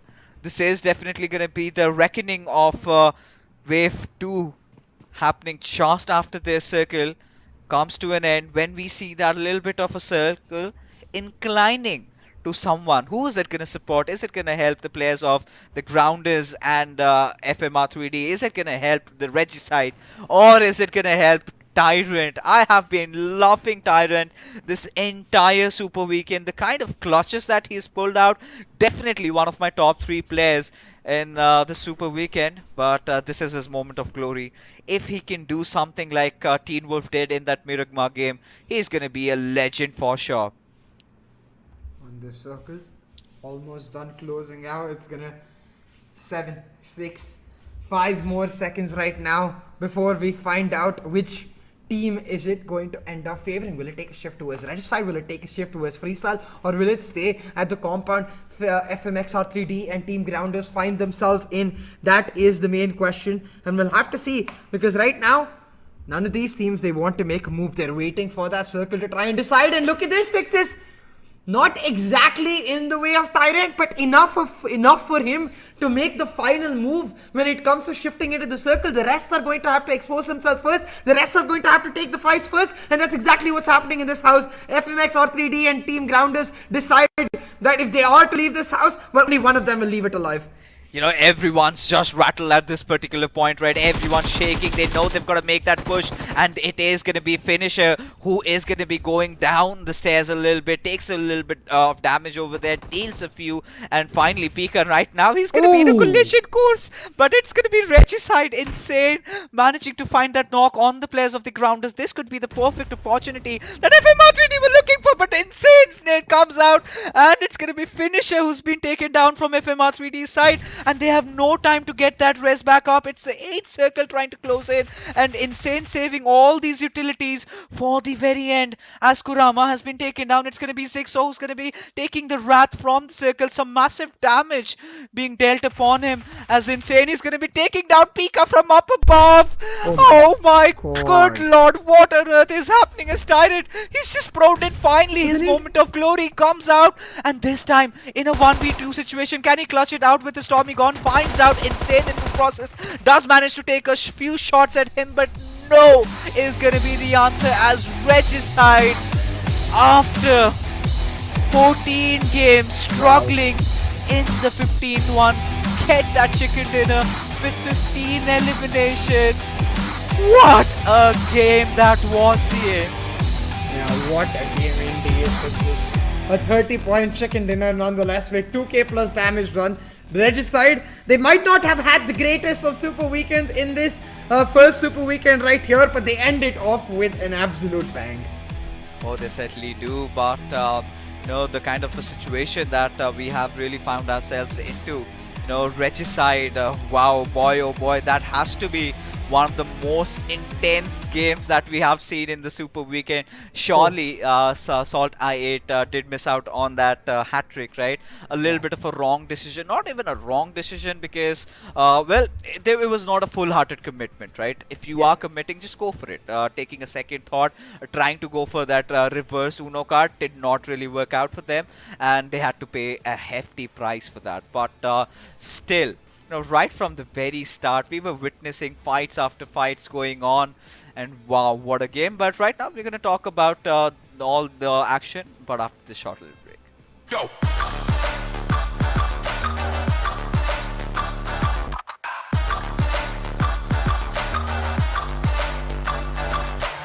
It's your chance to reach the biggest. Let the action begin.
What a breathtaking end, CA, to this first Super Weekend. And I mean, more than anyone else, I'm gonna ask you. I mean, this was the first time you came in.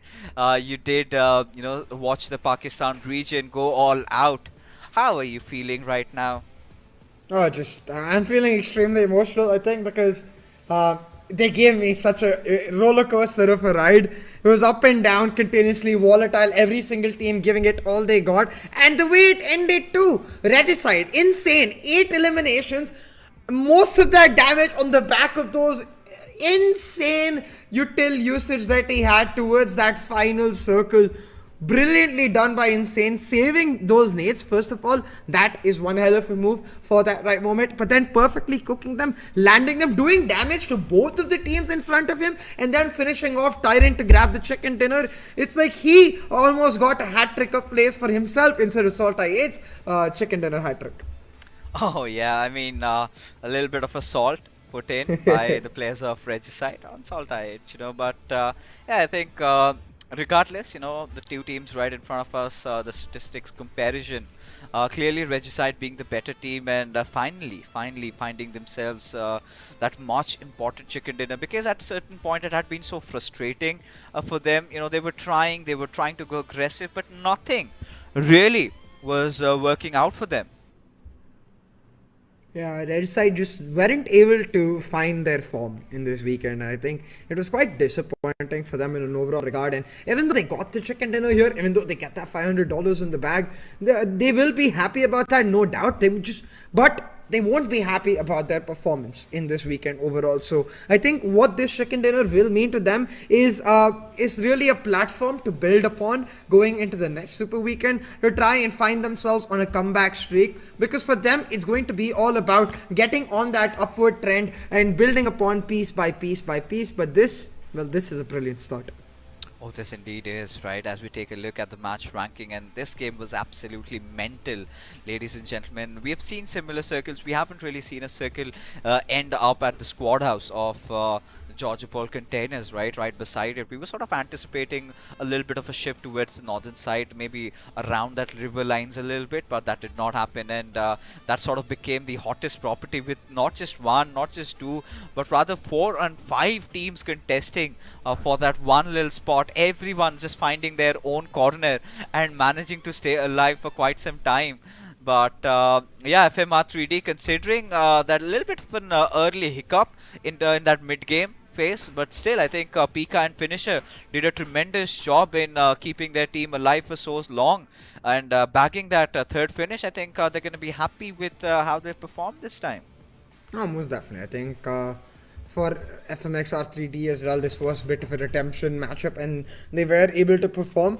I think will be slightly annoyed that they weren't able to get the chicken dinner, but so far so good. I think it will be for them. I wonder if they made it into the top 10 on the basis of that performance. We'll get to see soon enough. But I think overall what it will mean for them is just that they have that solid foundation to build upon. But you can see in these Oppo moments, the start was a little slow, teams were a little bit cautious, but the moment the third and fourth circle started kicking in, once the action started, it just never stopped. Oh yeah, I mean, it was kind of really interesting right from the very start. I think this was one of those games that we cannot really categorize was a little slow from the start, right? We had action left, right and center, all the drama, or everything ensuing in front of us in that final game, right? We saw everything. We saw some amazing Mohsin Nagant knocks, we saw some AWM finishes, we saw some vehicular manslaughters, we saw a few swimming fishes in the water dealing damage from the backlines. We also saw this. What was that? It was quite hilarious, I think, overall. Like I said, we saw some humorous moments, we saw some brilliant outplays, we saw some mechanical skill as well with those bolt actions coming into play. But what we really didn't get to see is all of these teams in their, I think, in their very best of form, because it did seem for a second they were running helter-skelter. And honestly, I like that, because it does mean that there's still so much to witness from these teams, that while they're able to turn up, give us such an amazing matchup, their potential, well, really the sky is the limit. But talking about the limit right now, again, something that has become the trend for us in Erangel. Unlike a lot of Miramar matches, sometimes when it happens where a single team ends up dominating, while Regicide did dominate here, in terms of the middle of the pack at least, the damage quite well distributed, showing us that everyone was taking a shot at each other. Yes, and this is what we were talking about, right? Regicide being so very patient and everything just working out for them, absolutely right. But nothing taken away from FMR3D. Some really good resilience being shown, especially by Finisher, making sure he kept Pika alive till the very end. Towards the end, we saw some valiant effort coming in from Gravity as well. So I think this was such a good attempt. But for the other teams, right? SALTxi8 taking an early exit. MetershotxSKY. I mean, what a fall has it been for them? Yeah, and just huge fall, really. I think, again, a team that has stagnated to a large extent, a team that hasn't really been able to adapt against all odds, and a team that we will have to see in the next league stage if this form ends up continuing for, because if it does, it will mean that it's a very high chance they don't make it to the next Super Weekend. But at least they finish in the top 10 for now. So I think for them, it's just going to be a matter of going back to the drawing board, figuring out what's going wrong and correcting it. But off of the back of that second place finished FMxR3D with a 3-spot jump, finishing in the top 6. I think given the way this Super Weekend has gone, they will be content with that for now. But hey, as you can see, overall it is SALTxi8 leading the charts. 3 chicken dinners for them, 3 from Quantum Rage as well. Our top 2 teams clearly in contest with each other, but right now trying to separate themselves. It is SALTxi8 with a significant lead, 18 points to be specific. H2E, though, a team that has surprised us all in this Super Weekend in their ability to just deliver those consistent performances, get those placement points. As you can see, they've got more placement points than elimination. They're not the most aggressive of teams, but their ability to consistently get into those top finishes, that's what's got them in the top 3. Yeah, and this is so good, right? This is so nice from, you've got 2 teams that I really did not think would make it to the top 3, but here they are, here. I mean, this is exactly what we needed from this region, right? Some fresh new faces, some fresh new teams with that hunger, to give that, all the viewers, amongst thousands watching over here, there must be that 20 to 30% who do have that esports aspiration, right? A little bit of a glimmer of hope being given that, provided you're heading in the right direction, putting in the right effort, it is going to bear you fruit some point or the other. It's going to take a little bit of time. I think H2E, they certainly have been one of those teams that has been in the scene for quite some time. Quantum Rage, we have also seen these players, and it took almost 2 years to get to where they are right now. I certainly really want them to head into the finals and achieve laurels for the Pakistan region, even in the SA Championship. Yeah, most definitely. I think that's going to be a long-term goal for them for sure.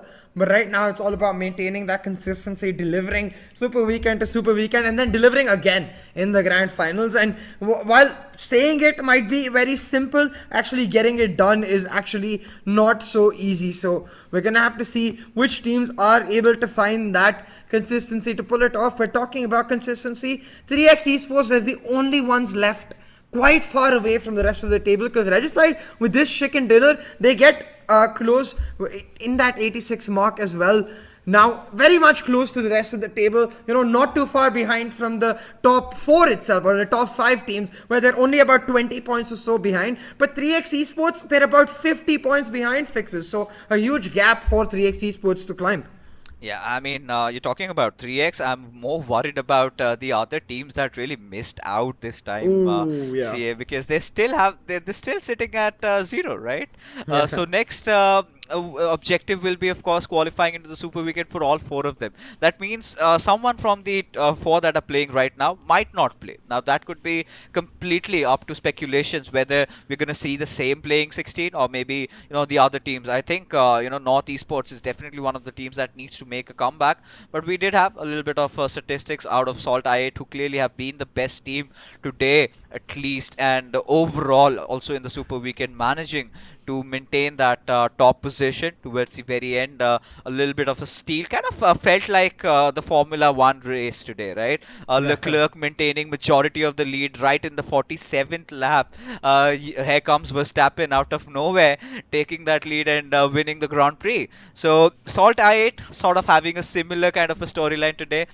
They were looking, I mean, quite a similar storyline. If you talk about the previous Bahrain GP, of course, Red Bulls is going out, and that was the case with SALTxi8 in the first few days, right? They were not really looking to be in form, and suddenly getting it all and being on top. It is an achievement that they can be proud of. As we take a look at elimination leaders, we do have Blade this time topping the charts. What an absolute masterpiece this lad is.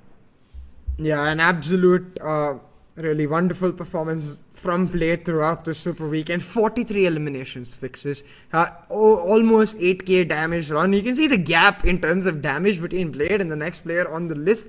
Over 1.6k damage as compared to everyone else. But talking about damage, Ash from MetershotxSKY, 9k damage done by him in that number 4 slot. Clearly, it's not an individual issue that MetershotxSKY are facing. It's more of a macro issue that I hope they get fixed in the rest of this second week. Oh yeah, I mean, right now, you look at Crypto, you look at Ash, a lot of players making it into the list, a few of the players being dropped down, and I think Sirius, I think he was not playing yesterday. As a result, has fallen down to the 9th spot. 420 boy, a few early eliminations, finally getting some composure, still at that 8th spot. Malik again, along with Wasi, has been one of those players, but you know, I search out for Tyrant. What a show this player has been putting up, even Pika in those final few moments. So quite some familiar faces for all of us to be happy about over here. As the competition, I must say, CA has just gotten started, right? It's the 1/3 of the competition that we're done with before we head into the finals. Still 2 more weeks to go. But before that, a little bit of a summary for the entire day. It all started with H2E getting a beautiful chicken dinner with 11 kills. And then in the map of Miramar could have been a chicken dinner for SALTxi8 had they not choked in that last moment. And Teen Wolf coming out with a clutch out of his life, securing that chicken dinner out of nowhere. Then SALTxi8 were completely enraged. They knew they had to, you know, establish the domination that they did in the 3rd and the 4th game of the evening. A little bit of a mistake coming in from SALTxi8 sort of resulted in them getting eliminated pretty early on. But it was the boys from Reggie's side who was struggling and finally breathed a huge sigh of relief as they managed to secure their hands on not just the chicken dinner, close in that 30 points gap, and are now $500 richer. Yeah, Ready side, I think, finishing off the day with quite a bang, but really, SALTxi8 was the team to talk for about, because as you can see, in terms of that summary, Quantum Rage, on the back of that IQ clutch, they ended off day 1 on the strongest of notes, but since then, it has been SALTxi8's supremacy. Day 2, the last few matches, they were able to finish in the top half of the bracket and able to get themselves those key points. But day 3, with the back-to-back chicken dinners, they got themselves some huge moves on the table, finishing in that number 1 slot to finish off this weekend. Yeah, and you know, this has been clearly SALTxi8's Super Weekend. Nonetheless, of course, Quantum Rage, you know, showing such a valiant fight, CA, till the very end, right? They kind of closed in the gap. Just now 10 or 15 points between them, 1 chicken dinner, and they can, I think, take that top spot out there. But what an amazing evening it has been, ladies and gentlemen. Of course, I'm pretty sure you've all been enjoying these matches. Of course, if you did like the cast, do not forget to hit us on Instagram, follow button for CA and I. You all know me by my name, Fixes. Of course, CA cast also there. And don't forget to follow us on our social handles as well, on PUBG Mobile Esports Pakistan, on the Facebook, YouTube and Instagram channels as well, because all the latest updates regarding this tournament are going to be granted. But personally speaking, you know, I do not know if I will be able to get some sleep in the night, because that last match, it is going to be running circles in my mind. Oh, 100% Fixes. You're going to be continuously thinking about, wait, could they have done that? Could they have done that? I'm sure that's the same case with the players, though. They're going to be thinking about it continuously, but that's okay. This was just our first week. We got 2 more to go.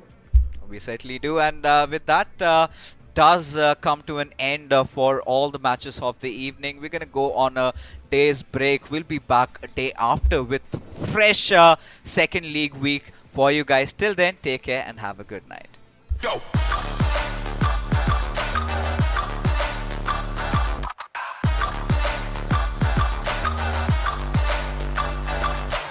It's your chance to reach the biggest. Let the action begin.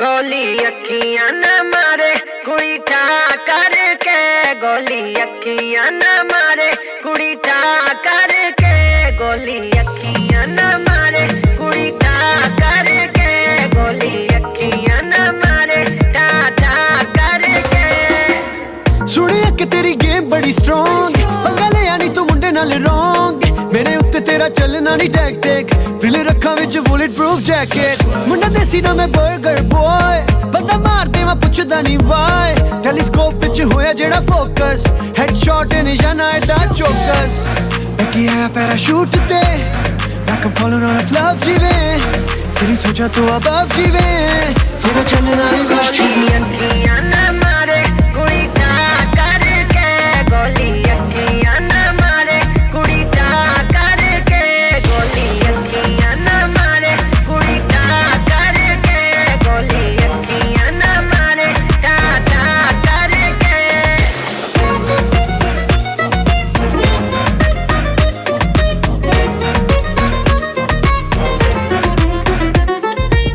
Oh boy, don't cry. तेरी बातों से तू लगता है हाय कर ले तू चाहे जितनी भी ट्राई तेरे जैसे कई आए I'm a queen, मेरा सीन करे बात मेरी M16 नॉकआउट करूं दिल I'm so mean तू भी बचेगा नहीं कर ले यकीन तेरी गेम को मैं रूल करूं ऐसी बातें ना फजूल करूं बिना चिकन डिनर कभी हार ना कबूल करूं कभी हार ना कबूल करूं